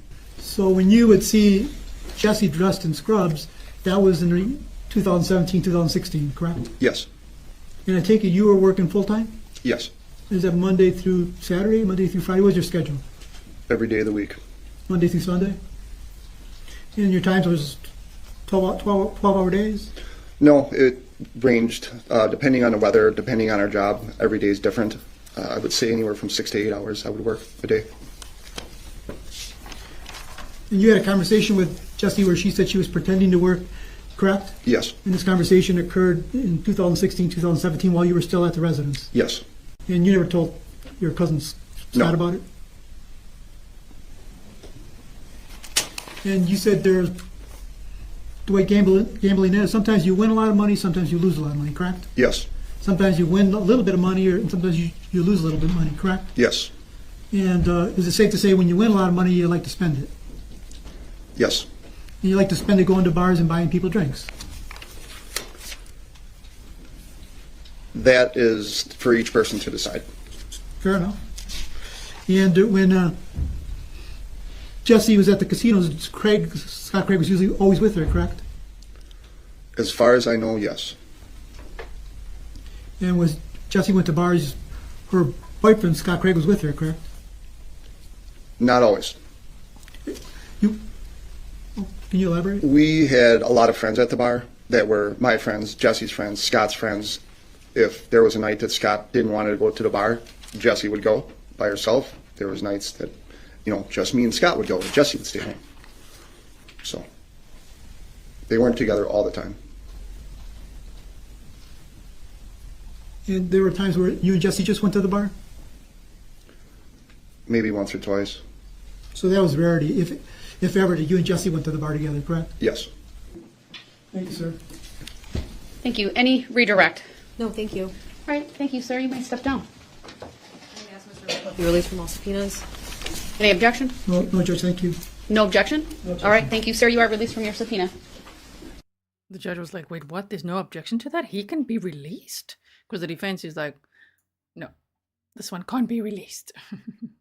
But this one can. Okay, great. So Daniel Radloff is released, but Scott Craig not so much.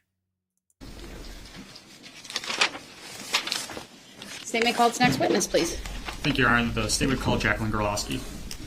Good afternoon, Ms. Gerloski. If you would please make your way to the witness stand, which is on my right, all the way to the front of the courtroom. When you get there, please remain standing.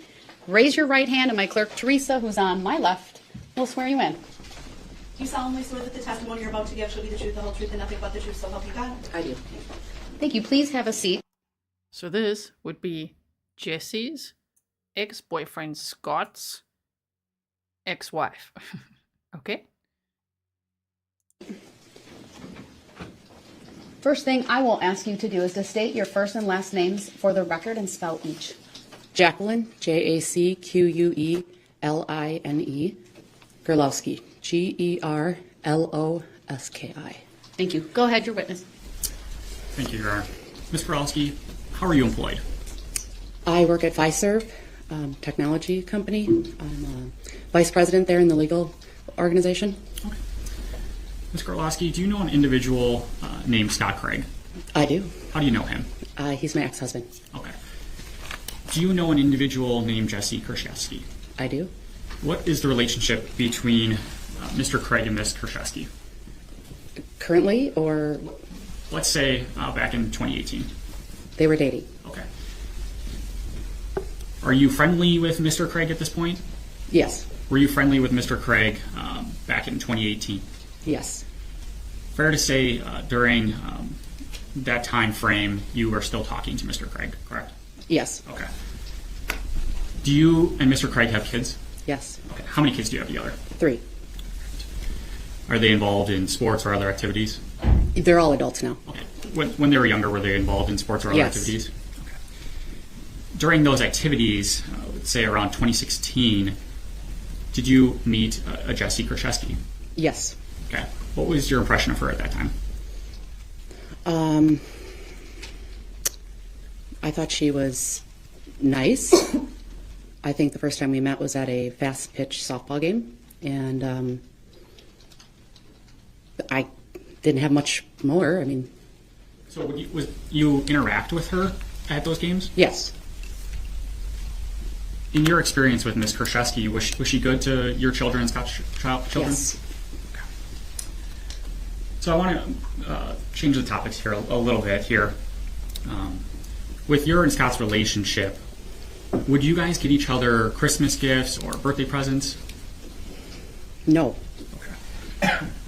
What about, say for Mother's Day or Father's Day, would you guys get each other presents for those occasions? No, our kids were old enough that they would buy their dad something if they wanted to borrow money. Like our youngest, I would borrow her money to get dad something or from the school fair or whatever.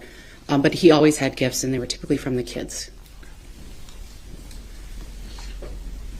I want to direct your attention to Mother's Day, for instance, here.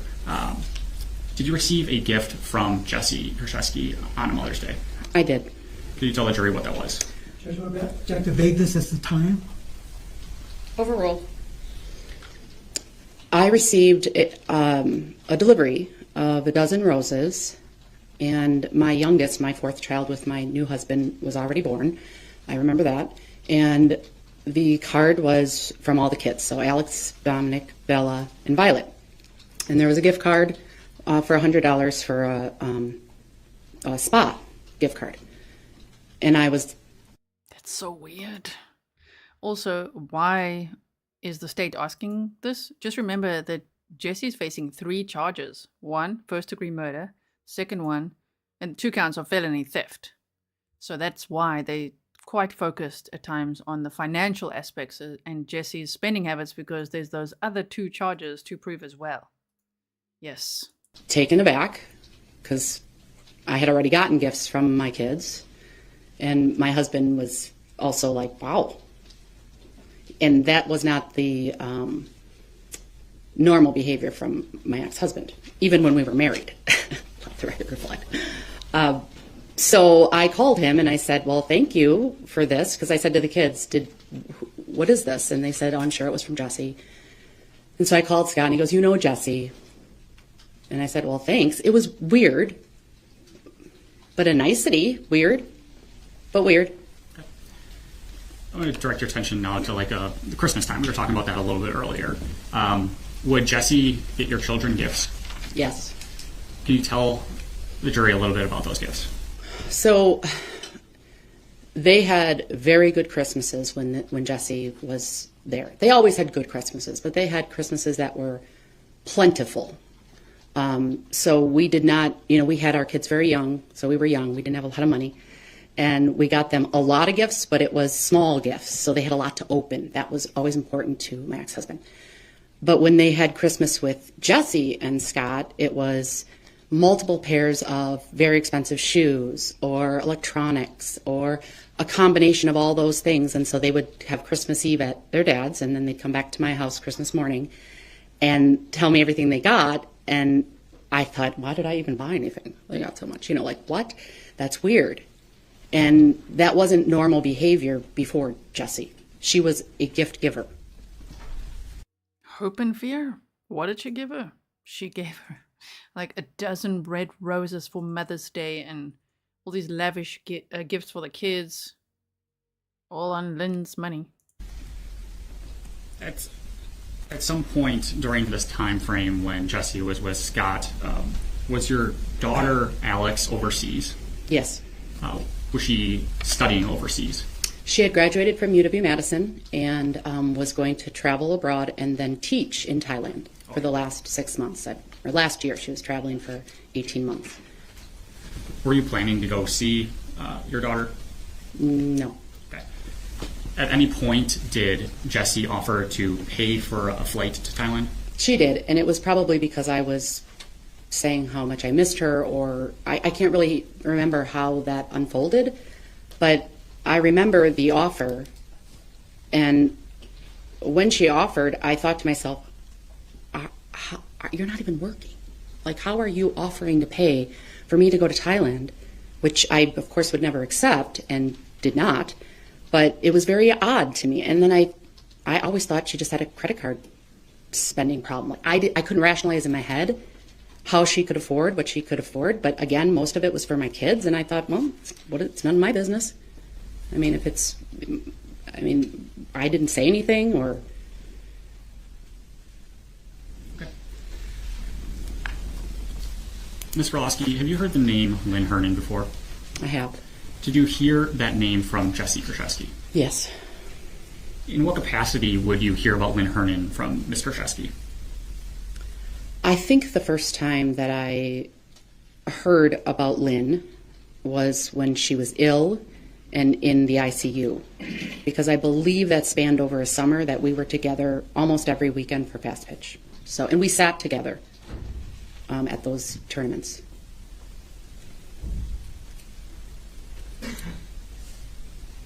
Did she talk to you about Lynn's health issues? Not in detail during the games. It was just, I think, how's Lynn doing? And it wasn't anything in grave detail other than she's still in ICU. And I recall the kids saying that to me as well. Did she ever get into detail about why she was in the ICU, if you recall? Judge should ask an answer. Overruled. She may answer. I can't recall if we had that conversation or not. During that summer, do you recall having a conversation with Ms. Kurczewski about a do not resuscitate order with Lynn? Yes. Can you tell the jury about that conversation? So I pulled up to my ex-husband's house to either drop off or pick up my daughter, my youngest, and Jessy came out to my car and was frazzled, was upset. And she said, I can't believe it. Frater did not, I can't remember the exact words, it was something to the effect of, they brought Lynn back to life. She had a do not resuscitate, and they brought her back to life. Is there anything I can do? Can you believe that? That was also in that probable cause affidavit, but they elaborate on this here. Can you believe that Jessy said, what? Why would the hospital resuscitate her when she had a no resuscitation instruction? And she asked the ex-wife of her boyfriend, what should I do? Wow. So when Lynn was in the hospital for 13 days, and she actually left the hospital 4 days before she died, before she was poisoned with Vicine, a lot more clearly. Yeah, that was on September 28th when she left the hospital. So for the 13 days before that, when she was in there, she was very, very sick. And obviously there, well, Jessy's saying, why would they resuscitate her? Sure. And I said, I don't know. Do you have an attorney? Maybe get an attorney? And it was just odd. It was an odd conversation, and I think I advised her to get an attorney. And she said that she would, or she had one, but it was a very odd conversation. Ultimately, did you get any follow-up from Jessy about what happened with the hospital and the do not resuscitate? Yes. So I can't tell you what the time period was, maybe a few weeks, maybe a month. She had said that they settled with Frater, and Frater agreed not to charge Lynn for any of her stay after that day. And in my mind, I said that would never happen. Nothing happens that fast with a company like Frater. But I didn't engage and say, well, that's not true. I was like, oh, well, I'm glad you guys settled it. And that was it. I mean, my conversations were limited, but that was also very weird. Thank you, Ms. Gerloski. I don't have anything else. Any cross? Yes, Judge, just a few questions. Cross-examination time. Ms. Gerloski, you indicated that Jessy was a nice person, correct? Yes. She treated your kids great, correct? She treated them very good. When you and Scott would have the kids every other weekend? Every other week. And this started when? What year? Jeez. We got, you mean when we got divorced? 2010, I think. Well, again, you have 3 kids with Scott, correct? Yes. And back in 2016, how old are they? Oh, boy. Can you give me the name of your 3 kids? Alexandria, born in 1994. Dominic, born in 1995. Isabella, born in 2003. And math is not my forte. That's okay. So your youngest, how old was Isabella when you met Jessy? If you can remember. Well, if I met her in 2017, they started dating. Somebody say yes to that so I can do the math in my head. It might take a while. From your memory, from your record. I think she was 10. 2003, she was born. 13. Oh, that's okay. Who's the child that was in fast pitch? Isabel. So Alexandria and Dominic, they were like young adults. Yes. Alexandra was studying abroad during that time? I believe so. She graduated Madison December of 2016 and left the January after December. So she left in January of 2017. I'm just quickly pausing it there. Lali said, I'm probably alone on this, but I think it was inappropriate to accept those gifts. I would have politely refused. The problem is that they were aware that Jessy had a gambling problem. So maybe they thought, well, is this from her winnings, or does she want to like blow the money, that she's winning with gambling? It was this lady's ex-husband's new girlfriend. And of course, if we look at it from the other side, Jessy wanted to enter the scene and just be the best. Just like, I'm just going to buy all your kids everything. She's going to one-up everyone, right? To me personally, I think that this is a very relevant testimony building the case, building the state's case. I'm sure they're going to have really great witnesses before they rest. More, financial witnesses, accountants, whatever it would be from people from the bank. But this is very telling to Jessy's behavior based on the 3 charges that she's facing, in my opinion. So let's continue on with a cross-examination. And Dominic must have been in high school or graduated from high school? What year? 2017. So he was in UW Eau Claire in his last year. He graduated in December of 2017. So the only child that you were exchanging with Mr. Craig was Isabella? That's correct. And I think you trusted Isabella in Jesse's care? Absolutely. I never would have let her be there if I didn't.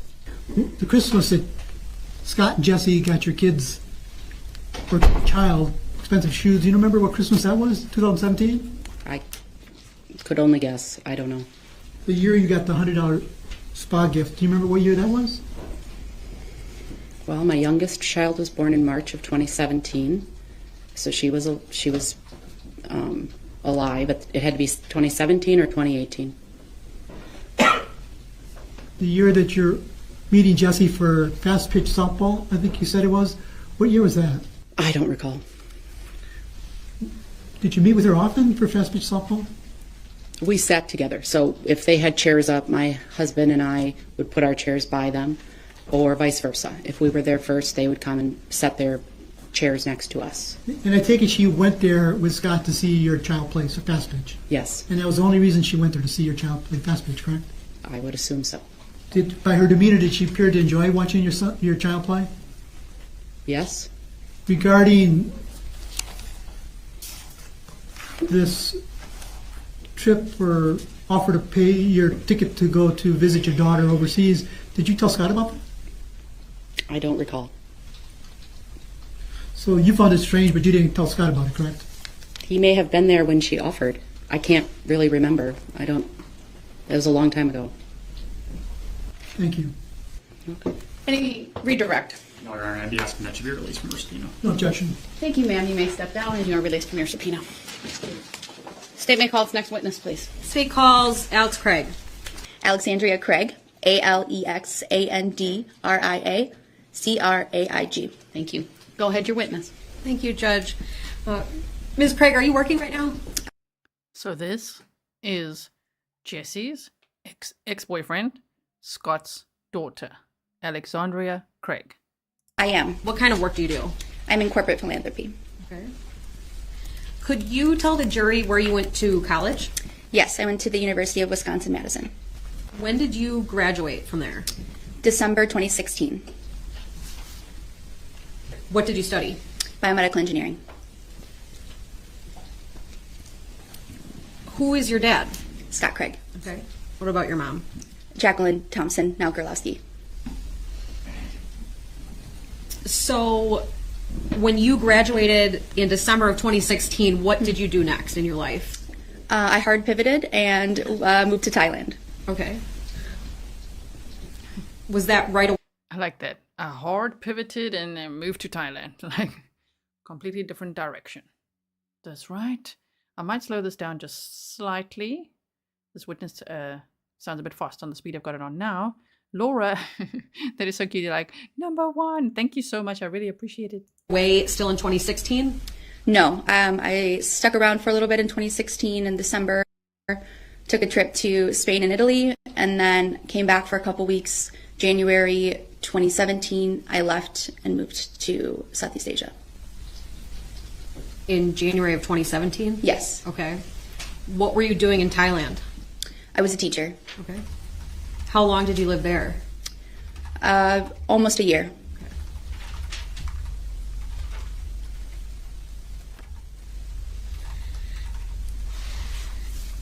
At some point in time, did you meet Jessy Kurczewski? I did.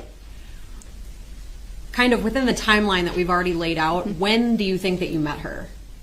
I remember at least being around her in December of 2016, that Christmas, and at my graduation. Okay.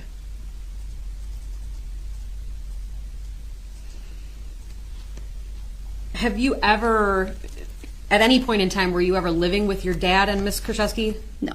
Okay.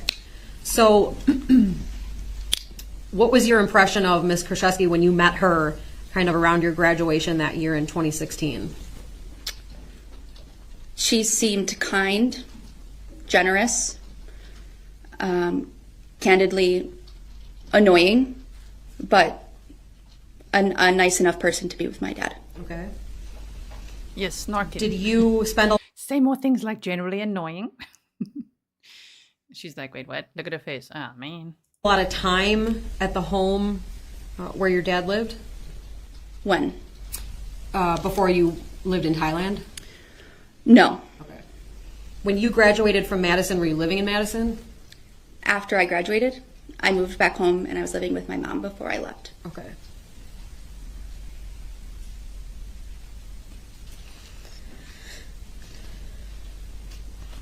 Once you were in Thailand, did you keep in contact with your family? Yes. How did you do that? FaceTime almost every single day. Okay. Yeah. Did that include with your dad, Scott? Yes. Yeah. Okay. Were there occasions when you would also speak with Miss Kurczewski while you were in Thailand? She would be on the phone in the background, but I never desired to speak to her directly. Okay. So, during that time, were you also keeping in touch with your mom? Yes. Did you miss her? Yeah. Okay. Did your mom ever come visit you in Thailand? No. Do you know whether, do you recall a conversation where that came up, having your mom visit you? Judge, I object to relevance.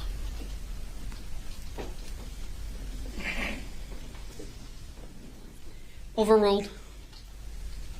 You can answer. What was the question? I'm sorry. Do you recall a discussion that involved whether your mom would come visit you in Thailand involving the defendant? Judge, I object as to hearsay. Overruled. Answer the specific question about whether there was a conversation first. There was a conversation, and I was a part of it. Was that a remote conversation? Remote as in over the phone? Right. From what I recall, yes. Okay. Do you remember when that conversation happened? Were you already in Thailand? I don't recall. Okay. Was Ms. Kurczewski involved in that conversation? Yes. And what did she say about it? She had offered to fly my mom out to Thailand to see me. In 2017, if you had to estimate what a plane ticket to Thailand cost you, what would you say? Round trip, at least $800 to $1,000. Okay.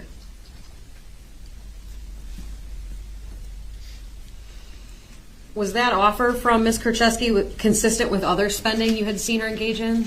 Yes. Could you talk about that for the jury, please? Yes. She was a very generous spender and gift giver. She would always be offering to buy things, to we would be out to eat and she would want to pick up the tab or offer to get things for us, things even we didn't really need, but seemed very overly generous. I'll say that. Even overly generous, aka charming, which Laura Richards said is a red flag. She's manipulating, right? Jessy, I mean. Rayanne Bishop says, I am breaking silence and have subscribed.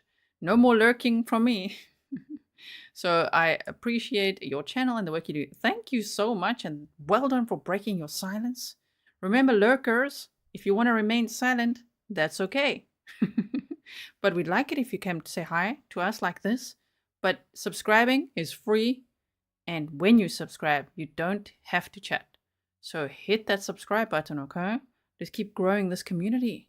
Yes. Okay, let us continue on listening to this witness. Directly to you? In ways, yes. What about, let's talk about holidays, for example. How would you describe holidays that involve Ms. Kurczewski? Yes, they were always very over the top. We come from a working class family, so we like holidays and we tried to do, as growing up, do our best and have a lot of presents under the tree. But the Christmases, Jessy was a part of, they were always a little bit more extravagant with more extravagant gifts than we're used to, or the Easter baskets were much fuller or things along those lines where I could tell that it was not just my dad that went and spent that money. It was Jessy spending money. And I had believed it was because she, wanted to have us have good holidays. Okay.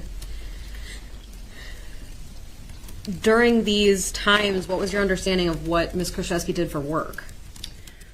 I had known that I had thought that she had worked at some type of clinic, dental clinic or medical clinic.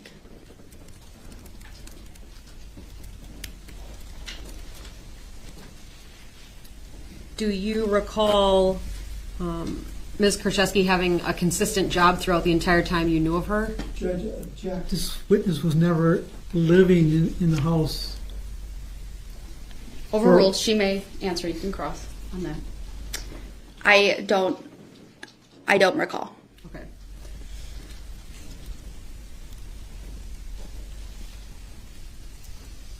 Did you ever have an understanding of the source of the money being used to buy these gifts and things? Objection, big relevance. Overruled. I had an idea, but it wasn't something that was concrete. Did Ms. Kurczewski ever tell you anything about where she would get money to spend?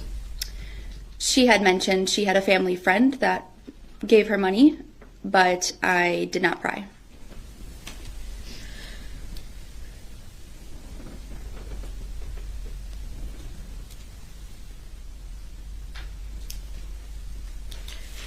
Do you recall ever hearing about someone named Lynn Hernan? Yes. Who told you about Lynn Hernan? Jessy. Do you know about when that would have been? When I returned from overseas in around April, May 2018. So it was during that summer where I started to hear more about Lynn. And what were you being told about her? I was told that she was very, very sick. That was a friend that Jessy was taking care of, and that consumed a lot of Jessy's time, and that she was taking care of her sick friend. Do you know where Lynn was located? I knew that she had lived in Pewaukee. Okay. Would there be occasions when you were at the house and Jessy would have to go to care for Lynn? Yes. Do you know where she was going to do that? I remembered that she either was going to the hospital at the times she had mentioned Lynn was in the hospital, or she was going to Lynn's residence in Pewaukee. Okay. Do you remember what hospital Ms. Kurczewski told you Lynn was at? I believe it was Freighter, but I can't be 100% sure. Regardless, do you remember Ms. Kurczewski telling you why Lynn was at a hospital? She had said that she was sick, had depression, had liver disease. I believe that was the extent of it. Okay. Okay, a couple of new words she threw in there. So Jessy told her that Lynn was sick, depressed, and had liver disease. It's amazing how Jessy always glazes over the thyroid cancer. One would think she mentioned that about Lynn, but she never did. Stomach issues. Like I wonder actually how well Jessy really knew Lynn. You know what I mean? Even though she knew her from a young age. Was she really in the know? Because it didn't sound like it. And also, they already testified. Wait, was the medical examiner looking at Lynn's medical record saying she wasn't depressed? You know? Forensics nerd said, our whole lab watches this channel. You'd think, given our day jobs, we'd be tired of it.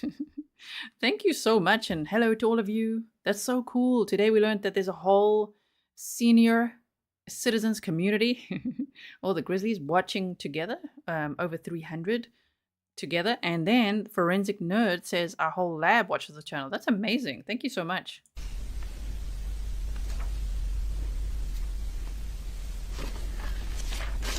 Do you remember the defendant telling you about a do not resuscitate? Judge, I'm going to object to the name that the prosecutor's given to my client. Sorry, what now? Objecting to the name that the prosecutor is giving to my client. Okay, what was the name? What is his problem there now? Also, I do wonder if Jessy means, damn, I thought she was going to die in the hospital, but why did they resuscitate her? Because that's what it sounds like. Or is it just a complete lie, like there was never any do not resuscitate order? Otherwise, obviously, the hospital would have honored that, right? Okay. Sustained. Please rephrase. Do you recall Ms. Kurczewski telling you about a do not resuscitate involving Lynn Hernan? Yes. And what did she say about that? She had said that Lynn had a do not resuscitate order, that the hospital resuscitated her against those wishes, and that they were going to sue the hospital or something along those lines. Did Ms. Kurczewski ever talk to you again about that topic? Yes, she had brought it back up and again said, and I'm paraphrasing, said something along the lines of the case was settled, they're paying her medical fees.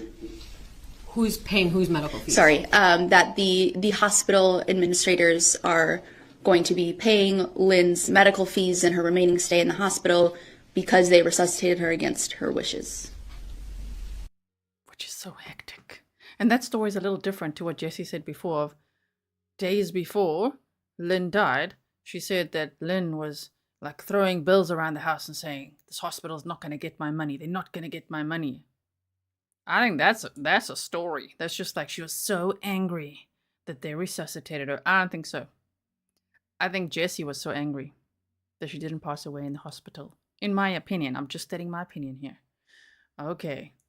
So Kerry said the DNR order could have been in place when she had dialysis for 24 hours, but removed immediately when she recovered. Yes.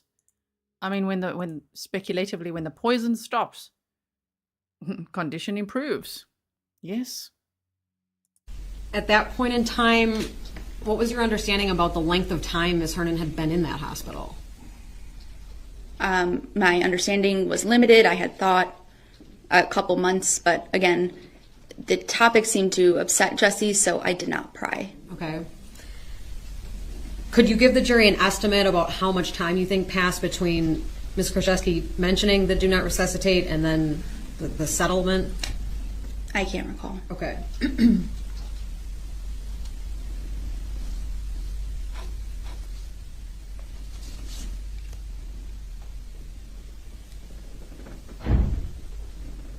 Did there become a point in time when you found out Lynn Hernan died? Yes. Was that in October of 2018? Yes. Where were you living at that point in time, generally? I was still living at my mom's. Okay.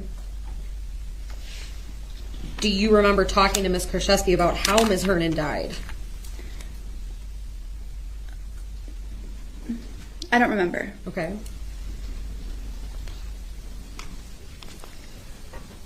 Did you ever go to a residence in Pewaukee that you believed was Lynn Hernan's residence? Yes. Who did you go there with? Jesse, my dad, and my friend Danielle. Okay. Would that be before or after the death? After. Why did you go there? My friend Danielle and I were moving into an apartment, and we were really excited. And Jesse had brought us to Lynn's apartment to procure any items that we would want to take from her apartment for our own.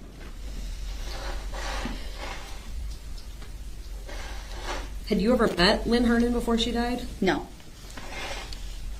Did you ever go to any kind of funeral service for Lynn Hernan? No.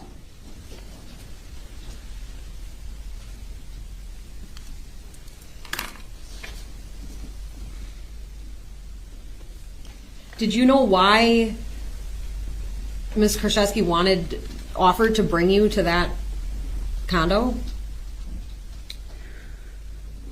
She knew that we were moving into a new place and that she had said Lynn had a lot of items and things that she was going to sell anyways in an estate sale, and that anything that we wanted for our own apartment we could have. So I think it was an offer trying to be generous and save me some money. Did Ms. Kurczewski seem to be handling quite a bit of the estate at that point? Yes. Did Ms. Kurczewski tell you why she was so involved in it at that point? Yes, she had mentioned she had some kind of power, or that she was involved in the estate in some way. That sounded more accurate of how Jesse would say it. I have power. Power of attorney, but she's like, I do have power. Yes, everybody gets a bed. Everybody gets a drink. Who, you want some shoes? I'm buying. Oh my gosh. Did you have a lot of details about that? No, I didn't ask too many questions. Do you remember taking anything from the residence? Yes. What was that? A entertainment stand, some shelving units, I believe a washer and dryer, and there might have been a few other things as well, but those are the big ones. Okay.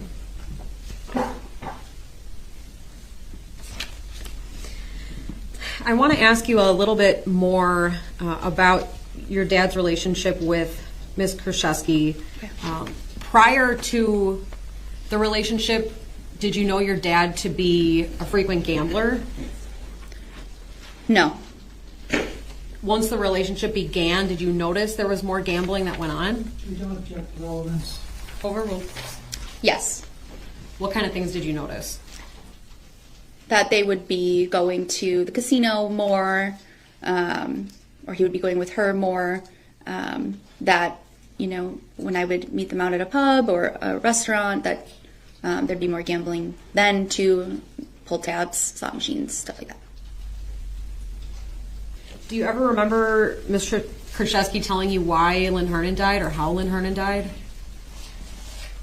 She just had said she was very sick and succumbed to her sickness, I would say.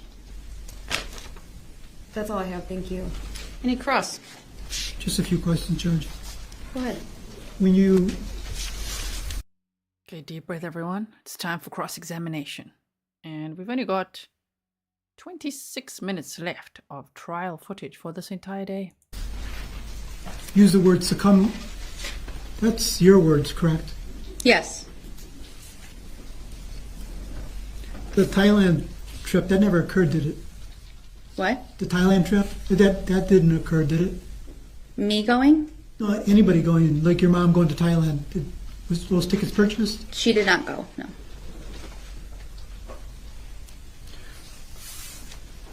Prior to your dad meeting Jesse, your dad lived alone? No. Who do you live with? My Uncle Dan. So is this your dad and your uncle? Your dad and your uncle? And my other siblings, yes. And during that time, your dad would just give you and the other siblings just little gifts? Thank you for reminding me. Yes, no. I could speed this up a little bit. In what regard? Did you get like presents from your dad? For like birthdays and Christmas? Correct. Yeah. Did you get presents from your uncle? No.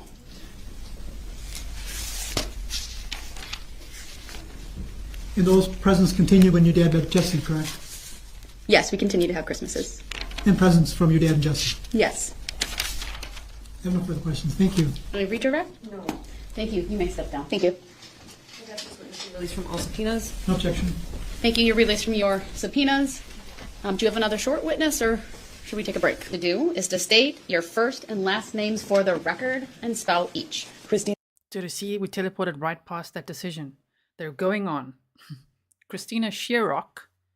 Thank goodness I fixed my typo because I was like Christina Sherlock, and I'm like, okay, Sherock. To listen again, not Sherlock. So Cindy says, I'm on the very, very late rewatch your live crew today. Jesse's mom's comments really upset me, probably because we're here in the court case versus being there in the past and knowing what we know.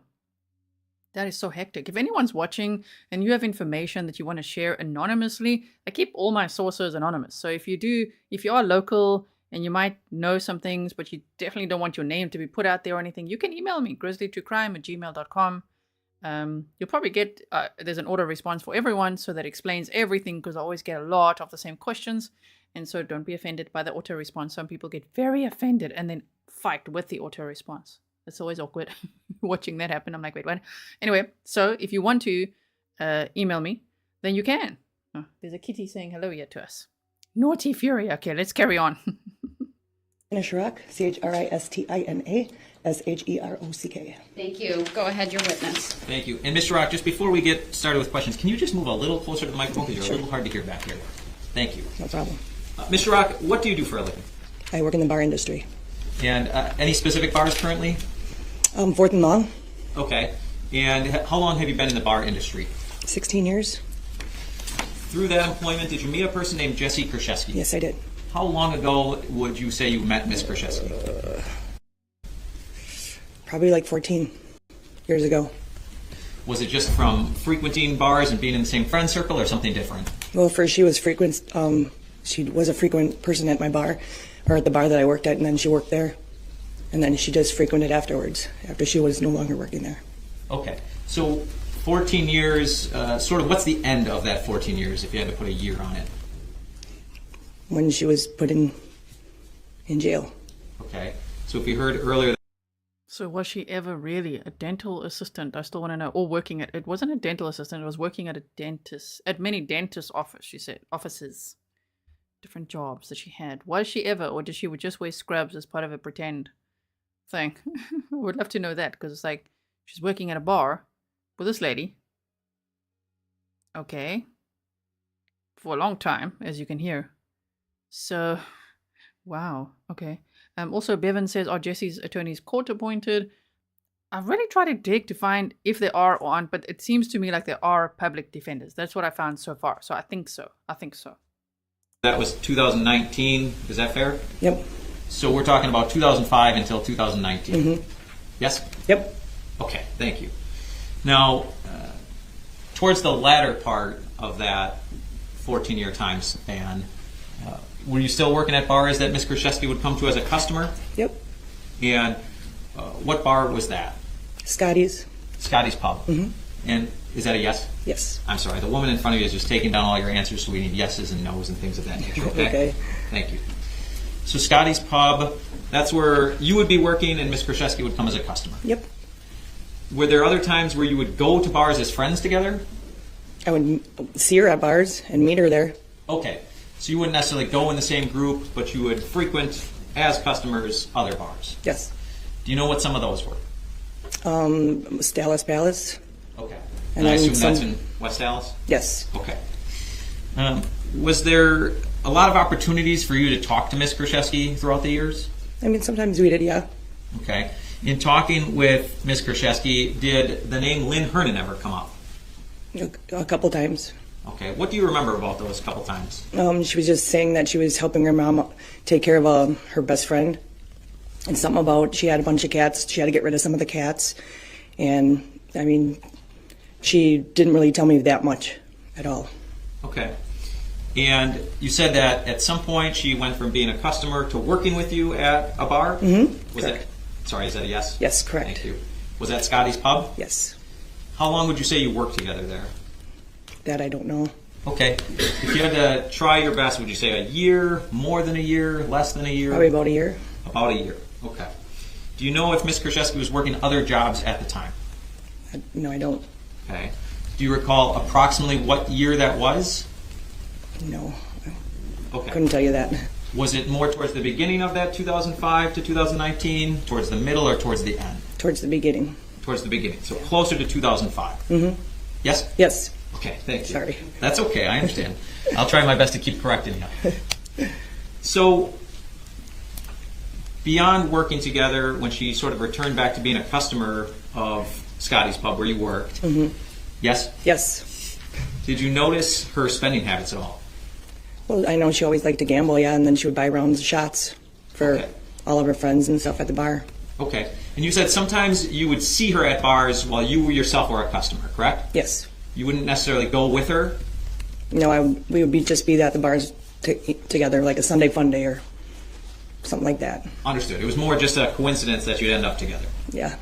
So when you say Ms. Kurczewski would buy rounds of shots or things like that, was it for the group she came with, or was it for everybody in the bar, or something different?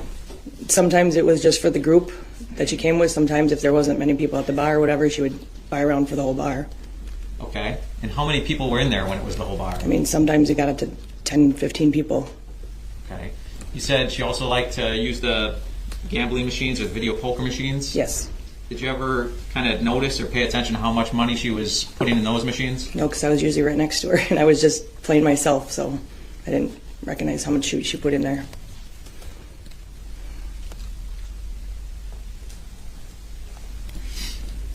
One of the few times she did talk about Lynn Hernan, was that to tell you that her family friend had passed away?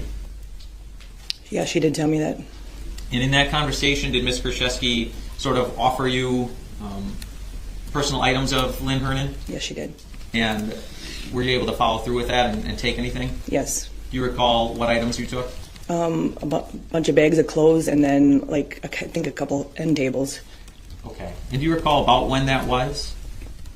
No, I don't know.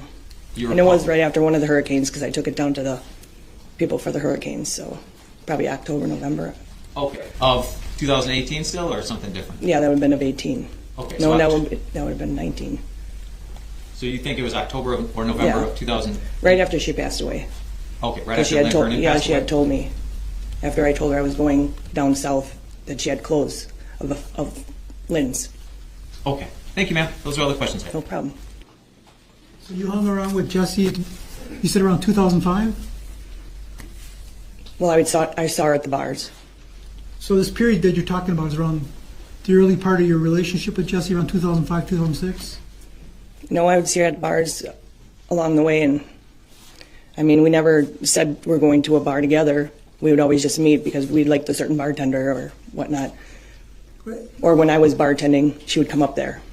And you seem to indicate this happened in the early part of your meeting with Jessy around towards the 2005 time frame.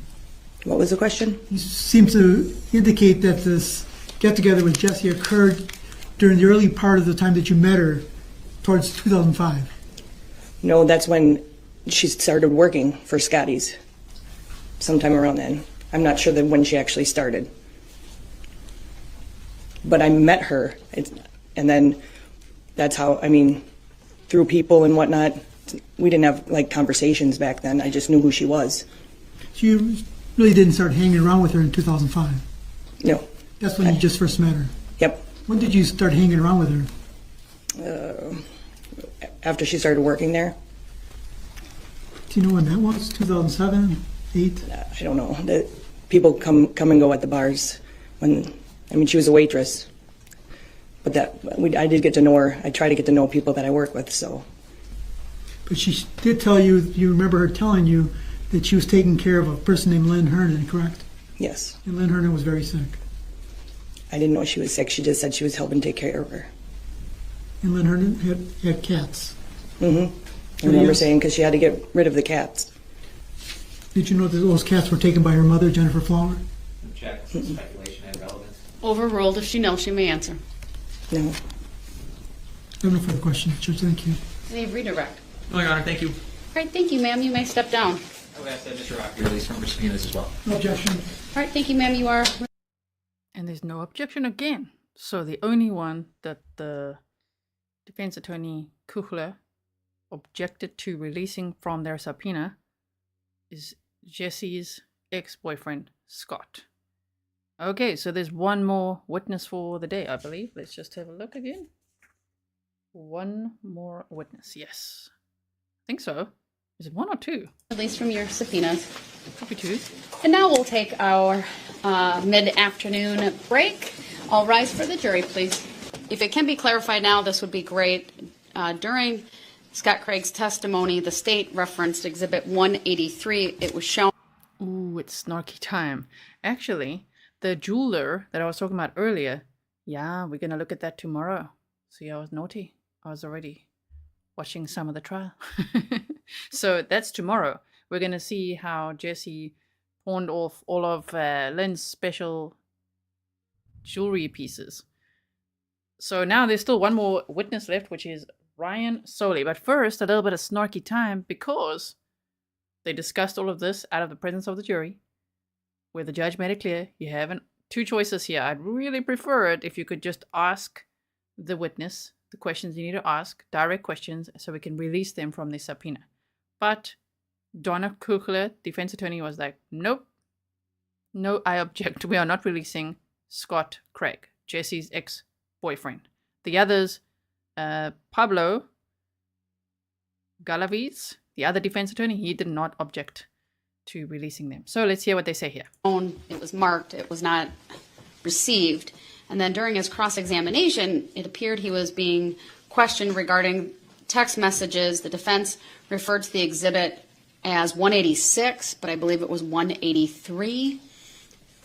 So do I have that correct? Anyone from the state? You do have that correct. There is a 186 that's more of a demonstrative PowerPoint with text messages, excerpts from the raw data. 183 that I showed him until it was objected to was the raw data with all the messages in sequential order.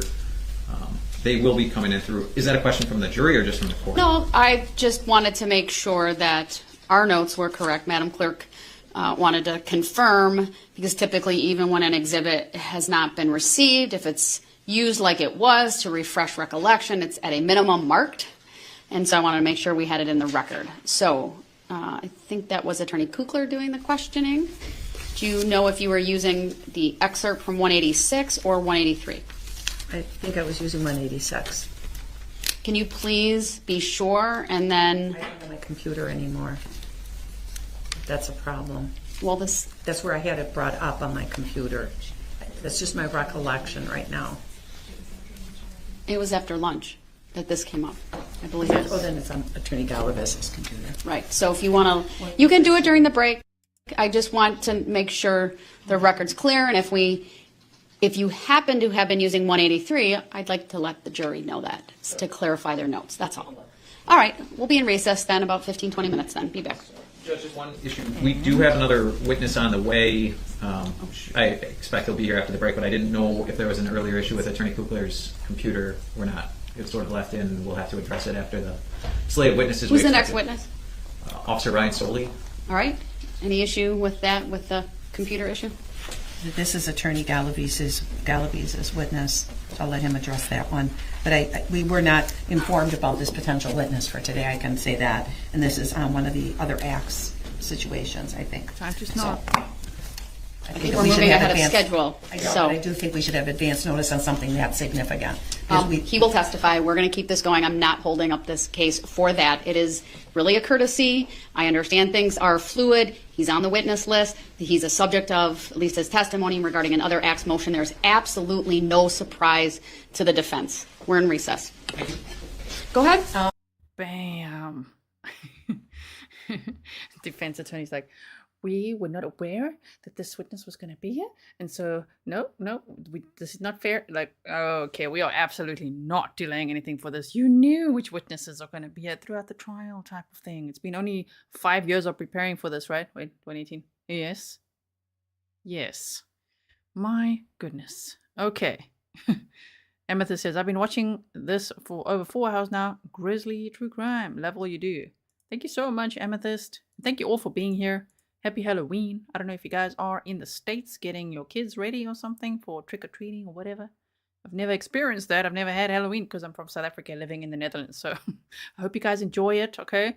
Let's go. We've still got about 12 minutes left of trial footage. I've got my computer and things up there, and somebody from my office, I understand, is on their way. Oh, no problem. Okay, and I just want you to know. No problem. Okay. I understand. All right. Here. Judge, did you want to talk about Scott Craig's dual At the end of the subpoena? day. At the end of the day. Thank you. We're on a roll. Let's keep going. Understood. Thank you, everyone. Please be seated. All right, the state may call its next witness. Thank you, Your Honor. The state would call Ryan Solie. First thing I will have you do is to state your first and last names for the Don't worry, the camera angle gets better. record, and then spell each. Okay, my name is Ryan Solie. First name R-Y-A-N. Last name S-O-L-I-E. Thank you. Go ahead, your witness. Mr. Solie, how are you employed? I work for Wisconsin Lutheran High School. In what capacity? I'm the director of school safety. All right. Going back to July of 2010, how were you employed? I was a police officer for the city of West Dallas. How long were you employed with the city of West Dallas at that point? About 3-4 years. Okay. On July 16th, 2010, were you dispatched to a Payday Loans? Yes. What were you dispatched to that location for? I believe someone was trying to fraudulently obtain some type of title loan. Okay. Ultimately, when you were dispatched to that location, did you meet with other officers to get briefed on the situation? I did. Okay. Did you make contact with the suspect of that case? I did. Who was the suspect? Jessy Kurczewski. If I would say it's Kurczewski, would you have any issues with that? No. Okay. So you ended up speaking with Miss Kurczewski. Kurczewski. Maybe I should just say it like that. All the Polish Grizzlies are like Kurczewski, which I appreciate. But for her, maybe it's Kurczewski. Correct? Correct. Okay. What did you talk to her about? Well, employees on scene were worried that she was trying to fraudulently obtain a loan. She initially provided her identification and stated that she was Jennifer Flower. She showed me a picture ID of a Jennifer Flower, which did not look like Jessy. So I questioned her further on that. If you watch the video where we read through the entire probable cause affidavit, sorry to mention it again, but if you watched it, you're going to know a lot more details about this here as well. Some good background info of, yes, Jessy actually using her mother's identity. Word. To get all kinds of loans, more money, to support her shopping and possibly gambling habits. What happened at that point? She eventually admitted that Jennifer Flower was her mother, and she was there trying to obtain a title loan on her behalf.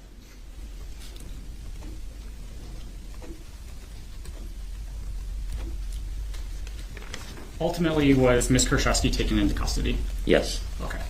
Before we get to that point, though, was a search of the vehicle that Ms. Kurczewski took to that location done? Yes. Was identification relating to Ms. Jennifer Flower located in that vehicle? Yes. Could you explain to the jury what was found in the vehicle belonging to Ms. Flower? From what I recall, her Social Security card was in there. I'm not exactly sure what else we located in there. If there were... if I were to show you your report from 2010, would that help refresh your recollection about what was found in the vehicle? Yes. Your Honor, I'll get this marked as an exhibit after this.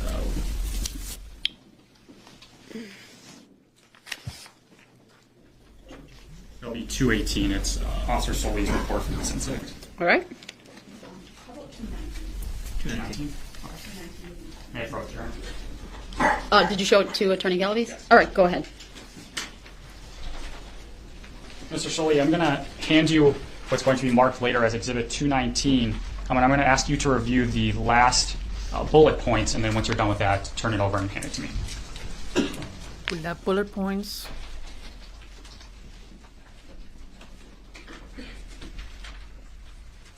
There it is. Bullet points. Emoji.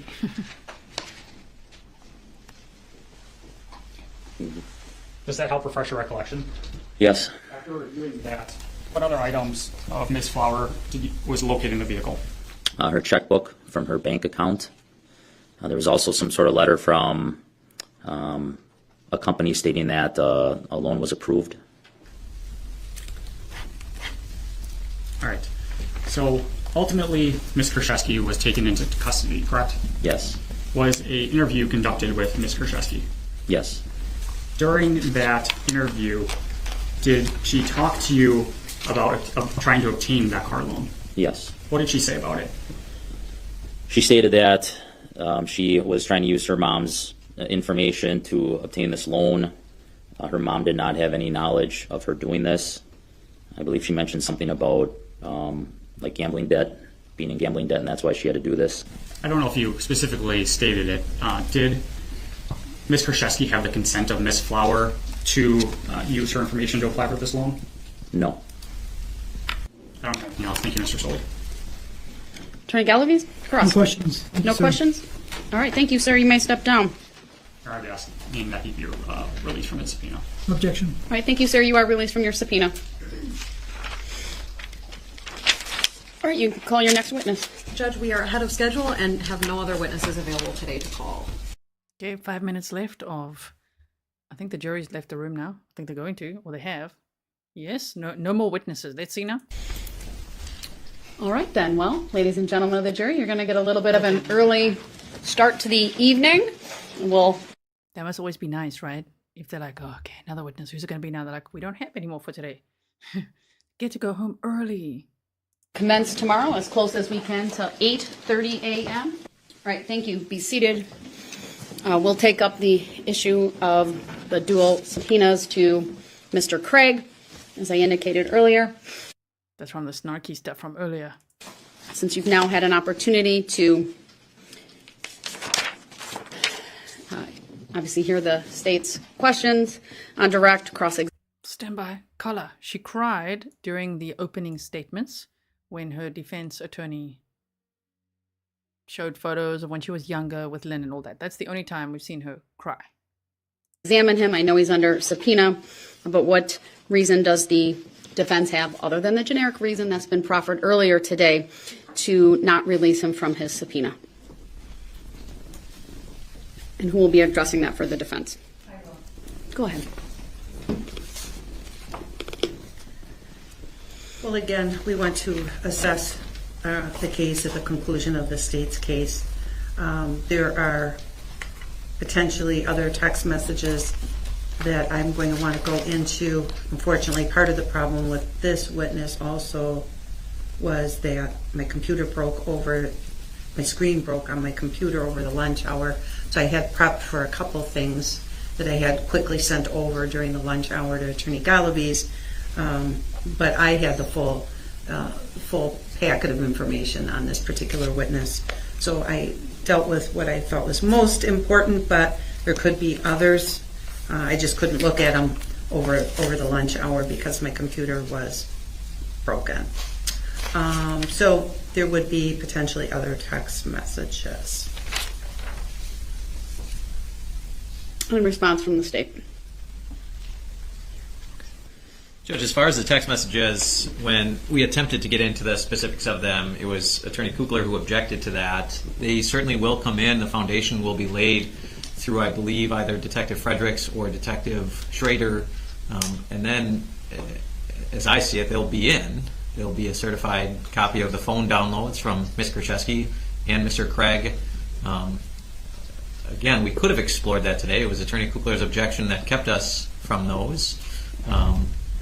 And so I simply am not hearing a reason why Mr. Craig would need to be called back. Certainly the defense added 2 exhibits this morning I would add to the record that were his recorded interviews that they appeared ready and able to play portions of if he had trouble remembering something or testified differently than he did back in 2019 when he was interviewed. And I think the next interview was 2021 perhaps, but several years ago. And they had those opportunities today, and there's just nothing. So valid, right? I mean, like, my computer screen wasn't working, couldn't access those text messages, didn't want to release Jesse's ex-boyfriend.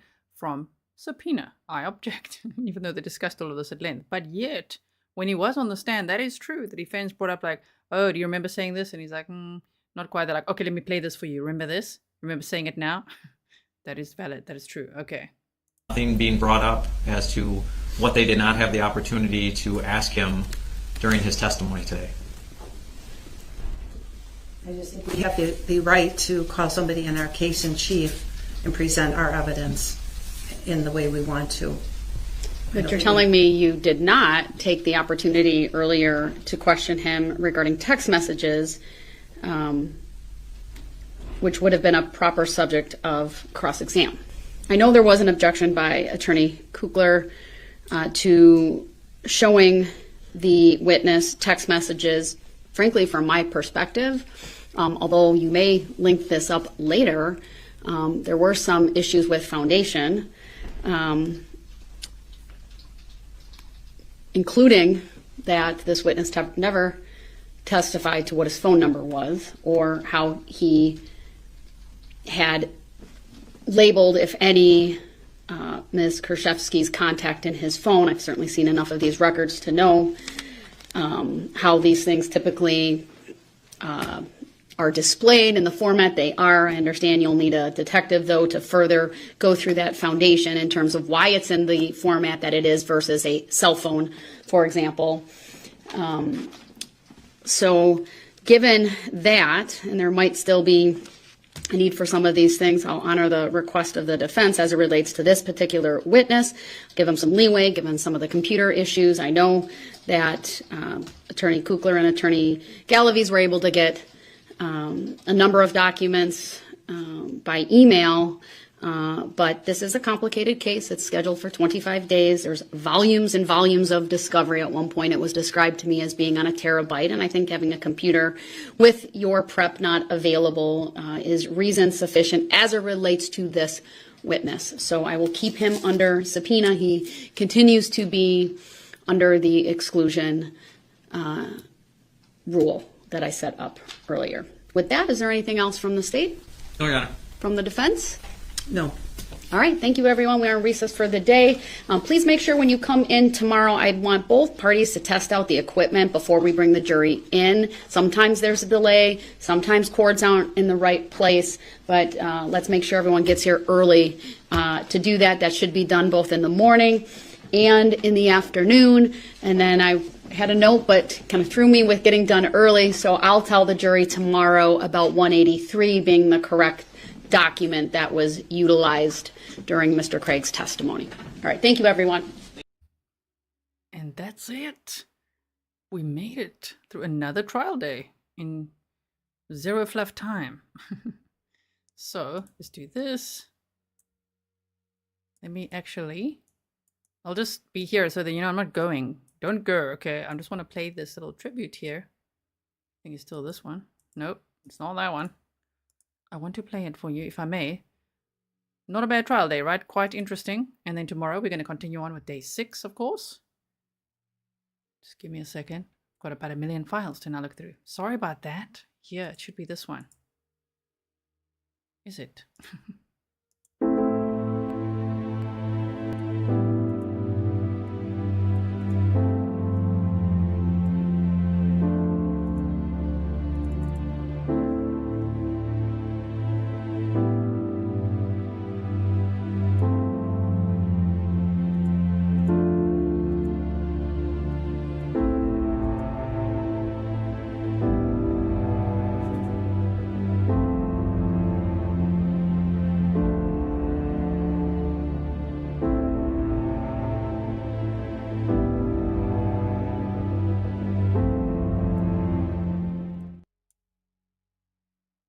Okay, so that I really hope that Lynn will get justice in this case, because it sounds terrible. Thank you, everyone, for sharing rainbows and cats. We're doing that for Lynn in honor of her. So thank you for remembering to do that. Really appreciated. So tomorrow, you're not going to get teleported now, because I did not, in all the reaction to the Delphi news. I hadn't yet set up tomorrow's stream for us, but don't worry, we will meet again tomorrow for day 6 of this trial. I will prepare the footage again. This is where my time zone is my advantage right now, because while you're sleeping, I'm preparing this all for you so we can meet again. So I'll have it all prepared for you tomorrow. And then let's see what happens. I know already that we're going to see a jeweler testify. We'll see who else testifies. I haven't watched the rest of it yet. I'm going to be watching all of it, making notes for all of you. And thank you for spending your time here with me today, especially if you are very busy in the USA or wherever you are with Halloween.